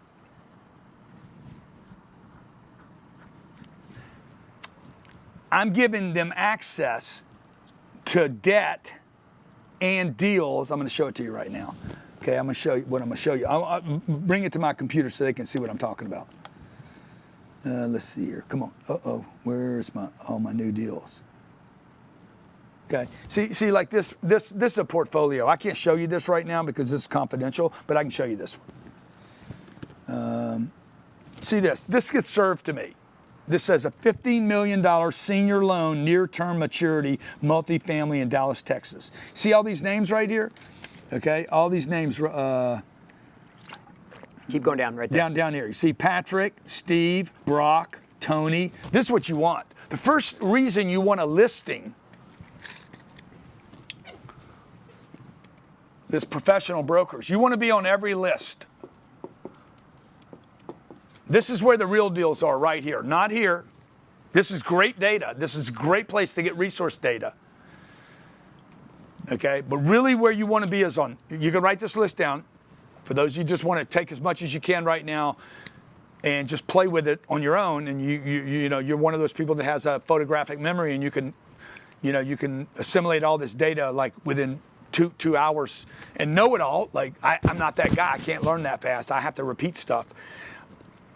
Newmark, JLL, Cushman, Wakefield, Collier. Who am I missing? No help. CBRE. CBRE. East Deal. Marcus and Millichap. You can go to Marcus. You could go to East Deal. Okay. See this deal right here? Here's the deal being served to me. Okay. Let's see here. Here's the deal in South Virginia being served to me. The Axis of Chapman. Okay. You go through this right here and you hit this thing right here. You hit. I'm going to give you a warning right now. Warning, warning. Watch this. You're going to go here. If anybody ever asks you, property landing page. No, I don't want this. I want. There he is. See, this says sign a confidentiality agreement. All right to sign. Make a note. It's all right to sign a confidentiality agreement when they have a listing. Never sign a confidentiality agreement for someone that does not have a listing, ever. Or an NDA. Or an NDA. Don't do an NDA, ever. I'm saving you millions of dollars right now telling you that. Again, you don't know what you don't know. Here's a deal right here, okay? The Retreat, Vista Lakes. I get served these all the day. Now, this is what I'm telling you about our club. A lot of these deals I can't do because they're too small, too old, or they're not in my market. So when I have a deal that's too small, too old, or not in my market, I bring it to the Wednesday call, and I tell the guys in the call, hey, you're in St. Petersburg right now. I saw this deal. It's 40 units. Can you pull up, what's the guy's name? The big dude that bought that deal in St. Petersburg. Ken? Yeah, Ken G. Ken G bought a little small deal. I think it was 40 units. He's going to make a fortune on that deal. Okay, I looked at the deal. I underwrote the deal. I didn't buy the deal because it was just too small for me. It didn't change anything. I need a bigger deal because of where I'm at. I said, Ken, or somebody in the club, Wednesday, we do this call at 12 o'clock, lasts for about 90 minutes. I said, you guys should do this deal. I don't know if you could pull up that deal Ken did, but. No idea what it's called. Okay, this is the Retreat. Okay, this is called the Retreat Vista Lake, 1990 build, 874 square feet. The rents are $1,500. It's 90% occupied. The thing you want here is right here. It says visit the website. Okay, you see all these names down here? 1, 2, 3, 4, 5, 6, 7, 8. I know every one of these guys. They're friends of mine. Okay, I've done deals with them.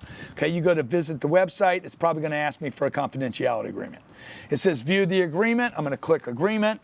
I'm going to put in my name right here. That's what you're going to do. I'm showing you exactly what you guys got to do, man. I'm walking, holding your hand, showing you what you have to do. Yes. Huh? Can you get Ken G? Can you get him on the call? I'd love to talk about that St. Pete deal. Okay. Okay. I'm going to hit yes. Okay. I got to put my company name in here. You want a company name, by the way. Okay. You don't want to be Sherry Hamilton now. You have to be Hamilton Capital, Hamilton Real Estate, Hamilton Multifamily.com. You have to have a different name than Bob at Gmail. Nobody's going to trust Sherry at Gmail. You have to have a professional real estate sounding website. So this says enter a company. So I am Cardone Capital. They're going to go to my website. You don't have to have a website. I'm going to click submit, and they're going to put me on a list. And guess what? Magically, every month, every week, they're going to send me deal flow. Okay? Now, why is deal flow important? These are deals that are for sale. Okay? When you have deal flow, what you're looking for, make a note. And again, I apologize, guys. I know I'm going fast. Okay, I know I'm seeing in the chat, dude, can you slow the guy down? Okay, well, you could, but then we're going to be here for 5 hours. You guys want me to stay longer? I'll stay longer, but you just got to tell me, hey, dude, just slow down. Or what you could do is you could take the information, slow it down, and share it with your family. So you and your wife, you and your husband, you and the kids. This is what you guys should be watching on weekends. This is what has made the difference in my life. I learned the game. And I had no one willing to teach me the game. I spent probably $3 million learning what I'm sharing with you right now for free, okay? Deal flow. First of all, you probably need one deal. I'm going to be conservative. You need 21 deals to buy one.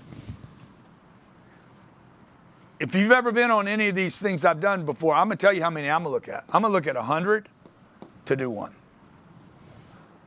every once in a while I get it lucky and I'll do 2 or 3 of the 100. What? Ken's on the call. Oh yeah, Ken, bring Ken up. What was the address on the Ken's deal? It was the Levi. 10491. Yeah, can you show it? Yeah, they're working on getting it. Yeah. Tell you how many I'm looking at. I'm gonna look Hey at Ken, 100, the new one. What's up, man? how you doing, Ken? Good. You never forget that deal, do you? No, dude. So Ken, tell him about this deal. I was just telling him about I found a deal that I liked, but it was too small and it was in a market that I wasn't in. Yeah, can you show it? Yeah. Yeah. So the deal was. The new one. So the deal was it was a brand new deal. At first, I missed it. You never forget that deal, do you? No, dude. How do we get rid of the background noise? All right, I'm getting too much. I found a deal that I liked, but it was too Yeah. small. Ken, are you on the stream right now and the Zoom? Yeah, I need to get off the stream. Yeah. Yeah. Yeah, just get off the stream and come back in.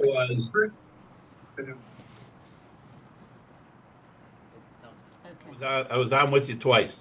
Yeah, more audio. Yeah, can you hear me? Yeah, I can hear you.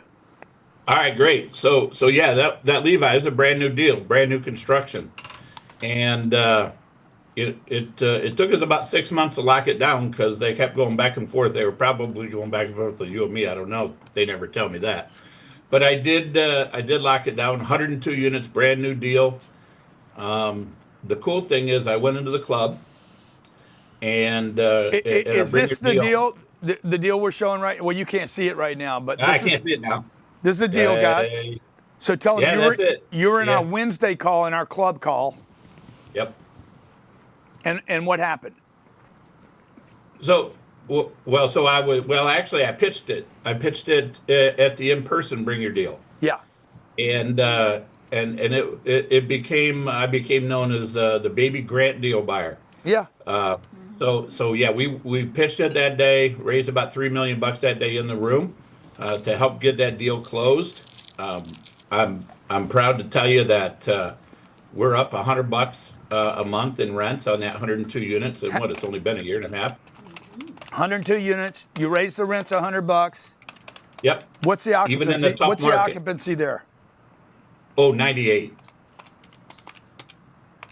And I know that's a 5 cap market. So you've made $2.4 million. Guys, he took a deal, by the way, I knew about this deal. It was too small for me. I said, hey guys, somebody should pay attention to this deal in St. Petersburg. He raised the rents $100. How much money did you raise? You raised $3 million to buy the deal. Yeah, total it was about 10. We raised about 10 to buy it. Oh, you raised $10 million. 3 came from the club. Yeah, $3 million in the club. Okay. And so what did you pay for it, Ken? Yeah, we'll say 25. Okay. Was this a big deal for you?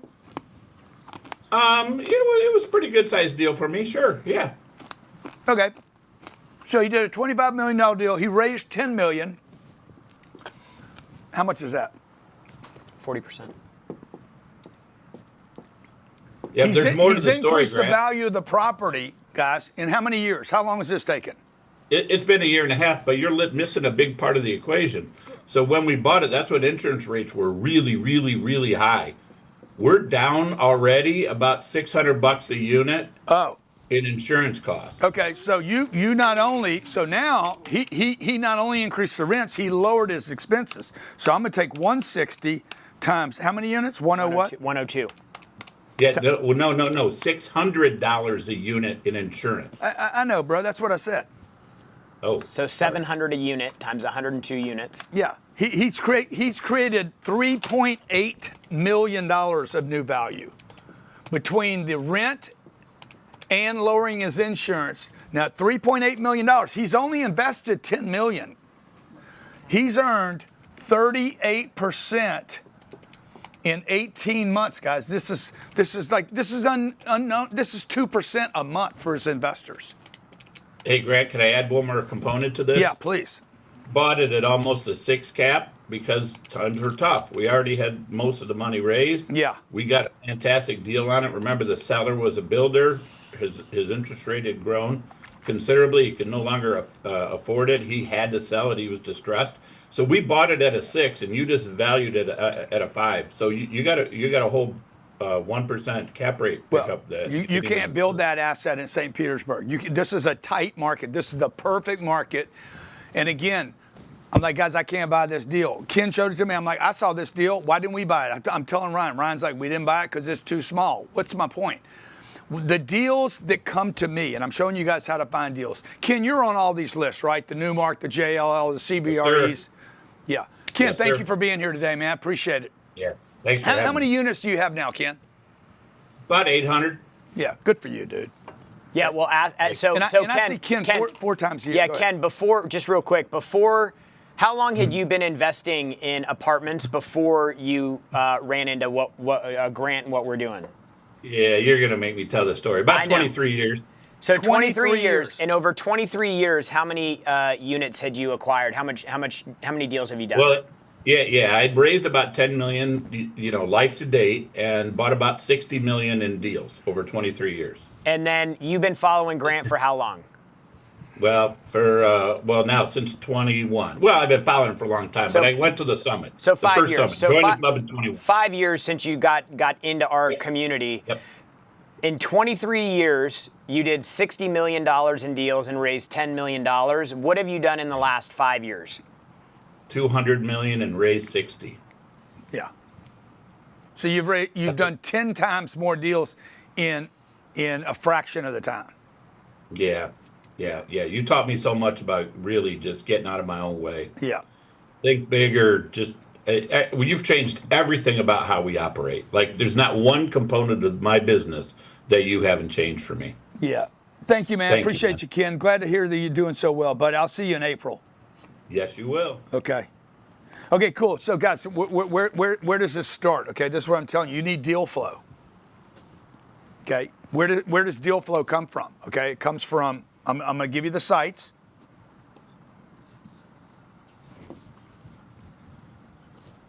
It comes from brokers. By the way, those are relationships, phone calls, getting to know people, them getting to know you. Like, this doesn't cost any money. This is free. And it's the hardest thing to do in real estate. And it's completely free. So every time somebody says something free, man, I'm telling you something, free ain't always free. Now, CoStar, I think we spend $70,000 a year on that app. Okay? Crexy, I don't think Crexy costs anything, does it? Free. Yeah, it's they have a free version, but I think the paid version's $500 a month. Yeah, so maybe $6,000 a year. You're going to need tools. Really, what you want this for is to get on that list. You want that contact. Now, you have to learn how to make these phone calls. The real estate's not the problem. It's the flow of real estate. These deals get awarded to the people that they know, okay? There's Crexy, there's LoopNet, complete garbage dump.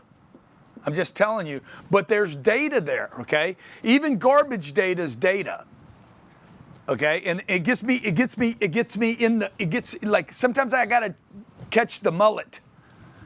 You know, I need some of the bait fish to get to the fish. Okay? There's a product that we have called 10X Deal Finder that you can't find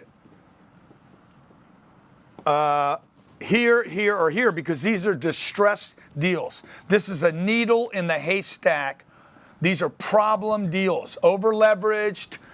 They didn't pay their taxes. They're late on something, or they don't have any debt at all, and they've owned it for years. It's called 10X Deal Finder.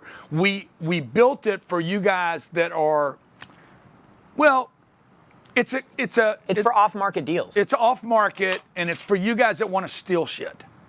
And you don't mind doing all the homework to find that needle in the haystack. Like my buddy Dale, that's the way he liked to buy stuff. He liked to buy junk.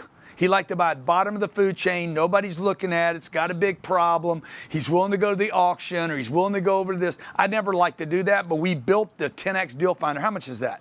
It's $1,500 a year. Okay, $1,500 a year. This is very affordable to help you guys find deals in your market. There you go. There's the 10X Deal Finder. What he put in there, what did you guys put in there for? Oh, you're just showing it right now? Yeah, B-roll.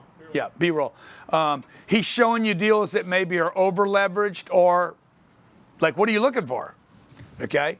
Like if you put in there, I only want to look at something that was funded between 2021 and 2023. Now you have to know what to ask it. This is like AI. AI is, hey, what should I watch on Netflix tonight? Okay. Fucking Claude will tell you that. Okay. Or you could be like, show me everything that was bought between 20 and 21 and 20 and 23 with adjustable debt at 70% or higher. Okay. Every one of these deals, by the way, there's about $2.4 trillion of it. Every one of those deals is in trouble today. Okay, these were bought by Blackstone, Starwood, KKR, life insurance groups? The life insurance companies probably paid cash, but BlackRock? Yeah, I said BlackRock.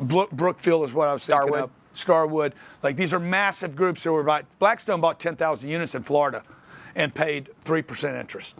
And they woke up and the interest is 7% today. Every one of these deals, it's got to be adjusted between 20 and 40% off their books. It's a massive problem. And it's all sitting out there in a glut of data, okay? Now, you guys need to know where the flow is.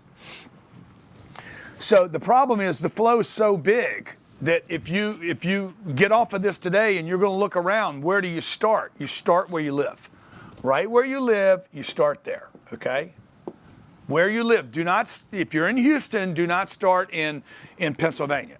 Start where you live because this is a recognizable market. You understand where the Whole Foods, the Starbucks is. You know where the market is. You know where the new suburbs are coming in or where the jobs are or whatever, okay? So start where you live. And then two, what you want to do is you basically want to underwrite your neighborhood. Okay, third thing you want to do is you want to start looking for inventory. Okay, all I'm trying to get you to do right here is operate on a gradient, something you understand, and then you start, okay, let me get on a broker list. Who are the brokers in Houston, okay, or Harringstown, or wherever, Sioux Falls, Iowa, or San Diego? Who are the brokers? And then you're going to get on the Loop, the Crexy, the 10X Deal Finder, CoStar later. You don't need CoStar right now. For any of you that join the club, if you decide to upgrade and join the club or the mentoring, we can help you on those calls on Wednesdays and Fridays and give you data because we already have access to all this information, okay? You want to look for listed deals. You want to look for off-market deals. Okay, you want to look for, I'm going to give you the list here, listed, off-market, expired listings, okay, deals that didn't make it, maturing debt. I know I'm giving you a lot. I apologize. You got to find deals, okay? If you go to page, can you show them that thing? Let's find some deals. That's what you got to find, right? Okay, now once I find deals, you look at 10 deals. Okay, what do I do with these 10 deals? I'm going to show you the sequence. And this sequence is a formula that I use so I don't get overwhelmed in this process. Because like right now, I've given you so much. You're like, okay, wait a minute. There's money to be made. I can make $1 million. I can make 160,000. I can make $3 million. I think this guy's convincing me this is real. It's possible. I know somebody else that made money. Real estate has made more millionaires, by the way, than any other asset class. The thing's going to keep going up in value. We all know it's going to keep going up. It's only gone up for the last 700 years, okay? The owners change, but it just keeps going up in value. Check it out. You're going to look out your front door and you're going to be like, do I look at the office building, the hotel, the apartment? No, this is what you're going to do. You're going to have a sequence. This is magic right here, okay? Magic. I'm telling you, this is magic, okay? The first thing you have to do is locate an asset that fits criteria that you're interested in. This has nothing to do with price, by the way. Nothing. This is a mistake everybody makes when they get started.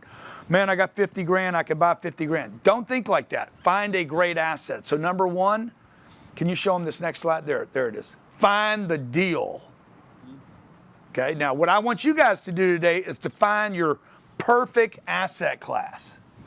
See, like me, I will not buy anything less than 150 units. I probably won't even buy that. It's 300 units.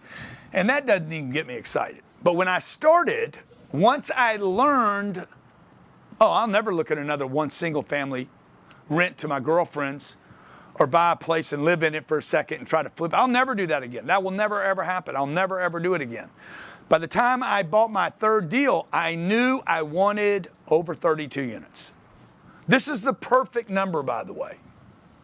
If you're starting from scratch, the perfect number is not 3, it's not 6, it's not 12, it's not 15, it's 32 units.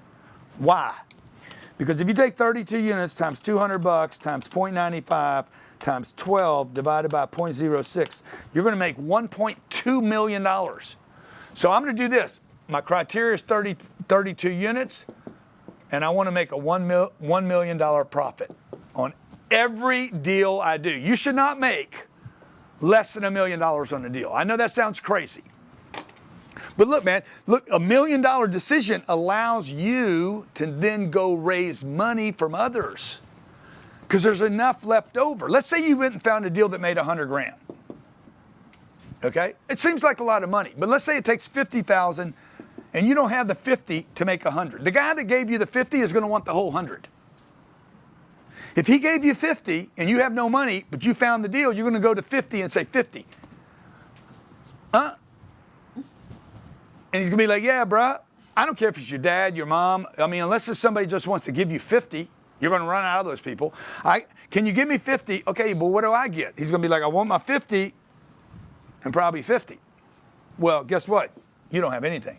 You go to a guy and say, hey, man, I need 50 and it's going to make 1.2 million. Say 50, I'll give you 3 times your money back. 50 and 3 times. I give you 200 grand back. 50 plus 150, and I keep everything above it. He's like, yeah, dude, sounds good to me. Let's go. You get the first 200 grand, I get everything above it. You made $1 million on one deal with no money. All you did was invest time and energy to learn this game as well as I know it. How many think I could find a deal right now today that would make me $1 million? Put in the chat if you think I could find a deal right now. Yes, you know I could, right? Because you know I know. And what you also know is that right now you don't know. So for all of you that joined us already, grantcardone.com/go, there's a couple other things I need to tell you that we're going to give you that are going to make this opportunity phenomenal for you. And one of them is the sequence, okay? Because the sequence goes like this. 1, deal. The asset has to have enough room for you and others. 2, the debt, okay? Before you start raising money from friends and family, you need a lender. Did we do the broker thing? Okay, you need a lender. Who's going to lend this money? Okay, now I'm going to give you a list of everybody for everybody that did grantcardone.com/go. We're going to show you where all these lenders are that want to give money so you don't have to call your bank that doesn't want to give money. All right, third thing you're going to do is you have to raise capital because you're not going to have the money. Jared said this, made this comment earlier today. The biggest real estate owners on planet Earth put no money in the deals. The biggest real estate investors on planet Earth. I'll show you a deal I'm looking at right now. Don't show my computer yet, okay? I'm just going to show you a picture of this. Can you show that? Yeah. That's a monster. 27-hole golf course, 2 hotels. I can build multifamily next to it. Location is A+++++, and then a plus. Okay? Guess how much money they put down to buy that asset? None. No money. Trophy asset, can't build it again. If you could build it again, you can never build it again. Even if you had $3 billion, you couldn't build this again. Never going to happen again. And I know that I can raise the money for this. I don't have the money to buy that asset today. If they said, here's the deal, we'll give it to you and it's a great deal, I don't have the money. But I know for sure I can do this. The deal, the debt, the money. Okay, that deal is going to probably be $850 million. I'm going to get a loan for $600 million, so I got the rest. I got most of it handled already. Now I need to go raise $250. When are we doing our capital raising? When's my next capital raising workshop?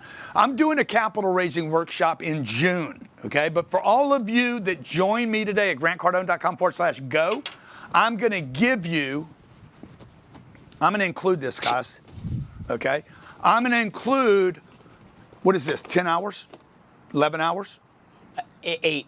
Okay, 8 hours. This is a capital raising course that I did. I think it's on our website for $10,000. Everybody that was there paid 10 grand to be there. Everybody that went to this paid $10,000 plus travel, plus hotels. It was 2 days, and I showed them all our tricks to raising money, okay? By the way, I have raised more money than any other crowdfunder in the world direct to a retail investor without a big ad budget. The number one most successful retail to retail crowdfunder on planet Earth for real estate deals you're in front of right now. And I'm going to give you guys that took advantage of grantcardone.com/go. Why is that important? Because if once you find the deal, if you find a sweet, juicy deal that's too big, don't be scared. Do what my guy Ken G did.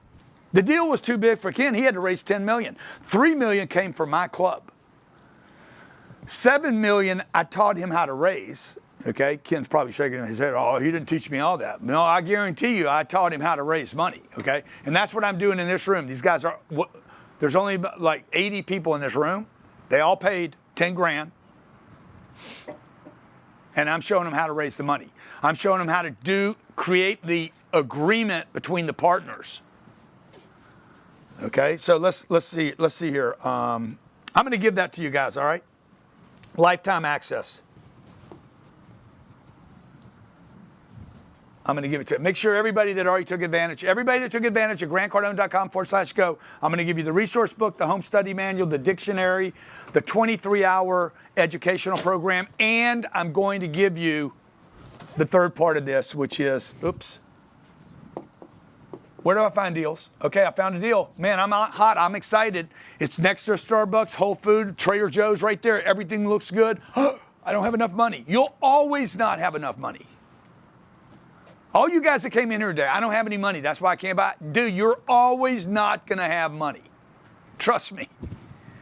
If you're looking at the right deals, you will always run out of money to do a deal. Okay? Second thing you got to do is you got to get debt. Who's the lenders? I'm telling you who the lenders are. All you got to do is ask this question. Where's Fannie Mae and Freddie Mac brokers? Okay, write this down. Who's a Fannie Mae, Freddie Mac dusk broker in my market? The real estate agent's going to know this. The broker, if you're working with deals that are big enough, the broker's going to tell you where the debt is. The debt is probably 3/4 of the job. First the deal, then the debt. The debt will always find good assets. Okay? Third thing you got to do is equity or raise capital. Okay? Fourth thing we're going to do. We close the deal. Let me show you my little wheel here. Well, the sequence, we find a deal. What we do in this deal sequence is we find a deal, and then number 2, we call the broker. I got to talk to the broker. Okay? This is, I got to find a market, find a deal, call the broker. I'm going to underwrite the deal, not underwrite it first.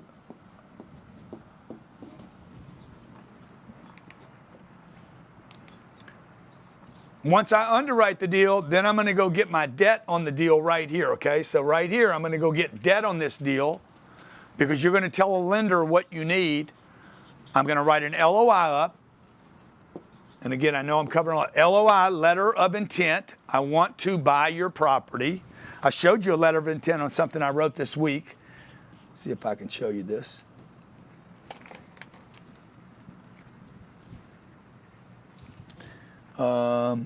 No. See, funds raised. Okay, we're raising money right here. I don't know if you can see this, but let me see. LOI. Okay, let me see. This is an LOI. This is what an LOI looks like. Okay, this is an LOI we did. It's a buyer questionnaire right there. Okay, this is a buyer questionnaire. I'm showing you something. This company called Newmark. See, this is what I do in our club and our mentorship. I show you guys behind the scenes what we're doing. This is dated. See if there's a date on this. No, there's not. But here's the offer terms. This is the LOI. Revised purchase price. This is a second revised LOI. $91 million, initial $1 million earnest money term. Deposit funded into escrow within 2 business days of receipt. By the way, that $1 million that goes into an account, that money I just moved it from one place to another place. So that money might not even be fungible. Okay, initial deposit shall become non-refundable upon due diligence. What's due diligence? That's the period of time between now and when I say, okay, due diligence is over. Let's say 30 days or 45 days. I check the roofs, the plumbing, etc. I went through the rent roll. Oh my God, this is becoming complicated. What's a rent roll due diligence, okay?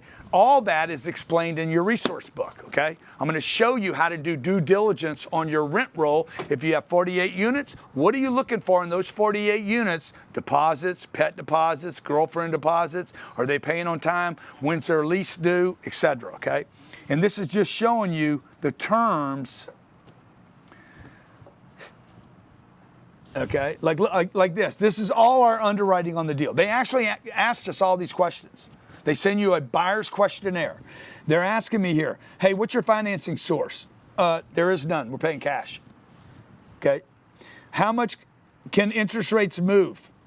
It's not applicable. I'm not paying. I'm not using debt. They were like, God damn, you're strong. Okay.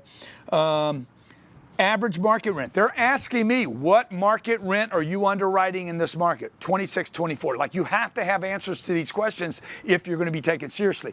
Now, they wouldn't ask you these questions if you would simply just send them this. You know? Like, you walk in for Thanksgiving dinner. You're like, oh, I'm hungry today. And then you walk in, you see all this food, and you're like, you're not that hungry anymore. You're not in a rush to eat now. You understand? Because there's so much food.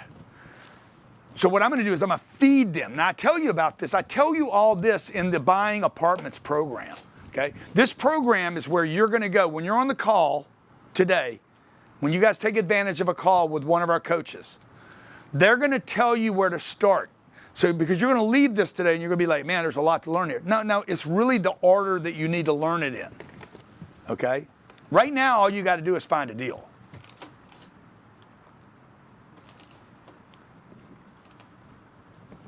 Real estate comes with a package, okay? You got a lot of people helping you on the deal. You're not by yourself. You got a broker helping you. You got a lender helping you. They want to help you. This is a group sport. And I want to help you, okay? I'm on your team. So you can like literally say, hey, I'm on the Grant Cardone team, or I'm going to at least expedite. See, this is a guy sending me a deal right here, okay? This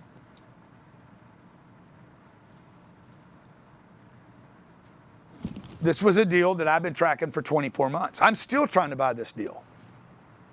24 months, it sits in my bank. I know who owns it. They still want to sell it. They can't get to their price, and I'm going to wear them out. So I've done this. The house I own in Malibu, I used the same strategy on. Off-market deal. We went after the guy, stole the asset. The property I'm living at right here, single-family homes. You guys that don't want to buy rental property and you don't want to learn this at a big level, dude, do this on single-family homes. Tommy Hilfiger owned this home. I tracked it for two years. Boom, finally cracked it. Paid $23 million for the house. I looked at Tommy. Tommy knew I was getting him. I knew I was getting him. House was probably worth $45 million. I've been in it 3 or 4 years, okay? So you just got to be there at the right time. Now, this is a cool part about real estate. The real estate happens, it does this. It has these big cycles. This was 2008.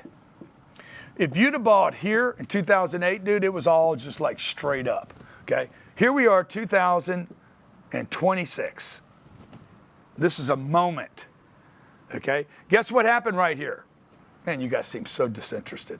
Interest rates went to the moon. Interest rates went to the moon, prices go down. Interest rates go up, prices go down. That's where we're at right here. And all these loans matured right here. Look, if you don't believe right now, okay, that this is happening, you gotta look at me and say, hey, does he believe? I believe. I'm telling you this is happening. We're doing it with our own money right now. You just got to know what you're going to do. You're going to find a deal. What's the second thing you're going to do? Call the broker. I'm going to call the broker. What are you going to say when you call the broker? That's a problem. Okay? I knew what to say to these people, okay? Now, how do you win in real estate? You got to find the right deal. 2, you got to find the right asset class. You guys got to decide when you leave here. Is it going to be A, B, or C? Is it going to be urban product? Is it going to be suburban product? Is it going to be new? Is it going to be old? Are you good with 8-foot ceilings, 9-foot ceilings, 1970 product, 1980, 1990? I can teach you all this. All I need is 3 weeks. What's the right price to pay? What price is the right price? Make a note right here, by the way. If you don't buy it, you can't make money on it. Okay, the biggest mistake you guys are going to make is you're going to underprice the asset and never get it. It's the biggest mistake I made in real estate next to selling stuff was I bid on something and didn't get high enough. Okay, I'll tell you about an asset I bought in 2012. They could pull up the Harbor portfolio. I get a phone call from a guy. This is 2012. It was called the Harbor portfolio. This is what's going to happen to you guys too, I guarantee you. Farash. Oh, it was called Farash at the time. Guy died.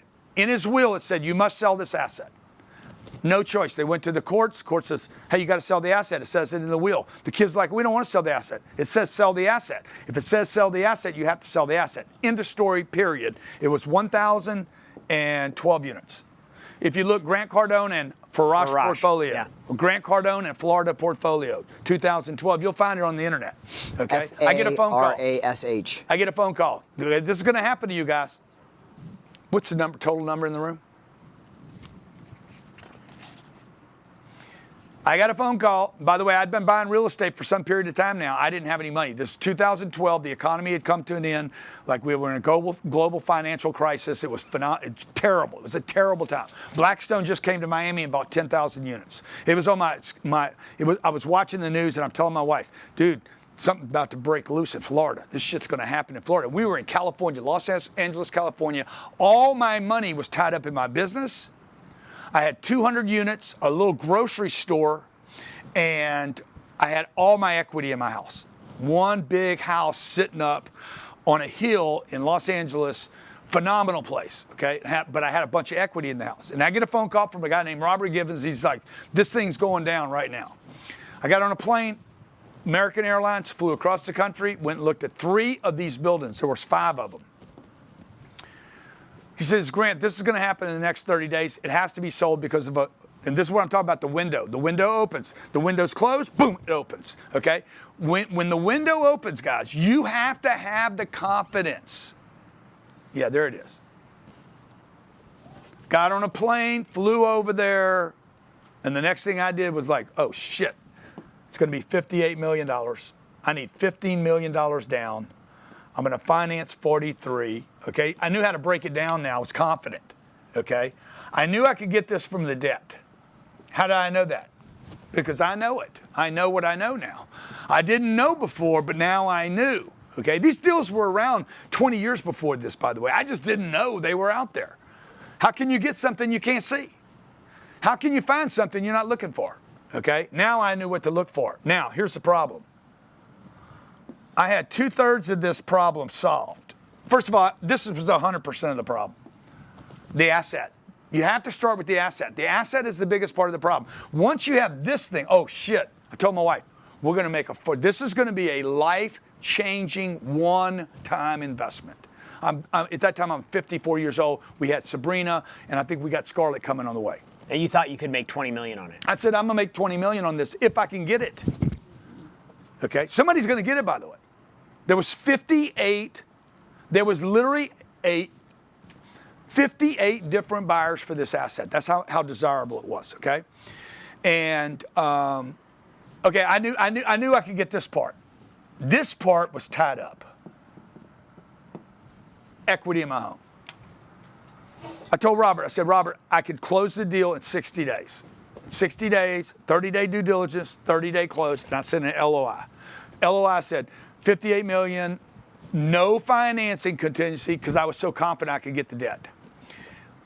Anybody could have got the debt. Anybody in America. You could have 10 bankruptcies. Anybody in America would have gotten the debt on this deal. No, because they're lending money to the deal, not to the borrower. Okay. Now the problem I had was I had all my money tied up in my home. So I went to my bank and I said, guys, I got a bunch of equity tied up in my house. Okay. I'm putting my house on the market. I went to my wife and said, we're selling the house. This was our house. So first kid, second kid coming, man. Everybody in the neighborhood knew me. It was a freaking dream house. Phenomenal. I mean, unbelievable, phenomenal house. I said, baby, we have to sell this house. We got to get this equity. Sold the house. Had a bank tie me together for about 90 days to say, okay, I'll give you time to sell the house to get the equity. Borrowed money from my sister because I only had like 12 of the 15. I needed 3 more. Went to my brother, my sister, my mother, my credit cards, my business. I pulled money out of here, out of there, like everywhere. Okay, guys, one deal. That deal today, we paid 58. Jared invested in that deal, one of those deals, okay? 15 million down, okay? That portfolio is worth $258 million today. It has paid me, I've refinanced it 3 times. I've taken, I don't know, I took $55 million out one time, and I think I took out $70 million this year. Non-taxable. And I still own the asset, and the asset still cash flows. Okay? Now, why am I telling you that? I'm not telling you that to brag. I'm telling you, you got to get ready. Okay? You don't have time to wait. Okay? You guys, I said, man, would you trade $300 for $1 million? Would you give me $300 right now? No. Would you give me $297 for $1 million? And everybody in the room said, yeah, I'd do that right now. That's a great deal. That's what I'm offering you. But if I show you the deal now, will you know it's the right deal? The right asset class, okay? Number 3, the right price. What's the price? How did I know 58 million was enough to get it, but not too much to not get it, okay? We thought we were gonna make 20 million, we didn't. We made way more than 20 million. Number 5, you gotta have the right debt on the deal. I can help you with that. And number 6, you need equity partners, okay? That's why I said to you guys, I'm gonna give you our capital raising.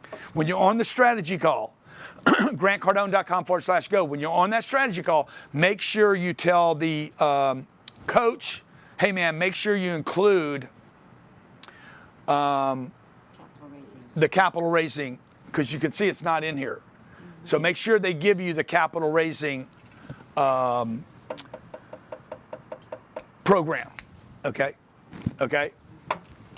All right, strategy call. Hey, yeah, the capital raising video program, okay? You make sure they give it to you, okay? Now write this down. This is a list. The deal is senior to everything, because the deal attracts the right debt. Bad deal will not attract debt, and it will not attract equity. What's the difference between a great deal and a deal? Like, I can go through these deals right here online right now and say, no. By the way, you're looking at deals when you say no. Okay? That deal right there, can you show this? Yeah, that's the deal. Now, will it attract debt? Yes. Will it attract investors? Yes. You see, watch all the answers. I'm showing you a deal right now. Will that deal attract debt? 1,000%. I already know how much of a loan I can get on that deal. Without even going to a bank, I already know the math. And you're going to know the math because I'm going to show you the math, okay? Also, let's open up some Q&A. I want to do some Q&A. 2, okay, I want to attract investors' equity. I already have a list of people that I know would put money in this deal with me. Number 3, what's my risk here? I got to determine the risk so that the investors also know and the bank knows. Number 4, I got to determine who's going to manage this deal. I already have a management company for this asset. I probably have management companies that would compete to manage this asset. Number 5, how do I get out? Once I buy it, how do I exit the real estate? Okay, let me bring you guys back to a smaller deal like we were talking about earlier, the 32. Let me show you what you could do. Remember the 32 unit deal? Let's say you paid $3.2 million for this deal. Okay, 32 units. You're going to need $1 million. And let's say you have 100 grand of it. Now you need 900. Okay? You're going to go to your investors and say, hey, I have a 32 unit deal. It's only 100 grand a unit, and the rents are already $1,000 a month. But these rents should not be $1,000 a month. These rents should be $1,400 a month. And you know that because you know your market. Okay, watch what happens, how you structure this deal. Okay, first of all, if I get the 400, what's the increased value? You're going to do this thing backwards. Okay? I know I'm going to get a loan because it produces income. This is what a house doesn't do that this does do. I'm going to get $400 a month times 32 units times 12 times 0.95 divided by 0.06. I'm going to increase the value by $2.4 million or thereabouts. New value, new value. This is what I paid. If I can get this, the $1,000 to be $1,400, you have to know your market. If I can get the $1,000 to be $1,400, these are all over the country, by the way. Well, why does this guy have his rent so low? Because he didn't pay anything for the asset. He bought it 20 years ago. He didn't give a shit. He's making a lot of money now anyway. The guy paid $75 for the property. He bought it in San Diego in 1996 like I did, and he didn't pay anything. Or he bought it in 1956. Okay, or his dad gave it to him, or guess what? If that guy wouldn't have had it in his will, they would have passed it on to their kids, and the cost was zero. They never raised the rents. They're all over the country. See, this is the new value because of that. Because $1,000 became $1,400. Now, how do I know I could buy that deal right now? Let's say I knew the market. I know it because I hit the 1% rule. I covered that earlier. You guys just missed it or forgot it. And now I increased the rents $400, and I got my increased value calculator, which tells me I just increased the value by $2.4 million. I need to raise $1 million. I got 100 of it. I only need 900 more. Who's got 900 grand? Oh, I know. My uncle's got 900 grand. Now, what do I offer him? This is what we teach in that class. What do I offer him? Hey, Pops, Uncle, Mom, Boo-boo, Baba, or I'm going to go to my retirement account. Or you're going to go to your grandmother's retirement account. Hey, I need 900 grand and I guarantee you a double. What do you mean? You give me 900 grand? She's got 900 grand sitting in a damn bank account right now earning 2.5%. 900 grand, you give it to me, I'm going to put it in this deal. It cash flows $54,000 a year, Grandma. Okay? This is what I'm going to give you, Grandma. You got 900 grand right now. I'm going to give you $54,000 a year. Okay? For every year I have your money out, and then I'm going to give you this money back twice.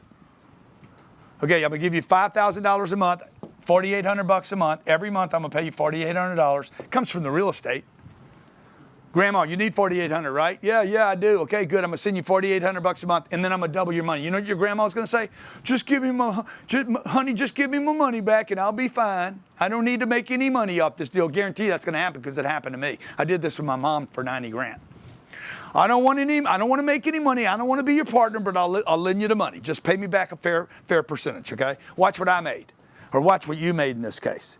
If you could tie the deal up, you just became a multimillionaire. You turned $100,000 a year, own money, or none of your money, into $2.4 million doing one thing. Joining me today. Okay, that's what got you this. So you could see the deal. Okay, why do I want to do this for you? Because I'm not in your market. I'm in my market buying deals. Why do I want to do this for you? Because I want to help people. Okay, and I want a bunch of regular people to buy this real estate. We should be buying this. The regular families should be buying this stuff. President Trump wants to actually pass a law to keep institutions from buying this real estate. And I told President Trump, I said, hey man, the reason the institutions are buying it is because you guys aren't. This is what you guys should be doing every day. You're too busy being a plumber, an HVAC, a chiropractor, a dentist, unemployed, looking for a movie gig, looking for a singing gig, trying to become an influencer. You're doing all this bullshit, and Blackstone and BlackRock and JP Morgan and Goldman Sachs said, fuck it, if they won't buy it, we will. Okay, and then a guy named Grant Cardone wakes up and says, why am I letting them do this? New York Life, MetLife, the richest companies in the world are doing what I'm showing you guys you should be doing today. They're investing in real assets that cash flow, that can't be replaced. They're buying them below replacement cost. They're getting massive tax write-offs, and they're getting cash flow for their investors. Look up New York Life and MetLife. AUM. You don't even hear about these companies. AUM. These are trillion-dollar companies. Okay? $888 $808 Which one? billion for New York Life. Okay, New York Life. You guys don't even hear about these companies. Why am I bringing them up? You guys always hear about Blackstone and BlackRock and the East. You hear about State Street. Which was the first one you gave me? That was New York Life. New York Life. MetLife has $740 billion. Okay, how much has New York Life got? 808. State Farm and Allstate. New York Life has how much? Give it to me again. New York Life 808, MetLife 742. Okay, guys, you understand those are billions. Okay, next year that'll be $1 trillion. That's two companies. What are they? Insurance companies. Why am I showing you insurance companies? Insurance companies invest 1/3 of all their assets in exactly what I'm showing you guys how to buy today. Why would the safest companies on planet Earth? Look up the Harvard, what's that Harvard, not the pension. The endowment? The endowment. Harvard endowment. $56 billion. $56 billion. Guess where all their money is invested? Most of it is invested in real estate. Okay, why? Okay, I'm going to take Allstate, State Farm. These are safe companies. You guys don't even hear them. They're the largest real estate owners on the planet. Okay, who is the biggest of all? Catholic Church. Catholic Church owns more real estate on planet Earth than any other group on the planet. Let me show you another group that's heavy in America.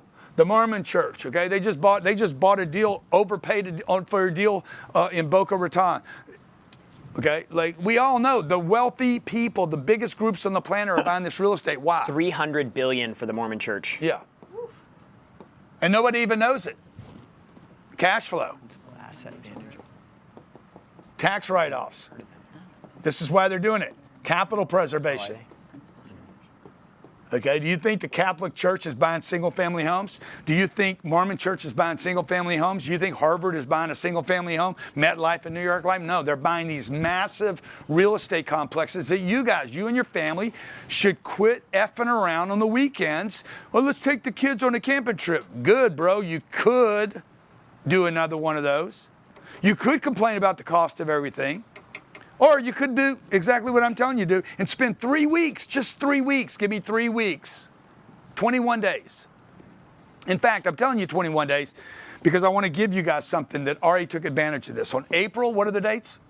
April 13th and 14th. April 13th and 14th, for anybody that wants to come, I'm going to give you a free seat. If you guys could just hold your shit together for 20 days. Okay, on the 21st and 22nd day, I'm going to host an event right here in Fort Lauderdale, Florida. And I'm going to give everybody that took advantage of grantcardone.com/go. The website's grantcardone.com/go. I'm going to give you a seat to this event if you want to come. Okay? Am I supposed to do something? It's just a preview of it, yeah. There's no sound. Now, there's going to be real estate investors there. There's going to be newbies there. Amateurs. There's going to be sophisticated investors. Very sophisticated. There's going to be lenders in the room. There's going to be a bunch of investors in the room. And for 2 days, I'm going to talk about deals. What's wrong? No, it's fine. Okay, I'm answering questions right here. 2 days. I'll give you the seat. Can they buy a seat? Yeah. I think you can buy a seat for like, if you guys want to bring somebody extra, it's $4.95 for a seat. I'll give you one seat. If you want to bring somebody extra, it's $4.95. A special price, okay? So this is 2 days. Absolutely phenomenal event. It's one of my favorite events of the year. And all we talk about and show is real estate deals. I'm showing you deals I'm doing, deals I'm looking at, how I'm funding deals, answer questions. So for any of you that want to come, don't feel, by the way, if you can't make it, don't feel like you lost anything, okay? Because if you can't make that one, when's the next one? July. You can come to my July event. If you can't do the July event, I'm going to do another one before the end of the year in Scottsdale, Arizona, and you can go to that. So you're not going to lose it. If you can't use it, I'll just save it for you. But let me just say this. If you want to come to it, when you're on the call, if you know you can make it, if you're serious, if you're one of those people, you know, you're a killer, then you tell the coach on the call, You're going to do a call today or tomorrow, whenever it gets scheduled.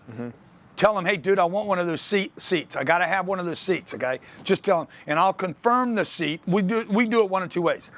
You either send me an airline ticket or a hotel, and I confirm the seat, or you can cross your fingers, show up, and hope you can get in. But I'm telling you something, I sell every one of my events out.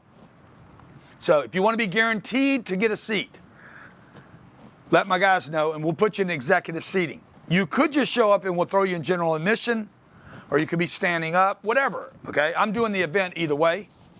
If you can't make it, no harm, no foul. You can come in July. If you can't do July, you can do October in Scottsdale, but you don't lose it. If you want to bring somebody else, I think we can do it as low as $495 or something like that. We'll take care of you, okay? All right, now, for those of you who are not going to take advantage of the education, I want to give you, or come to our event, or you don't get the increased value calculator, the resource book, the home study manual, you don't take advantage of the strategy call. I want to give you 10 things that you have to do if you're going to go it alone. And look, I'm here for you either way, okay? Some people just want to go it alone. So some of you guys are more confident than Jesus. I mean, Jesus left his home by himself, but he didn't stay by himself. He's like, okay, I need a posse. So these are 10 things if you're going to go it alone that you don't want to compromise. Number one, never compromise the location of the asset. I would pay 20% more for a better location than 20% less for a worse location. Number two, the 1% rule.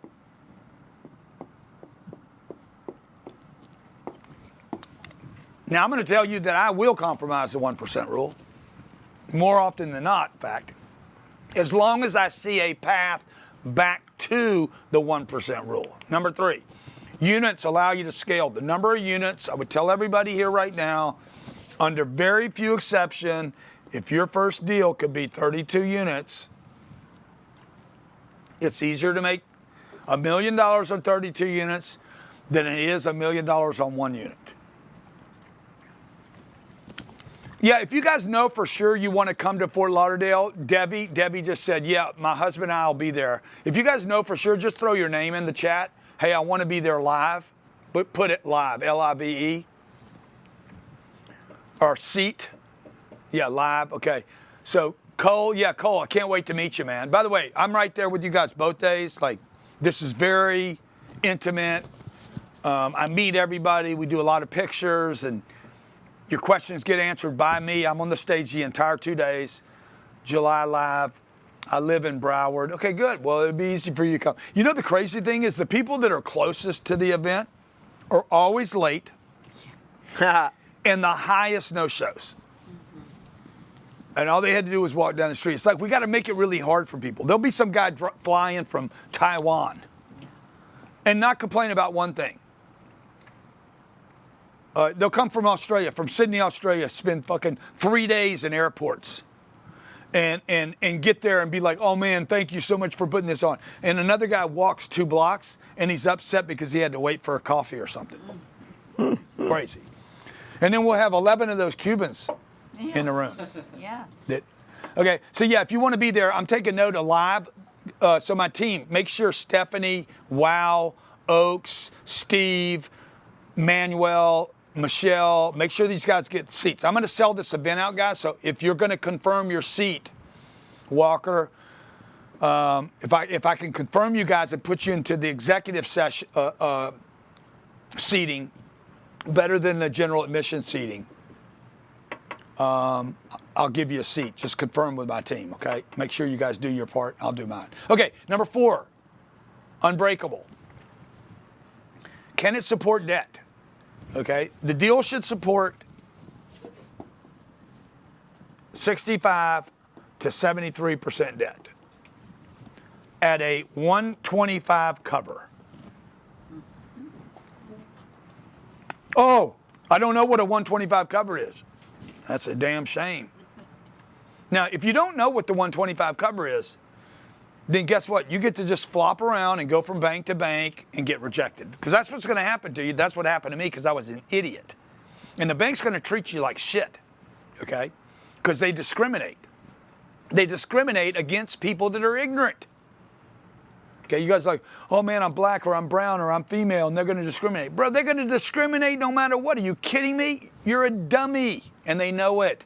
Why would you go to First Bank for a damn multifamily loan? They think you're an idiot. Like, what are you doing at McDonald's if you wanted chicken? Because that's what you're basically doing. Can you give me a loan on 32 units? And they're like, yeah, what are you even doing here, dude?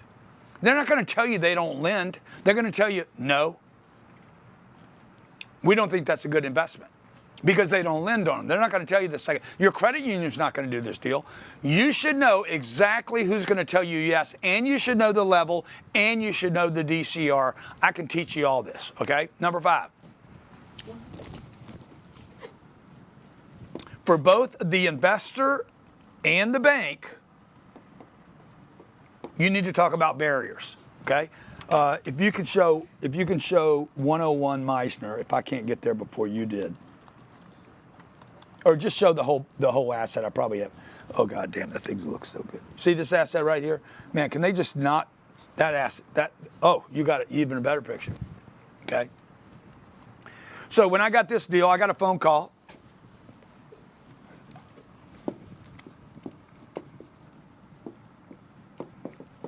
Okay, it's ready. I was on the list. I had been shopping this deal for 24 months. This guy spent 17 years to build this. Waiting for it for 24 months. I knew the lender, and I knew the owner, and I knew the broker. I knew everybody. I knew all the pieces. I just had to wait. This was on a loss sheet for 24 months that we were trying to buy it. I get a phone call one day. Okay, it's happening now. It's going to bankruptcy. Boom, it hit the papers, bankruptcy. We were the first ones in the courthouse, and we did what's called a stalking horse. Okay, stalking horse. The stalking horse is basically an LOI with dates, no debt, cash deal, and terms. Okay, and we went to them. We were the first ones at the courthouse. I said, I'll pay $235 million. I'll close in 10 days after 30-day due diligence and all cash. Okay. Now, why was I so confident? Okay, I was so confident because I knew, show the asset again. Everything I've been telling you guys today. First thing, let me ask you, what's the first thing, guys, I'm thinking about when I see this deal? I'd live there. Yeah, I live there. What's the first thing, though, the real estate grants thinking? Not money, no, not money. Look at all those trees. No, not the trees, not the location. Well, location was a big deal. Below replacement cost? Huh? Yeah, say it again. It's below replacement cost? I'm like, okay, I know what it costs to build this thing, okay? This thing is 366 units, and the cost to build this would be $650,000 a unit. I mean, I know this market. So it's going to cost $237 million. No, let me see. 366 times 650,000 a unit times. Oh yeah. It's going to cost $237 to build it. So I know what? $235. I'm at replacement cost. Now, here's the thing about replacement costs. Okay, you're going to combine the replacement cost with cash flow. And then you're going to ask yourself, but dude, would they rebuild this? Well, no, they wouldn't rebuild it. I mean, to rebuild it, you'd have to get rid of it. You understand? This will never be rebuilt. You'd have to have a hurricane come in and knock the whole thing down. Like, it just can't happen. It can't be rebuilt. Then I'm asking, how desirable is the location? So first, it's like, okay, under replacement cost. If I built it again, if I could magically, boom, disappear it and build it 26, 27, 28, 29, it's maybe 4 years out. 4 years from now, the cost of the glass, the steel, the concrete, we're going through inflation right now. Nobody knows what anything costs. It might be $400 or $500 million to rebuild it, okay? The other thing that we found out in our due diligence, each unit could sell for $1.2 million. If you multiply 366 times 1.2, you're going to see that it's worth $440 million if I sell them off at condos. So 235, I'm building my story. Show the asset again, okay?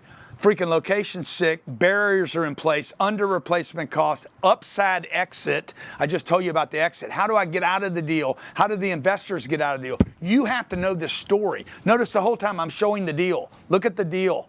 Look at this deal, okay? Not me, don't look at me. Look at the deal, okay? You're looking at it, by the way, from like out here. If you drove up on that, look how big this building is. Okay, the palm trees are 20 feet. You're sitting like a little blip there in your car looking up at this monstrosity of a property that covers the entire block in front of $40 million homes, golf courses, views of the Atlantic Ocean from every single window. So guess what? I'm able to go to the lender and say, 235, 30-day due diligence, I'll close 10 days later. You're like, yeah, but you're Grant Cardone, bro. No, listen. I'm Grant Cardone because I know what I know, okay? And I know this asset should not be sold to anyone. No one should have the chance to buy this. And I also know that I'm going to get a $150 million loan from a lender. I called the lender, 101 Meisner, bro. Yeah, how much you need? I said, I need it all. Can I get 235? I can't give you 235. I said, you can give me 150, can't you? Because I knew the math. And I even says, I guarantee you $150 million. One phone call. I actually think it was 155. Okay, I got to come up with 80 million. You're like, 80 million? How do you come up with 80 million? I don't know.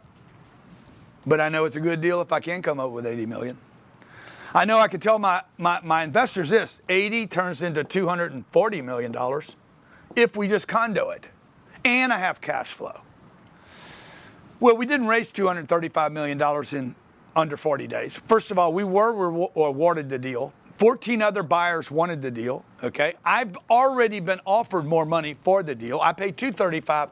I already have a contract for $300 million before we had it under contract to condo the asset out. We didn't actually accept that, okay? We know we can get to this. We didn't raise 235. We raised 335, not 235. We raised 235 less the debt and $100 million for Bitcoin and did the biggest real estate Bitcoin deal in the world that's ever been done. Now, why am I telling you that? Because when you have the real estate, the rest of the pieces of the party fall together. So go back to your list, barriers of the unbreakable real estate rules. When you have never compromise location, perfect, 1% rule, not there, but I can get there. 3, units allow me to scale. 366 was big scale. It supported the debt with one phone call. A lender says, I'll do the deal. Like it's not, we didn't even meet. Barriers to entry, can't build it again, can't have it again. I got $40 million homes and a golf course in front of me. Never gonna happen again, okay? Number 6, I'm below replacement cost. Number 7, I can underwrite to a worst case scenario. What's my worst case? I sit there and earn 4 or 5% a year. If it doesn't cash flow, I don't do it. It cash flow positive day one. Oh, it was cash flowing when we bought it, 366. Only 85% of the units were rented, and the average rent was $4,500. Okay, we've already moved the occupancy to 96% in 6 months, up 11 points, and we have some of the rents going off at $6,500 because we're furnishing the units because we did a little due diligence and found out people wanted to live there, but they didn't want to actually furnish it. We actually have somebody that invested in the real estate and is a renter in the real estate. They invested with me and they stay there. Okay, number 9, price was the least important thing. Notice I said earlier 6. It was 6 on the list. It's actually 9th on the list. And number 10, you got to know how you're going to exit the asset. Last thing is, how do you refinance the asset and never sell, which is our goal on this asset. And that should be your goal, folks. Make a note of this, screenshot this, take a picture of it if you haven't written it down. The opportunity of the decade, I scratch that out and say lifetime. Mm-hmm. Certainly my lifetime, okay, is here right now. Why? Okay. Well, we got falling interest rates. And then I want to open up a big Q&A, and then I'm going to give a gift to everybody, okay? We have falling interest rates.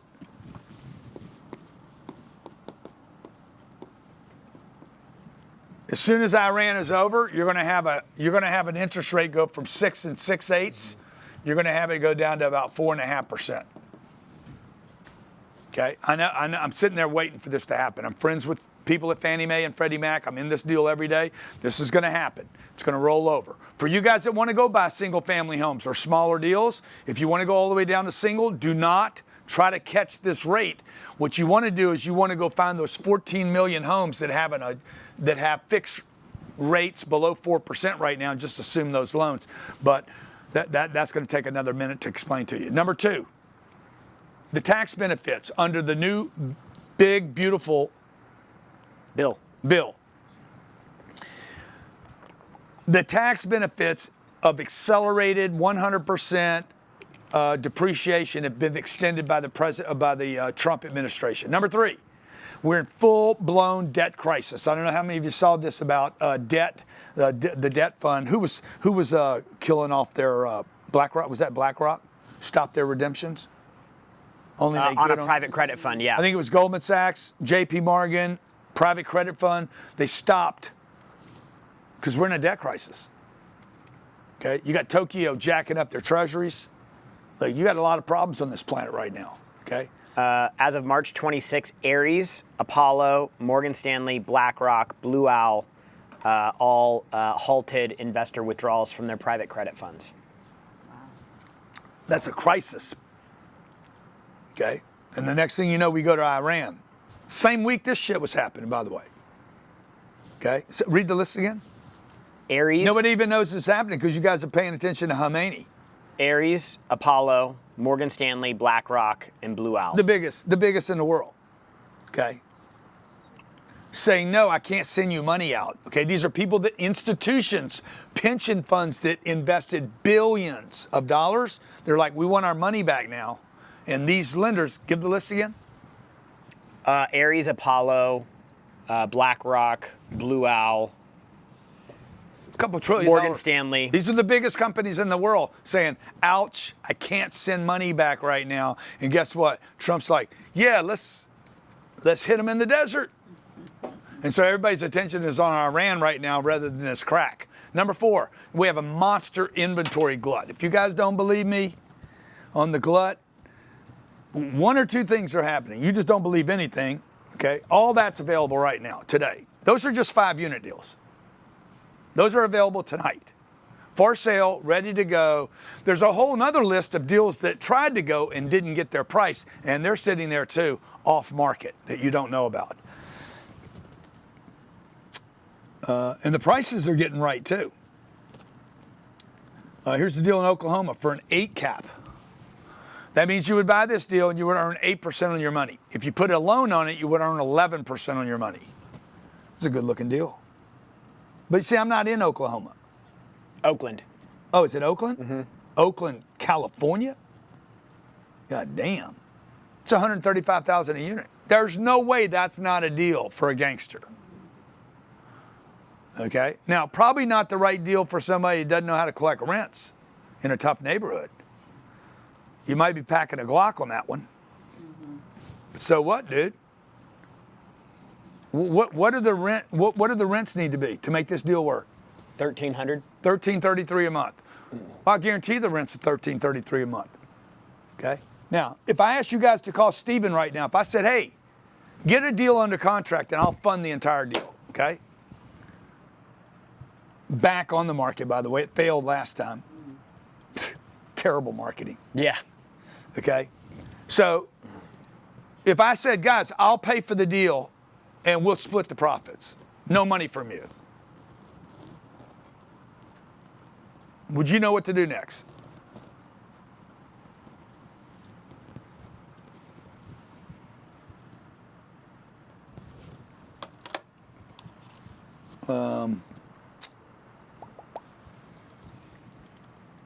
Bunch of no's in the chat. See, that's the problem. One person says, call the broker. That's Garen. Yeah. Okay. You're gonna know. Are you gonna know what to say to the broker? Okay. Here's the deal right now. This deal is in Naples, Florida. It's ready to go. It's going to happen next week. And I say, hey, You call the broker and convince him to give me the deal. I will fund the deal, the entire thing, the debt, the equity, everything. And I'll give you a 10% position in the deal. I tell you what, I'll split the profits above 10%. Everything above 10%, I'll split it with you 50-50. But you have to get the deal. Do you know what to do now? Do you know how to make the call to secure the deal, to get the LOI, to write the LOI? Do you know? I'm giving you the deal. I'll do all the money, all the funding. See, for you guys that think, I don't do things because I don't have money. You're not doing anything because you don't know what you're doing. You don't even know the right order. If I gave you a jet fighter, an F-15, and said, fly it, you'd be like, I want to. It'd be cool. If I said, hey, go pick up 600 pounds, I'll pay you $1 million. Yeah, you want to, but you can't. Okay? See, the point is this. You have to get an education first, folks, okay? Just give me 3 weeks. I promise you. Try this program for 3 weeks. Join me at grantcardone.com/go. I want to get as many people that are here today to join us and take advantage of this. This is what I put together for you if I have the whole thing here, okay? I have lifetime access of a 23-hour program. You're gonna listen to this 23-hour program. You and your family can go back and do this. How to find it, how to fund it, how to buy it, how to talk to the broker, how to underwrite the deal, increase the value, how to get a debt on the deal, how to talk to the lender, everything you need to know, lifetime access. That's a $10,000 program at my store right now. I'm giving this to you. You're not paying anything for that program, okay? And you get to keep it forever. It's on your phone, your tablet, or your computer. Second thing I'm going to give you is the underwriting, both the increased value calculator and the underwriting calculator, and the home study course and the multifamily dictionary. That's $1,000. I'm giving it to you, okay?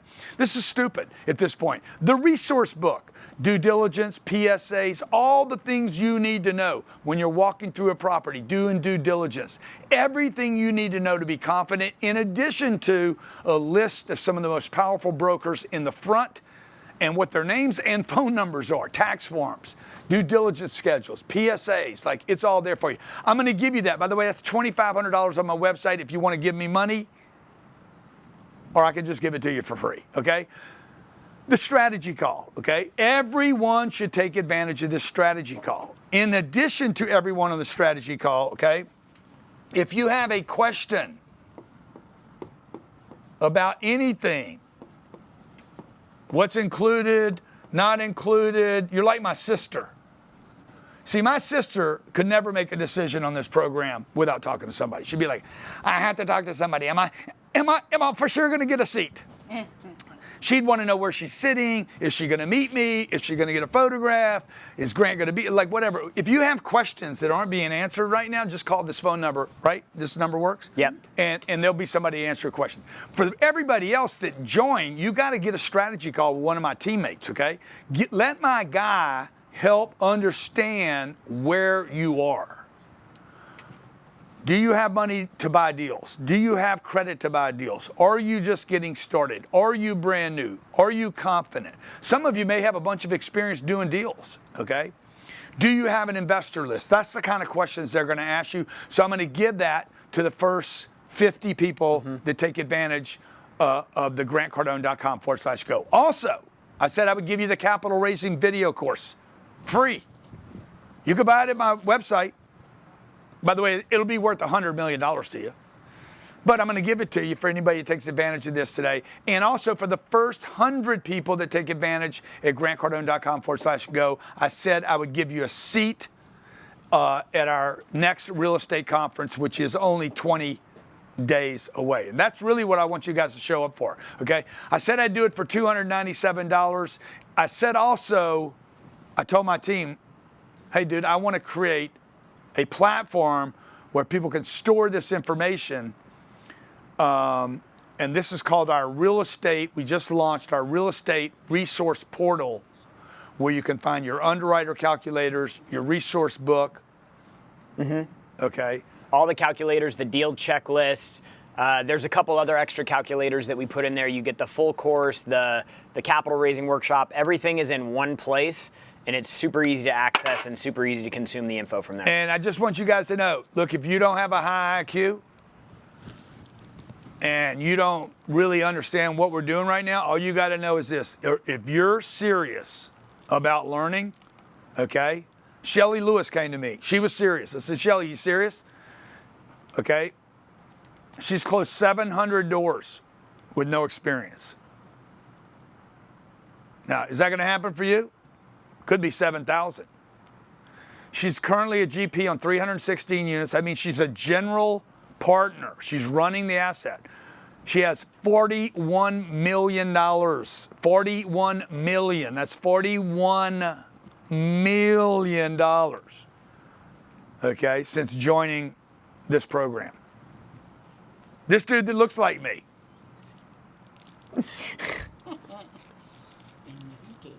He went from 0 units to 2,500 units. Okay? Nelson's going to be here in Fort Lauderdale. I guarantee you Nelson will be there. Long hair, hippie kind of guy, super cool dude. He picked up 330 units in the first year being on the program. Okay? Sean and his family and his partners have put together almost 3,000 units in the Dallas market. Joanna, 183 units. How about the couple, the father-daughter team? Are they? Mother-daughter. Yeah, do you have them? Jack. Yeah, where are they? Huh? Yeah, give me that, man. That's a great story, okay? Also, for anybody that, like my sister, that you're questionable about how this is too good to be true, guys, I'm going to give you a money-back guarantee. Anybody that's not satisfied with anything for any reason, you decide 2 days from now, I hate Grant Cardone. He might make me rich. I'll give you your money back. Now I've made it impossible for you not to do this.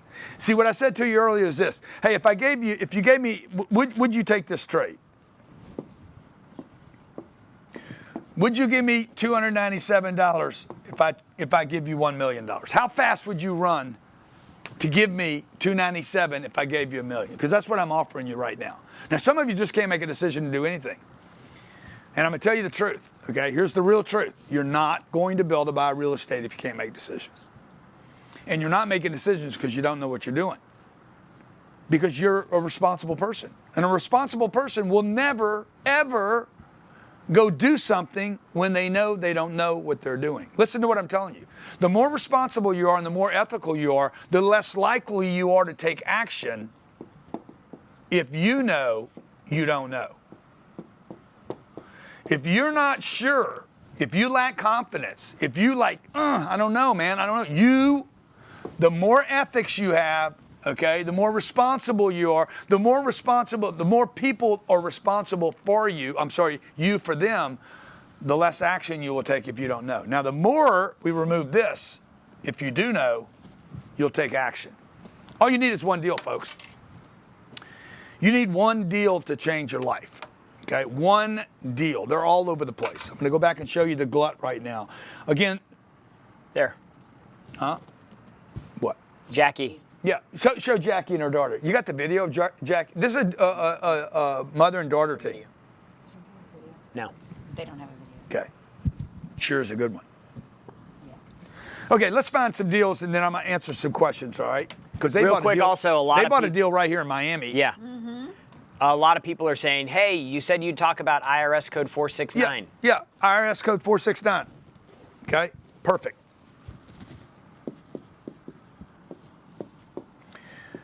IRS code 469 says you are a professional real estate investor, which means requirements are 15 hours a week. 15 hours a week.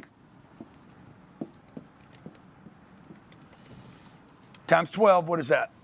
750 hours. 750 hours a year. Oh man, how can I do that? Well, all our club members, I think 90% of our club members are professional real estate investors. Guess what? They meet with us 4 times a year. That's part of their 750 hours. So you're a dentist for 40 hours a week, 40 times 52. How many hours is that? 2,000 hours? 2,080 a year. You got 2,000 hours a year at a job. And you had 750 hours investing in real estate, and guess what? You get a 100% write-off against your earned income at this job, against all losses. So I get to use the losses from this job, this is how it works, let's say you earn $200,000 a year, whatever the number is.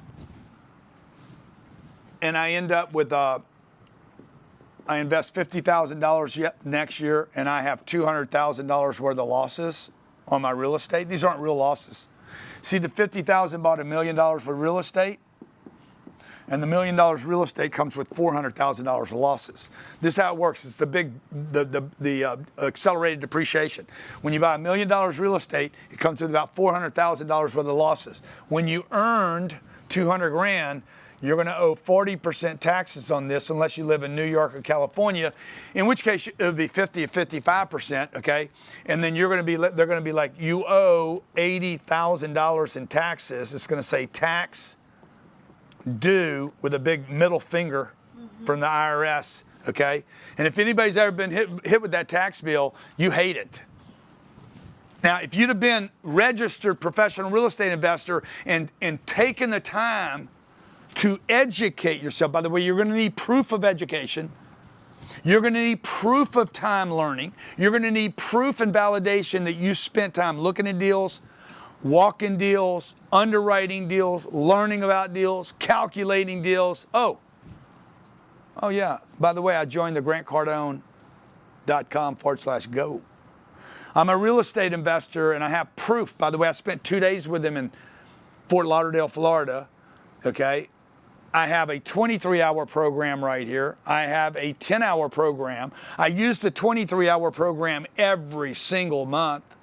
I'm underwriting deals, walking deals, looking at deals, talking to brokers, because now I know how to talk to brokers. And guess what? You just got approved as a professional real estate investor under the IRS code Reg 469, which means this 50 grand that you invested in a deal right here that bought $1 million piece of real estate, you're out of 50 grand.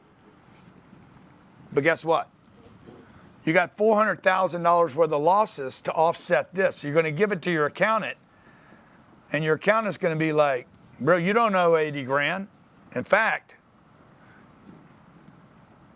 you can earn 80 grand next year, and that'll go down to 240. And 80 grand the year after that and go down to 160 because this carries forward. Okay? So you're not going to owe 80,000. Am I missing something? Yeah, so this is the right concept. Yeah. Now, I'm not giving tax advice right here. You want to check with your accountant. But what you really want to tell your accountant is this. I am now a professional real estate investor. You guys just have to make a decision right now today. I'm a professional real estate investor. What do you do next? You're like, I'm going to go get a real estate license. You could, but you don't need to. What you need to do is learn about real estate and start investing time. And you need to start clocking to the 750 hours. Now, let's say that you are the husband and you're earning, this is a bit sexist, and the wife is staying home with the kids because it's kind of a cool thing to do, okay, raise kids. And your wife says, I'm going to get registered as a professional real estate investor under 469, and I'm going to let my husband continue to be a plumber. Guess what? You, as a jointly filing taxpayer in the United States of America under the great Donald Trump, you would now be allowed the 469 write-off and not pay taxes under the tax code. By the way, speaking of President Trump, the reason he never showed anybody his taxes is because no one was going to understand why the guy was getting credits that carried forward forever. Okay, you guys understand the play here. You took 50 grand of your earned income right here, of the 200, you took 50 of this and you bought an asset for $1 million. The $1 million pays 50 grand a year. So you got your 50 grand back. You guys understand the game I'm showing you right now? Let me just walk through the math. Everybody stop. Pay attention to this math. Okay? You're earning, what did we say? 200 grand a year. You went and found a $1 million deal and you're like, I know this deal works. You went and got a Fannie Mae loan with $50,000 down. Okay? You leveraged 50 grand against that asset. Over here, you know you're due $80,000 in taxes. If you figured out how to pay federal government $80,000, why don't you just divert that money to right here? Now you still don't have, we got 30,000 left over. This asset is going to produce, should produce $50,000 a year in income. Okay? I'm going to use this asset to come with a $400,000 tax write-off. Okay, so watch what happens. When you have $120,000 left over because you're going to owe the government. This is the IRS. You're going to owe them. You didn't pay them right now because you're like, I'm not going to pay you right now because I'm going to set it up to where I have a loss at the end of the year. So I don't need to pay my quarterly. Because you're forced in the country to pay a quarterly. If you know you're earning money, they're like, hey, we need something, or they're going to hold it out of your payroll. So you're going to claim 9 exemptions, and you're going to be like, I'm not paying quarterly. I'm going to make an investment. I'm going to divert this $80,000 from the IRS. I hate them. I'm going to divert it over here. Okay, I'm going to buy an asset that cash flows, and I'm going to take a $400,000 loss right here. Okay, I'm not going to pay taxes on $120,000. I'm gonna write this off, and I'm gonna get this money is gonna get refunded to me if you paid it in, or you won't owe it at the end of the year, okay? And you have something earning money. You're gonna build assets, because what you really want as a real estate investor is you want this. This is why people with assets don't pay taxes. And then let's open it up to questions, okay? And then one more thing also, we're going to be doing an onboarding for everybody who took advantage of this. So as soon as we get through with Q&A, we're going to do a walkthrough of your portal, and I'm going to show you step-by-step where you go, where you get started, and where you can access everything. Yeah. Now, for those of you out there like trying to improve your credit score, this is what wealthy people do. Wealthy people never worry about their credit score. What they worry about is their schedule of assets. You want a schedule. I'll show you what a schedule looks like.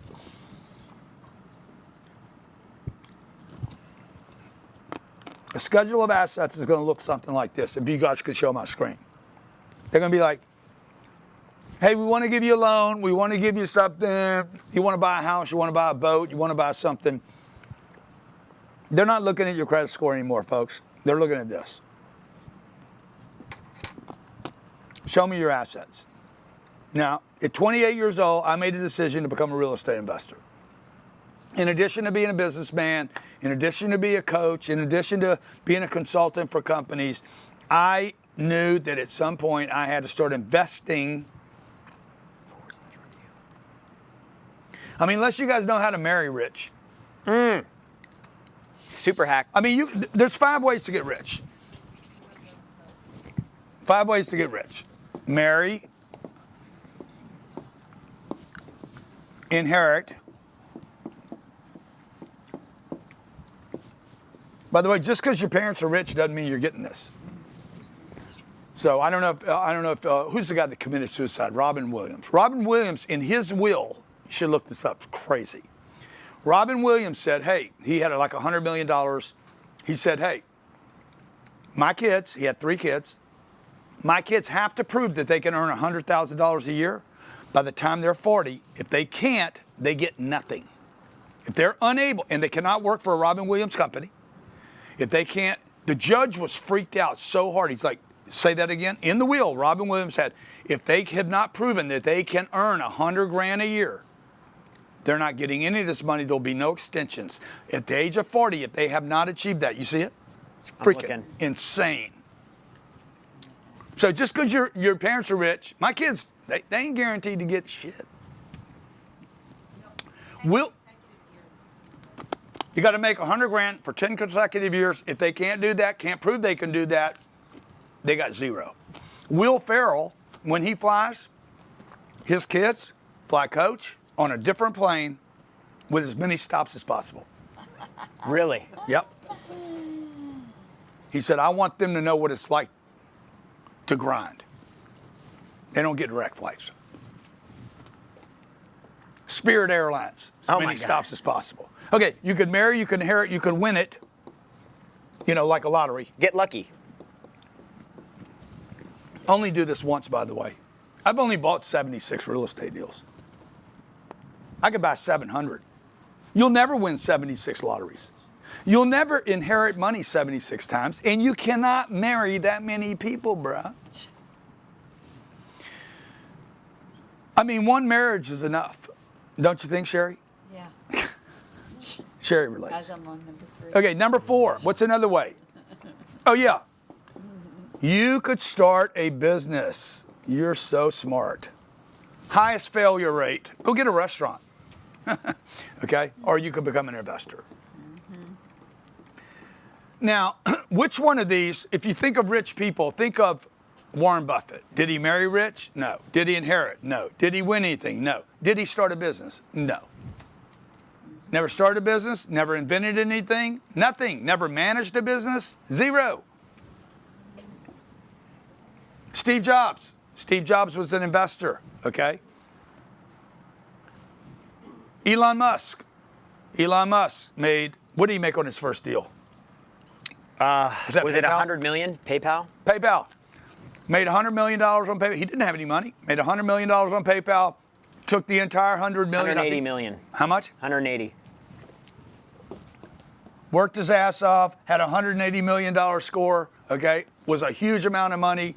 The guy's probably worth $800 billion today. This is nothing. He could spill this today. Okay, it wouldn't matter. Okay, so he's about to build the largest data center on planet Earth. 14 football fields long. 1 mile. Real estate. McDonald's, a real estate company. Okay. Wells Fargo, you wouldn't know them if they didn't have real estate. They don't actually own the real estate. CVS or Walgreens. Look at all the real estate. The Catholic Church owns real estate. The Sistine Chapel has been there for freaking 2,000 years or something. The Great Pyramids earn more money today. Michael Jackson is a damn real estate play. You guys understand? He's got to have a place. Michael Jackson's worth more money today than he was worth when he was alive. You go to the hotel. Which hotel is that at? Is that MGM, Mandalay Bay, or? Oh, yeah, MGM. Look at the Sphere. The Sphere is a real estate play, folks, okay? The Eagles are there. I think they're playing the... Backstreet Boys. No, it's somebody in the other Wizard of Oz. The Wizard of Oz. I can't wait to see that. It's not actually a show. It's a real estate play, okay? Donald Trump, Mar-a-Lago. He bought Mar-a-Lago for $10 million. It was out of favor. Nobody wanted it. Okay, that asset this year will make $40 million in cash flow.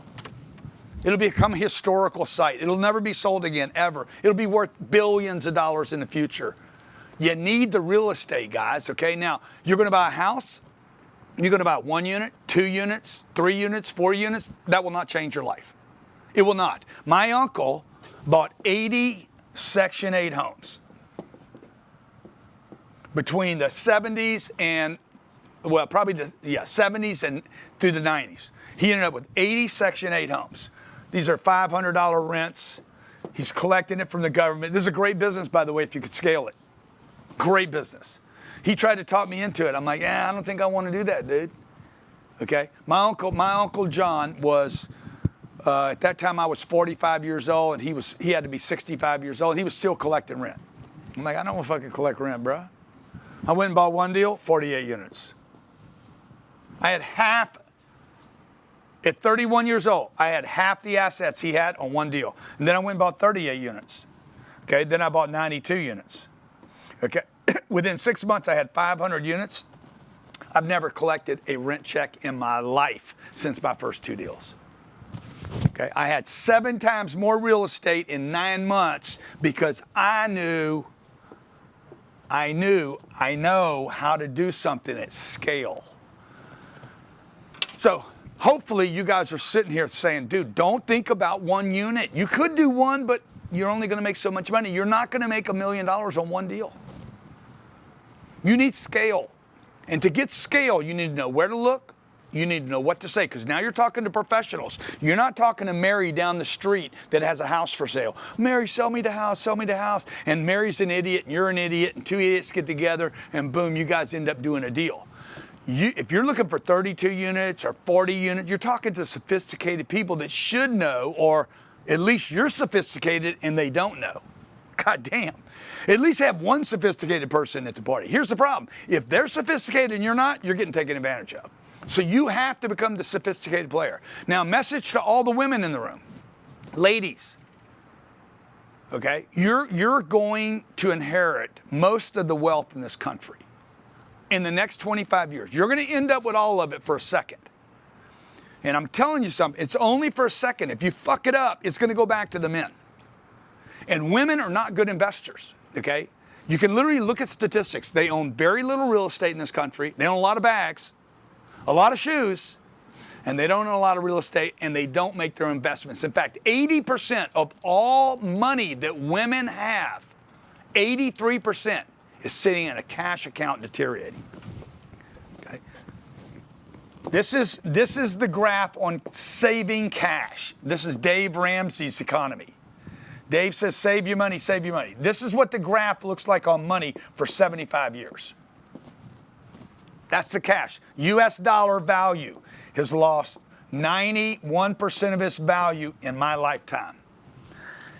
$100 is worth $9 today. My dad said, save your money, save your money, save your money, save your money. It's wrong. Do not save your money. Invest your money. Ladies, you guys have to get good at this. And let me tell you why you want to do real estate. You do not want to do stocks. You do not want to do bonds. And you want to leave the retirement accounts alone. The retirement, the Vanguard, the Charles Schwab, the Fidelity, I said the Vanguard, okay? The reason you want to not do those is because, number one, when you retire, you need cash flow. A retirement account does not cash flow. I mean, it does. If you pull money out of your retirement account, it depletes the retirement account, okay? They're going to force you, I think it's 72 years old, on a retirement account to withdraw 4%. If you do that for 25 years in a row, 72 to 96, 97, you will have nothing in this account to pass on to the next generation. Real estate cash flows.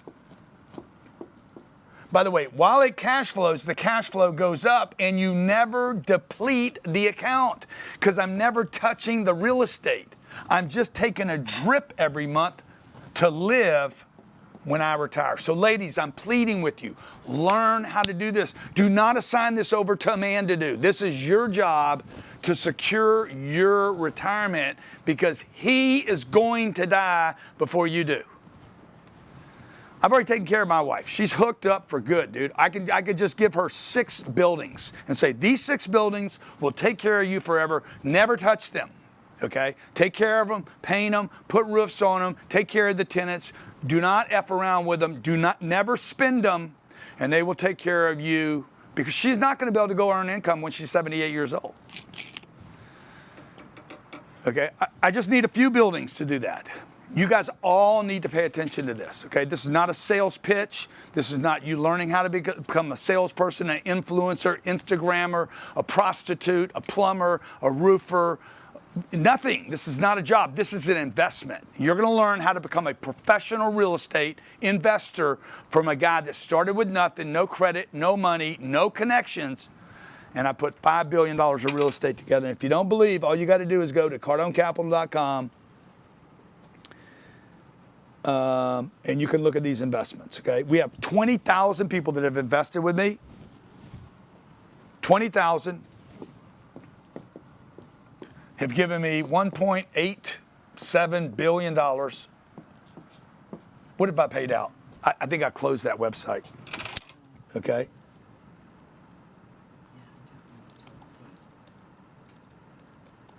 And then open up the questions. Y'all got we're ready whenever you are. Cardone Capital, log in. There I am. Okay, let me just show you what we paid out. This is why I'm telling you guys to do this. You're not going to just help your wife or your husband or your kids. You're going to help your whole community because you're going to bring other people into these deals with you. Look at what I've done for people here. Let me see. How can I show this? Oh, this is just my account, huh? Mm-hmm. Yeah. Let me see. Yeah, I can't show it. Yeah. Can I show the Fund 1 and Fund 2? You have those? 591 million investor distributions on track. We've sent $591 million to our investors in cash. They gave me $1.87 billion. This is cash back to our investors. I found the deal, funded the deal, put the deal together, and then went to my friends and said, "Want to put money in the deal?" Jared's put money in the deal. Sherry's put money in the deal. You want to put money in the deal? We've sent out. This is audited returns on almost $600 million.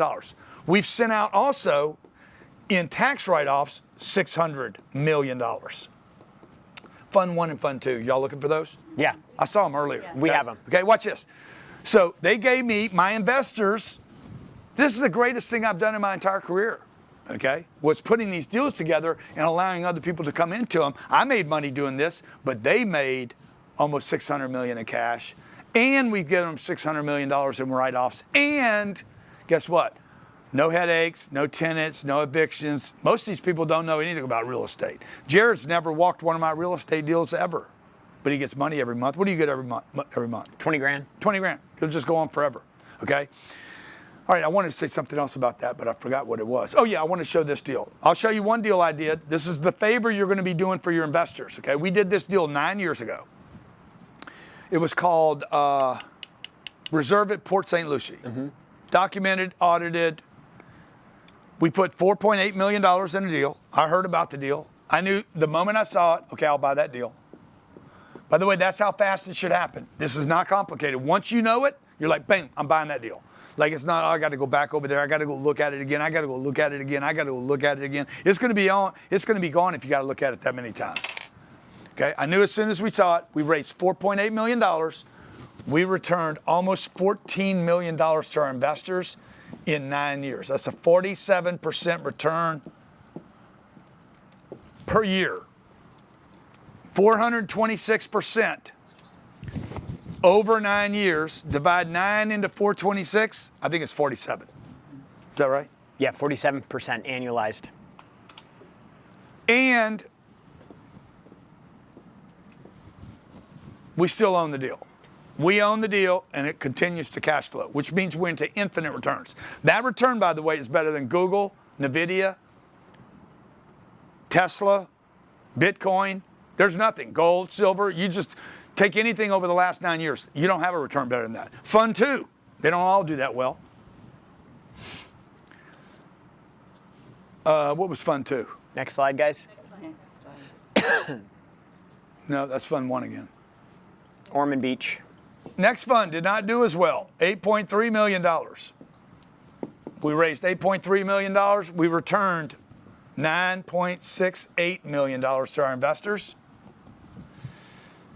In distributions, in refinance distributions, plus $9.2 million in cash flow. So you guys understand, I gave this back, all their money, plus I gave them cash flow. Every single month for 9 years. This didn't do as well. It did 227%.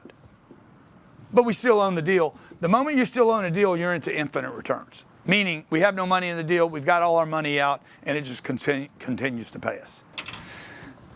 This is what you guys could do. You're in a position not to learn a job. You don't need to be a better plumber, a better chiropractor, a better dentist. You don't need to do more veneers, be an influencer, or be an OnlyFan, or whatever it is you do to compromise time for money. If you would just shift a little bit of that energy, okay, shift a little bit of your attention from Netflix to like, okay, I'm gonna learn from a real estate pro about real estate, and then learn how to raise the money.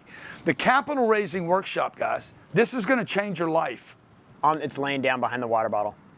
This is going to change your life so that when you go to your mom, your dad, your uncle, and your aunt, you guys that are like, I don't want to raise money, man. I don't want investors. You're wrong. Trust me, you're wrong. You do want investors. Why? Because you want to help your mom and your aunt and your grandpa. The reason they say don't raise money, dude, is because they don't want you raising money. Because when you raise money from grandma or from your aunt or your mom or your dad, guess what? JP Morgan doesn't get that money anymore. Goldman Sachs. The banks own everything. You guys don't get this shit? They own everything. And look, they've already told you what the game is. You will own nothing, and you will be happy about it. Is it on me or them right now? Both. Okay. They're telling you, New World Order, you will own nothing. and you'll be happy about it. I'm trying to change that. I'm trying to change it for you guys, and that's why I'm here with you today.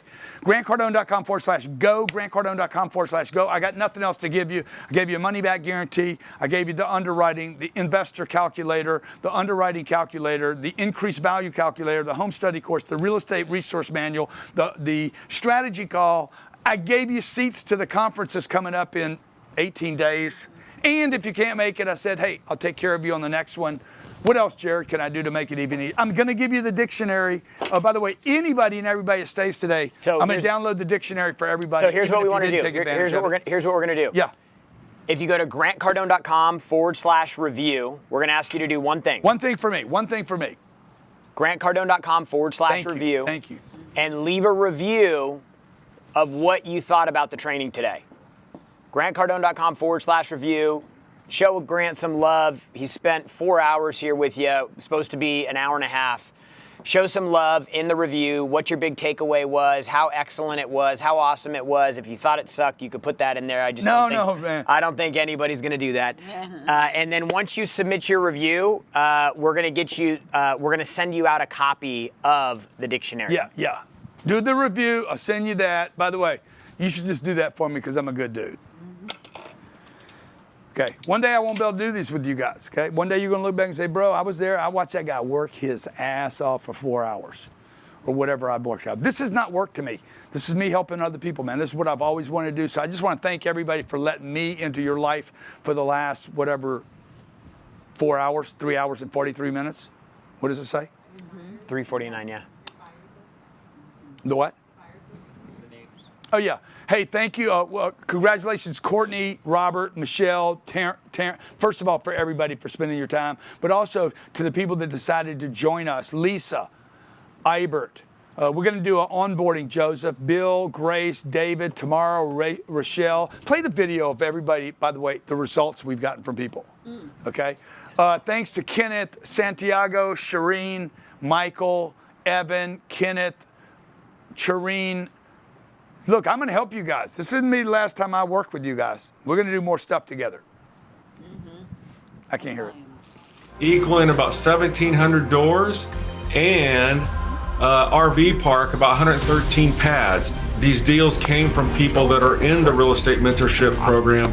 And so it's a great community, and it's given me all the confidence in the world. And I am going to go to the next level and become a GP and start a syndication team. I am now home all the time, consistently since joining the club. I went from 0 doors to well over 2,500 doors, 170 million in assets under management. Now I'm doing a deal with some guys down in Boca Raton, Florida. It's a beautiful, beautiful luxury waterfront. It would have never happened if I hadn't been in the real estate club. So since being in your club, I am an LP on over 700 doors and a GP now in 339 doors. How do you make $1 million in real estate? And you've taught us that formula on how to do that. Ever since joining the club, I've met incredible people. In fact, so incredible that I've partnered with 5 of them, and we now have 339 doors. We've been able to partner with several others in the group.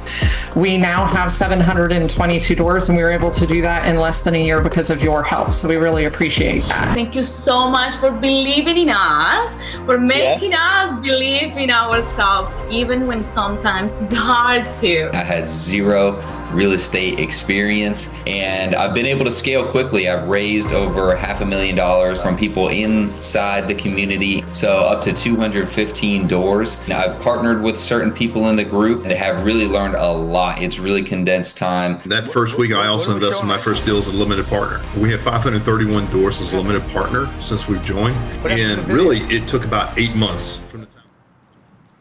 They had a technical issue. Well, technical issue. Yeah. Okay. Guys, I'm going to take this offer down now. I'm going to answer some questions. GrantCardone.com/go. Let's see. In 8 minutes, I'm going to give you guys time to finish processing. We're going to hit your card for, how much is it? $297. $297. I'm going to give you everything immediately. Give you a call. Set you up with a seat to our conference. Free. All this is free. Give you a money-back guarantee. And I'm going to take it down in 8 minutes. Okay, if you're not processing in the next 8 minutes, I can't give you more information right now. It's just impossible. Like more is not going to help you now. Okay, I can answer some questions, but more won't help you. More is just going to be like, where do I put all this? Now we need to get you in the right sequence. Okay, so you're going to start with the apartment buying course. You're going to start with this. This is your homework tonight. And I'm going to slow everything down. Okay, 23 hours. This was 4 hours. Okay, this is 23 hours, and all I'm doing is slowly explaining. You can stop it and you can rewind it. You can't rewind today. That's the problem. Okay. So this is where you can stop it. Your kid might say, "What's a cap rate, Dad?" I don't know. Let me look it up. Oh, okay, shit. Let me look it up. Because if you don't know what it means, bro, you don't know what it means. And if you can't explain this to your 5-year-old, you don't understand this shit. You know, I can explain this stuff. I can go buy a piece of real estate with my kids. Why don't you like this one, Dad? Because the drive up wasn't good and I can never change the drive up. And by the way, did you see the crime outside? I can never clean up this neighborhood. You buy a bad location one time, you will pay for it every single day of your life. Your investors are going to pay. The insurance is going to cost you. Everybody gets punished because of a shit location. You're better off paying more money. I've already done this stuff. I've done it. 76 properties, full round cycle. Bought it, collected money, sold it. Some of them did well, some of them did great, some of them did marginal. I've learned a lot in 40 years, and I'm going to trade that with you. Okay, let's do some Q&A real quick. Sean Hurley is going to be first. If we can go to Sean Hurley for Q&A, guys. Sean Hurley, bring him up. Yeah, and while you're doing that, Jay's like, what about insurance? Insurance costs are down about 40% over a year and a half ago. Yes, sir. Got me? Yep, we got you. Fantastic. Thank you so much, Grant. Really appreciate everything you're teaching us today. Looking forward to seeing you in April. You got time for 2 questions? Yes, sir. Okay, so I just got laid off 13 years with an entertainment company in IT.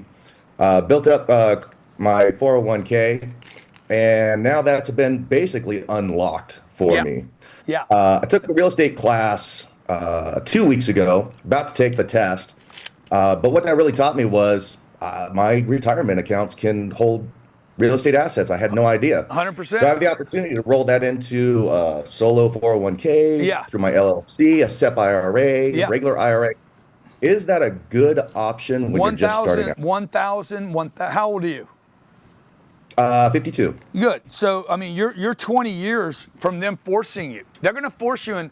Like, I don't know how many people know this, but you just got laid off, dude. This is a blessing in disguise. I lost the job when I was 28 years old. Best thing that ever happened to me. So it forced me to start saying, shit, man, ain't nobody taking care of me. Okay, I got to go take care of myself and learn how to get money and then what to do with it. So in your case, in 20 years, at 72, they're going to force you. The federal government, the IRS is going to force you to withdraw 4% from that retirement account. What's sitting in it right now? 400,000. Okay, so you got 400 grand in there. Now, also in 20 years, it's going to be year 2046. Very good likelihood that your taxes will not be 38%. Okay, let's say the communists get in there, we become more like the French or the Canadians. Your taxes could be 70% when you're retiring, bro. Yeah. By the way, they're going to bang you. They're banging you every time you withdraw. That's why they have the forced withdrawal at 72, and they want to push it off because they know they're going to grab.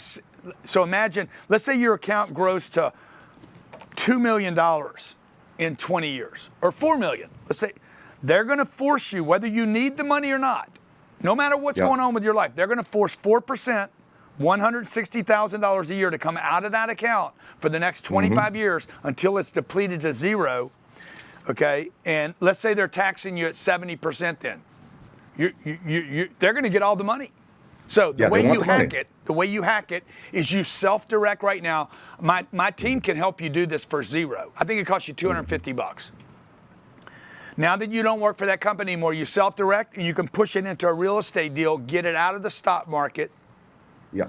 And you can invest the 400 grand. You could buy a deal worth $1.6 million right now. And if that deal only goes up 3% a year, Well, you're going to earn $56,000 every year. Cash flow goes back to your IRA. You can't touch any of it. Right. But the increased value over the next 20 years, if you just earn $56,000 a year, if that's all I did, which you'll do better than that, you'll have, that'll increase the value. Just the increase is $1 million if it's not compounded. Yeah. And I'm just going to 1099 from now on. I'm done W-2 and I'm done with that. But that's what you should do, yeah. Yeah. And, if you can, that right? income's, and that income's gonna be my livelihood while but the 401k let me just say this. Let me say build. this. Because you're going to start investing in real estate as a side hustle, you need to do the 469 registration today. Yeah, I just read about that. Okay, you don't need to finish your real estate license. Complete waste of time. No. Okay, but that was a whole nother thing. That was whatever. I'm in IT. I was trying to help. You can go through the stress of it, but whatever. It's useless. Yeah. You want to definitely apply for the 469. You want to push your retirement account money into investments, get it out of there, and then let's say you get a gig working for a company. Let's say you come work for me, and I pay you $80,000 a year. Dude, you still got your 1099 hustle from your real estate, so you can have the best of both worlds, have the security of a company and the 1099 real estate hustle. So you're going to go buy a G-Wagon next year and write the whole thing off against your real estate investments. Yep. Is there a better investment, whether it's solo 401k, SEP IRA, or IRA? Is there a better way to go, or does it not matter? No, you just need the right company to handle. We use equity. Equity trust. We use equity trust. Providence does it. There's a bunch of groups out there that can do it for you. Wherever you're keeping your money, they're not going to like it, but they don't have a choice. Yeah. Okay. I mean, Fidelity hates me because I've converted, I don't know, thousands of Fidelity accounts. Well, they're going to hate me too. So I'm in a smaller market, Northwest Montana. Would you consider that I grow my market out to? Does that become Washington and Idaho as well? Do I go out? 100%. You don't want to do that market. You don't have enough activity. You don't have enough supply. You need activity, And look, at your age, I mean, unless you're committed to living there forever. I mean, you're young enough, bro. I moved when I was 52. I made more money on that move than I've made my whole life. Like, now's the time to move. You got migration happening right now in America, and it ain't going to Montana. It might go there for a minute. It ain't going to stay there. People have been trying to settle Montana Look forward to seeing you in April. 200 years. And unless you're the damn Daltons, you ain't staying. Okay, let's go to the next question. Next question is from Ben Flaxman. What's up, Ben? What's up, Mr. Cardone? Yeah. So I'm already syndicating, but I wanted to know how you capital raise and build credibility from investors that you don't know personally, with like little to nothing under your belt, and how you find these investors without violating like the SEC solicitation. Yeah. Well, look, you're not. Like, in the beginning, there's no way for you to violate anything virtually. Like, it would be so hard for you to screw up because you're allowed to at a small scale, and you're not going to be. Crowdfunding is a legal thing to do. Barack Obama approved it 2012. It got amended again in 14. It's wide open, man.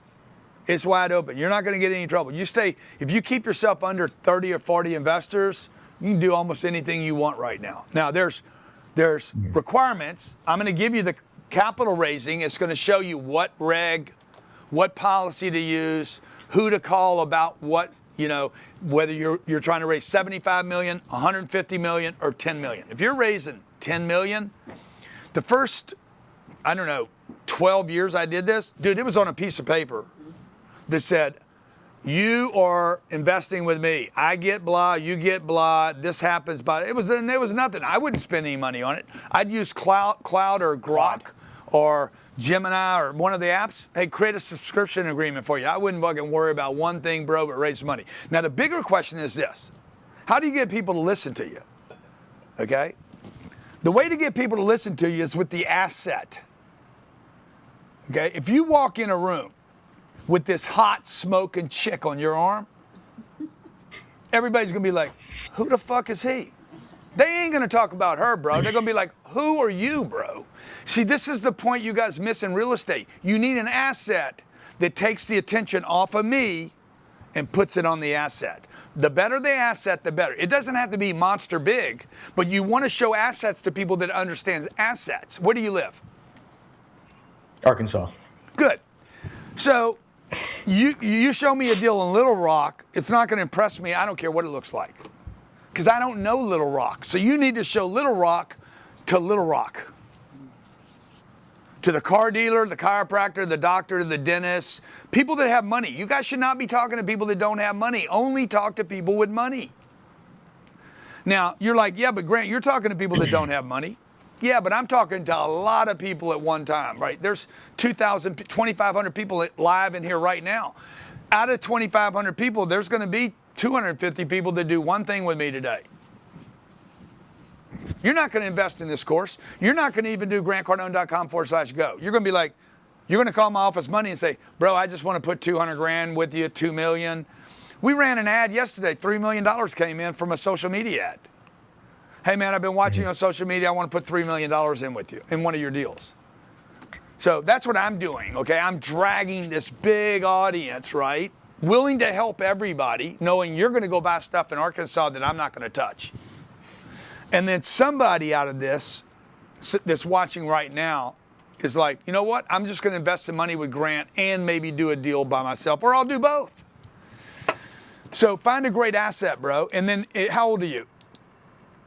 18. Yeah, man, I'm 18 years old, bro. I'm going where the money's at, bro. I'm telling you. Good for you. I'm good for you. First of all, everybody should give him a hand and a follow that he's here. Okay. I don't know if I'm staying in Arkansas. I wouldn't do Arkansas, and I'm not going to do Arkansas, honestly. Yeah. What I would do is I would study migration patterns. Everybody should study migration pattern. Where's the money going? Follow the money. Follow the money. This is an age-old saying. Follow the money. Where's the money going? Get in the flow of the money. You know, where are the fish biting? Well, the fish ain't biting in Arkansas, bro. I mean, you might catch a big one. Yeah, I just don't think there's much money in Arkansas. Sam Walton left Arkansas to create his empire. You know, he knew he had to go out of that market. Okay, thank you for being here. He's like built the whole thing. So yeah, thank you so much. Thank you. Yeah. All right, Cooper Dietz. Cooper, how you doing? Not too bad. How about you? Good, sir. So similar position to the first question. I have a little bit of assets in my dad's Fidelity account that he set up for me, as well as mine from Lithia. I work as a car salesman. I'm kind of burnt out. Been doing it for the last 4 years. I live over in Thousand Oaks, California. I used to do real estate for a second, and now it's just, trying to figure out where to go. Can you 1031 all that Fidelity and Lithia stock right into a deal? You can't. You're not going to be able to 1031 your Lithia stock. Well, not Lithia stock, my Lithia Fidelity account. Sorry, my bad. Oh yeah, 1,000%, bro. You're not working at. First of all, everybody. Oh, you left Lithia. Yeah, I'm over at a family-owned dealership. Yeah, good. Well, that's your retirement account now. So what you want to do is you want to self-direct. Cost you $250. Call my office Monday. I'll show you how to do it. Okay.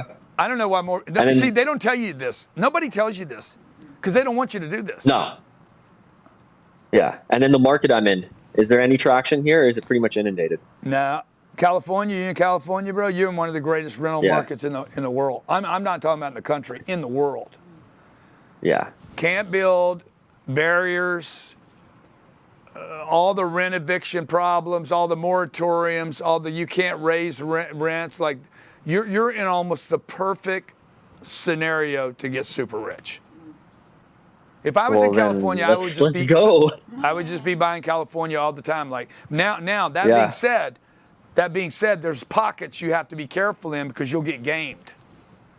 Yeah. So, but there's pockets where no matter what the government says, the people are going to pay their rent because they don't want to lose that place. And some of the rent controls people misunderstand are actually good for the owner, not bad. The problem you have in your state Because you guys are broken. Dude, you're broke, dude. Like your state is broke. And you know, the benefit is nobody wants to leave the state. I mean, the money's leaving because they know they can go back and visit. Everybody else is going to stay. This exodus that's happening, as soon as all the super rich burn off, everybody else is going to stay. And California's not going anyplace. Okay. Well, I really appreciate it. Thank you. Thank you, I'm brother. definitely going to give you a call on Monday. Good to talk to you. See, he met me probably from the auto business 20 years ago. He's retiring now. He's going to call my office Monday. We're going to look at his account. He'll probably end up investing with me as well. Okay. Yes, sir. Rick Terrell. Is this Rick? Yes, it is. How you doing, Go Grant? ahead, Rick. We meet again. Let's go, Rick. Oh, man. You on it, huh? Good for you, Rick. Every time I listen to you, I learn a lot. And I was a senior mortgage banker for us residential, but since I been listening to you, I done learned 500% more. I just want to thank you for being here, because ain't nobody else teaching what you teach. Thank you, man. I appreciate you. And I'll holler at you later, man. Okay, my friend. Thank you. All right, they say in Vegas, I'm getting all in. Getting all in. That's awesome. Yeah. Get all in, brother. Let's go to. See, I just pulled up California, okay? These are California. These are just 4-unit deals, 750 properties in California. If I open this thing up, I'm going to find 7,000 properties. San Francisco is one of the strongest rental markets in America today with the highest occupancy, and no new supply coming. As opposed to if I go to Austin, so you guys, like, I can give you all this free stuff. You're still not going to know how to use it. You're like, dude, what am I don't know what I'm looking at, right? It's the F-35. I give you an F-35, but if you don't know what to do with it, okay, that's Austin.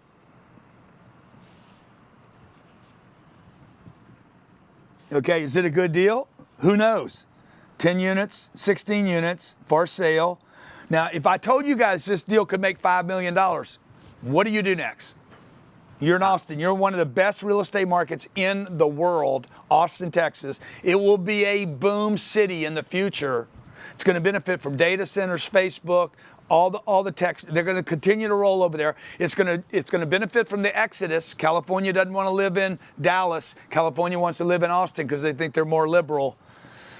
And but like this deal right here, do you know how to underwrite it? Do you know how to evaluate the rents? Do you know how to raise the rents? Do you know how to evict people? Do you know how to close the deal? Do you know how to write an LOI? Do you know how to call a broker?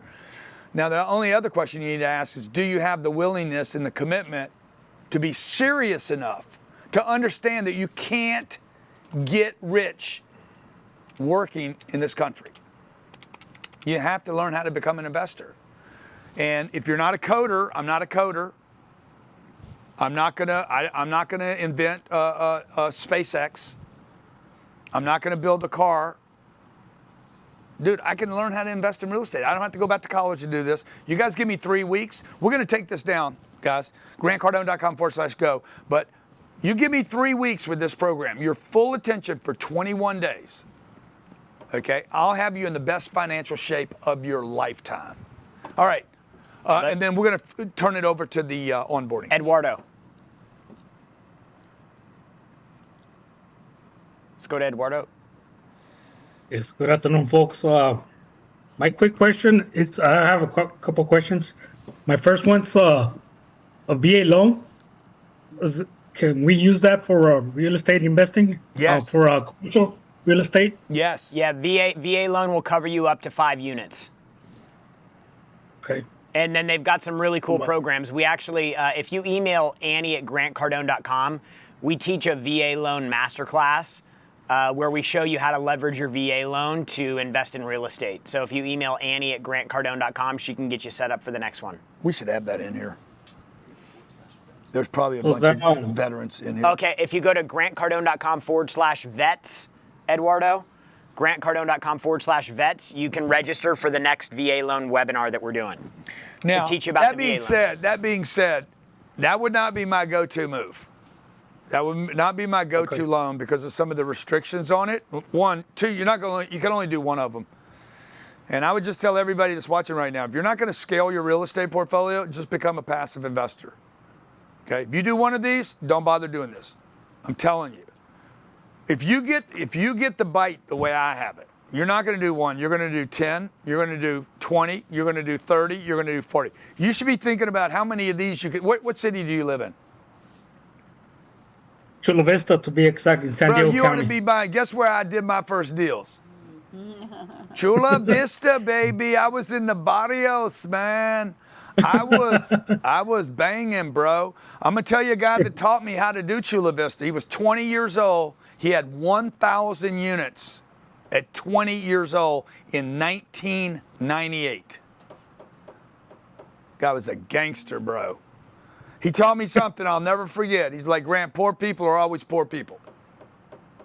Good economy, bad economy, they don't know the difference, bro. Poor people do not know whether there's a recession going on or good times. They have no clue. And more and more of America, unfortunately, is getting poorer. And the reason America is getting poorer, guys, is because too few people are learning how to be investors. Okay, I'm going to turn this over to the onboarding. Let's do one more. Oh, one more question. Christine. Okay. And also, while Christine comes up, I just want to show you guys this map again. Okay, when you look at this map, what do you notice on this map? A lot of red. A lot of red. Sorry. Where?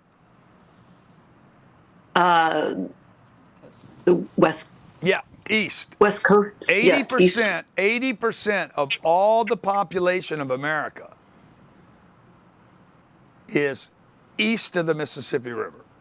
80% of everyone in America, 355 million people, live east. Now, I think the number's like 90% of America lives on a coast. Like you can see all the money's on the coastlines. It's not in the middle part of America. Another little hack I'll tell you. You'll notice this about almost every piece of real estate I own. Almost every single piece, there's water. If there's not access to live water, real water, there's a big water feature. Water makes money. Okay, the other thing you'll notice about all the real estate I own, you can go to Cardone Capital and look at all 47 projects we have. Lots of big trees. Okay, like I would rather have big trees that are old than new trees that are pretty. Big trees, bro, big wood, big money. Rivers, ponds, close to oceans. So you don't need to be on the ocean. You just need to be able to see some blue. There's something that happens when people see blue water. That's why Florida is going to be so good. Okay, Florida is going to continue to be good. I mean, you can just see where it's going to be. Then if you look at the migration patterns, and if you combine it to this thing that I'm looking at right now, this map I'm looking at this second, you're going to see where people are going to move to. Texas, boom. Salt Lake City, boom. Kansas City, Kansas, the middle America, populated middle of America is going to do well. College towns, I would make a list of the top 20 colleges in America, make a list of everybody else, and not touch one college town in America. AI is going to destroy these, okay? The bottom 50% of all colleges in America will be decimated by AI. Those college towns support real estate. When those college towns start to dwindle, even 10 or 15 or 20%, and fewer people are going to the football games and the basketball games, and there's no alumni, I'm telling you, these freaking college towns are going to fall off a cliff. Everything in that town, by the way, is going to get decimated. And everything will continue to move to coastlines. Miami, Naples, Sarasota, Tampa. I mean, I can just tell you, Jacksonville, Savannah. Savannah's going to be a freaking gold mine city. Huntsville, Alabama, not Birmingham. Mobile, but not Mobile. I want you to go east and south. Go down to Destin, Florida, the entire Gulf Coast of Florida, the Panhandle. Houston, Texas, maybe flat, very, very flat market. If you're going to do Houston, just don't bother with North Houston and go down to Sugar Land instead. Leave everything near the Hobby Airport alone. Atlanta, Georgia. Like I could do this for 23 hours. That's why I put it on this program. Atlanta, Georgia. Okay, you go south down to the airport. Freaking run as fast as you can and do not buy. North Atlanta, north and east, northeast.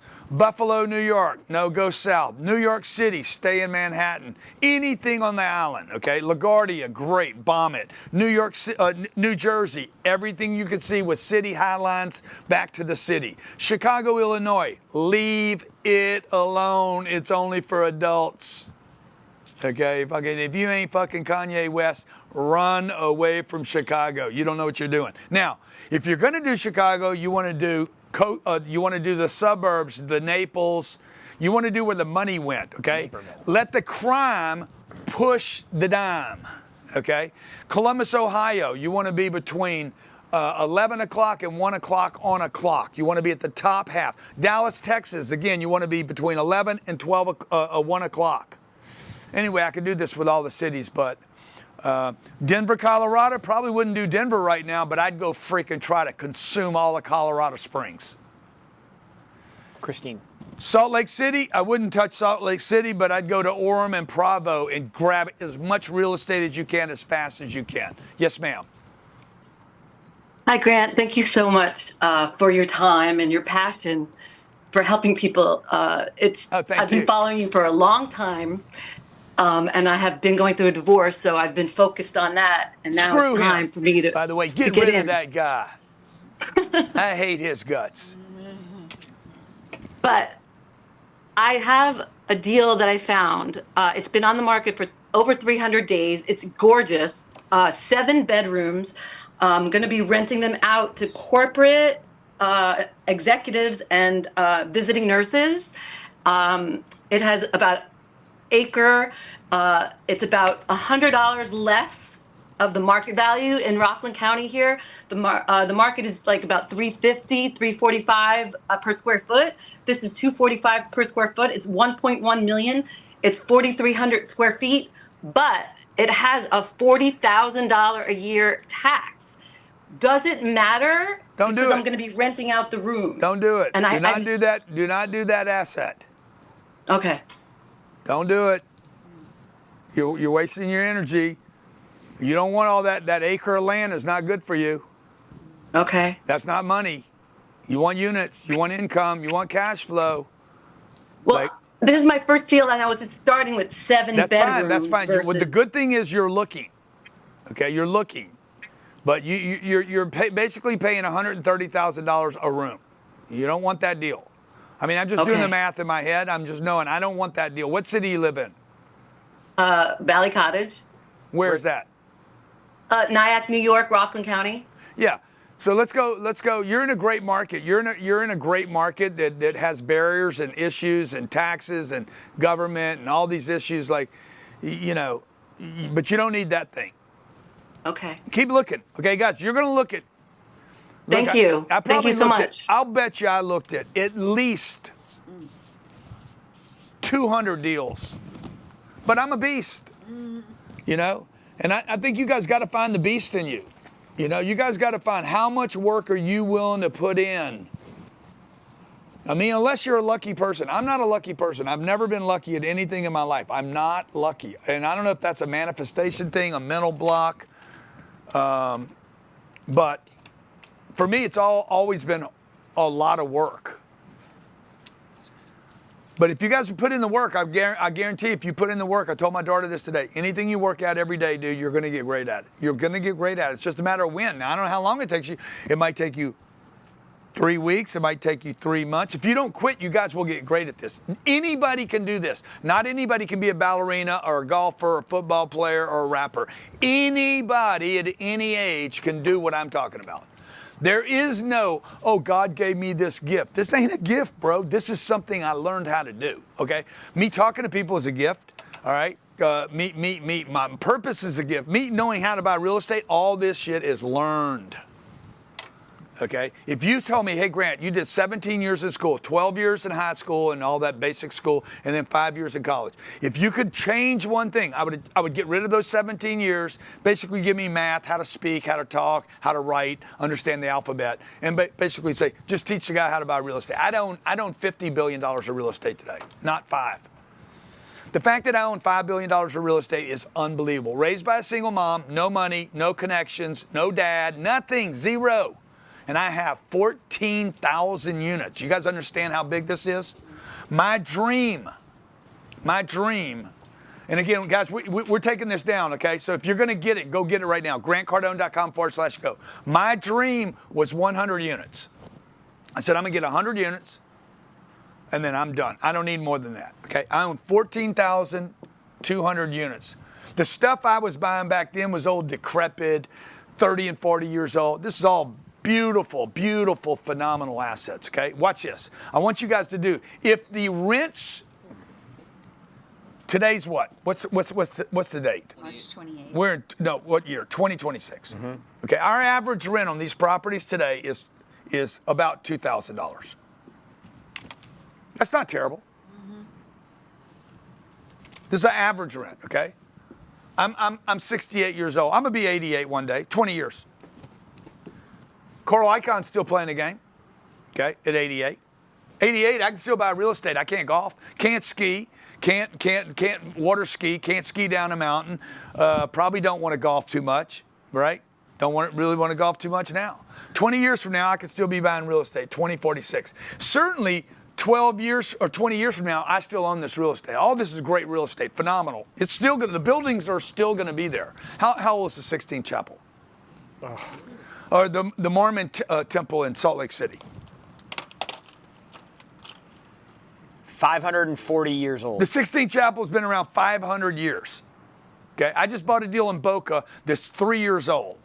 It will be here 300 years from now. My point is, it's still going to be here. Now, I have 14,000 units. The most important number in real estate is the number of units. This is the year. This is what I'm invested for. I'm invested for that year, okay? What do you guys think? Just throw it in the chat. What do you think? All this is Florida property, unbelievable locations.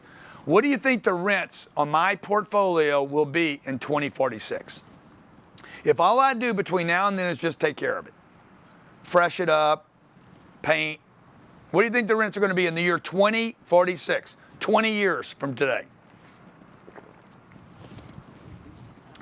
Throw it in the chat. James said triple. Rhett said triple. Eduardo said 5,000. David McCurry said triple. Debbie says 4,000. Marshall says 5,000 to 6,000. Lewis says 4,000 to 5,000. Dana Johnson said $5,000 to $6,000. I think that's a good number.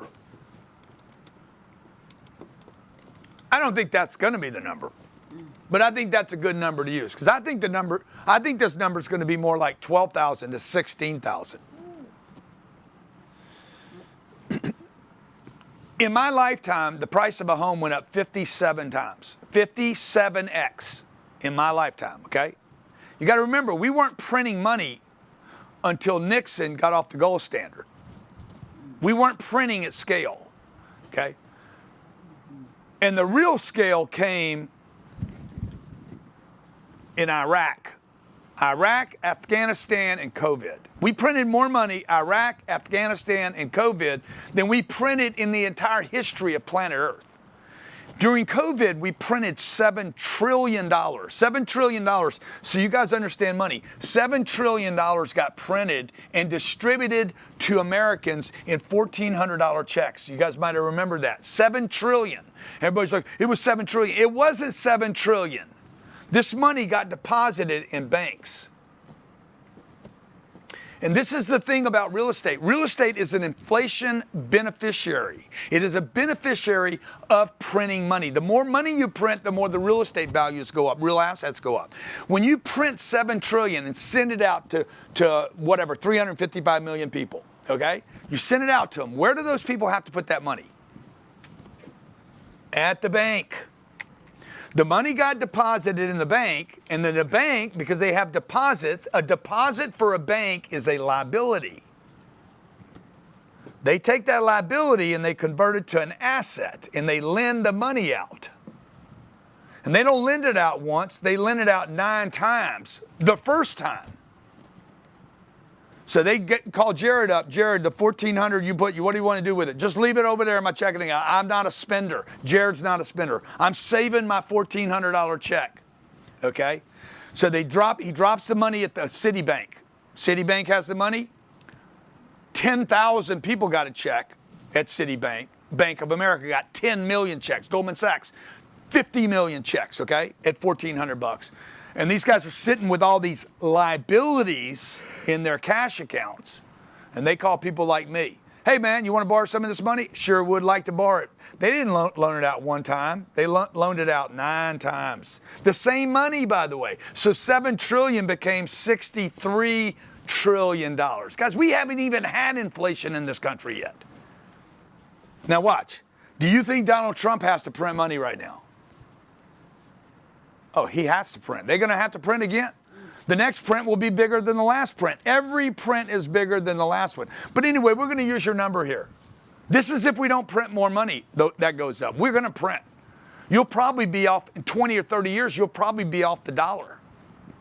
They're already talking about going to USDC and doing stable coins. What's a stable coin? A stable coin is where treasury bills fund your coins. Like, the whole game's going to change. And when it does, folks, you want one thing more than anything else. 2 things, actually. You want a real asset that cash flows. You need a real asset, not a business, because your business is going to get destroyed. AI is going to destroy a bunch of businesses. Jobs are going to be destroyed, okay? What you want is a real asset fixed in place that cannot be easily replaced and that provides you and your family, when you're dying, getting older, aging out, cash flow, okay? But let's do the math on this, okay? Let's say Grant Cardone never does anything else again. Me and my investors own these 14,000 units. And these 14,000 units, because I gave you this math today, the increased value, the rent is now $4,000. Because this is the game I'm playing, because I know the math, because I took the time, I took 3 years to learn this. I want you to multiply. Do you guys know the increased value calculator? How does it work? Okay, increased value calculator. Okay, this is the story you're going to tell your investors. Hey, I have 14,000 units. You don't care what they're worth today. I don't give a shit what they're worth today. As long as they cash flow, I don't care what they're worth today. What I care about is what they're worth in 2046, okay? The new value, not today's value, okay? So you guys are going to take 14,200 units times, would I increase? $4,000. $4,000 times 0.90, say 0.90. Mm-hmm. That means I can't keep them occupied all the time. Times 12. That is, wow. Damn, dog, that's a lot of damn money. This is a year. That's $613 million of new rent. I'm probably going to be all right. I'm probably keeping up with inflation. But that's not the full story. That's the increased cash collected by the rents. Divide that number by 0.05. And that will be the new value. 12 billion. That will be $12,268 million. By the way, of new value. The real estate's worth $5 billion today. So I would make my investors another $12 billion. There's probably enough money there to share with all of us. Okay, but I'm not going to have 14,000 units in 2020. I'm going to have 28,000 units or 30,000. And I want you guys to have a bunch of this stuff, man. This is no fun doing this shit by myself. I want you guys to benefit. Okay? Somebody's going to buy this real estate, folks. You understand that? Somebody's going to do this. If you don't do this, who's going to buy it? Somebody. Your neighbor, your uncle, your dad, or worse, the banks are going to buy it. Okay, they're going to end up with this. Is what they always do. They end up with this. This has been going on since the 1800s. They've been robbing us. Okay, if you guys are tired of robbing, start buying these assets. Don't over leverage them. Buy great assets in great locations. Own them. Share them with your family. Take care of the property. Take care of the tenant, and don't let the bank own this shit. Okay. Okay. I have somebody's $300 right That's here. Sherry's. Okay. This will be worth less tomorrow than it is today. My point I wanted to make to you guys is the real estate is a beneficiary of inflation. As the rents go up, your cash flow increases, the value of the property increases. I hope you take advantage of this. I hope you got in time to take advantage. If you missed it, the link, if they took the link down, grantcardone.com/go. If you missed it, and you said, hey, man, I didn't mean to miss it, dude. I was trying to get it done and you didn't have your credit card or you had a problem. Call my office, 310-777-0255, 310-777-0255. Look, I don't know if you're going to be a billionaire doing this. I know this. You could be. I know this 100%. I have complete confidence. I don't care who you are, how old you are, what you know, don't know, how good you are at math. You could be, and you should be. Okay, maybe it's only 100 million. I don't know, maybe not 100 million. Maybe it's only 10. Maybe it's only $1 million. Maybe it's only, I don't know, maybe you've just become a passive investor. Maybe you just learned something. I can't promise what you're going to get out of it, but I can promise you this. Me and my team will do our best to help you understand how you can buy real estate in your market at whatever pace you want to. You ladies, you have to you have to do this for yourself. Okay, you have to learn how to do this. Otherwise, you're going to get taken advantage of when you get the divorce and you get the other half, or when he dies and you get it all. You're still going to have to know what do I invest in. Okay. The last thing I'm going to say to all you guys. Okay, you guys that are betting on the Dogecoin or the Bitcoin or the Ethereum or the Solana or the Nasdaq or the next big hit, it's ridiculous. Okay, Wall Street was not built for you. Wall Street is built on the backs of losers like casinos are. They weren't built to make you money. They're holding your money for long periods of time, and they end up with all the money. Most of you don't even know what you have in your Vanguard, your Charles Schwab, your retirement account. You could not explain to me what's in your 401k. I know where every dollar I have invested is. I know where it came from, and I know what I did with it. I know all those properties. Nobody can steal my real estate from me. Somebody could steal money from our company. Somebody could knock off my company. Somebody could poorly perform in our company, but nobody can steal my real estate. Okay, and that's the position I want to put you guys in. I want to thank you again for having me here today. I'm sorry I took so much of your time. I hope you got a lot out of it. I hope it wasn't too fast. I apologize if it was too much, too fast. I want to make sure Jared onboards everybody. Mr. Jared Glant. Jared knows everything I know. Okay, thank you guys. All right, thank you, GC. Thank you. Well, I wish I knew everything that he knows, but I have worked with him for 16 years, so I know quite a bit of it.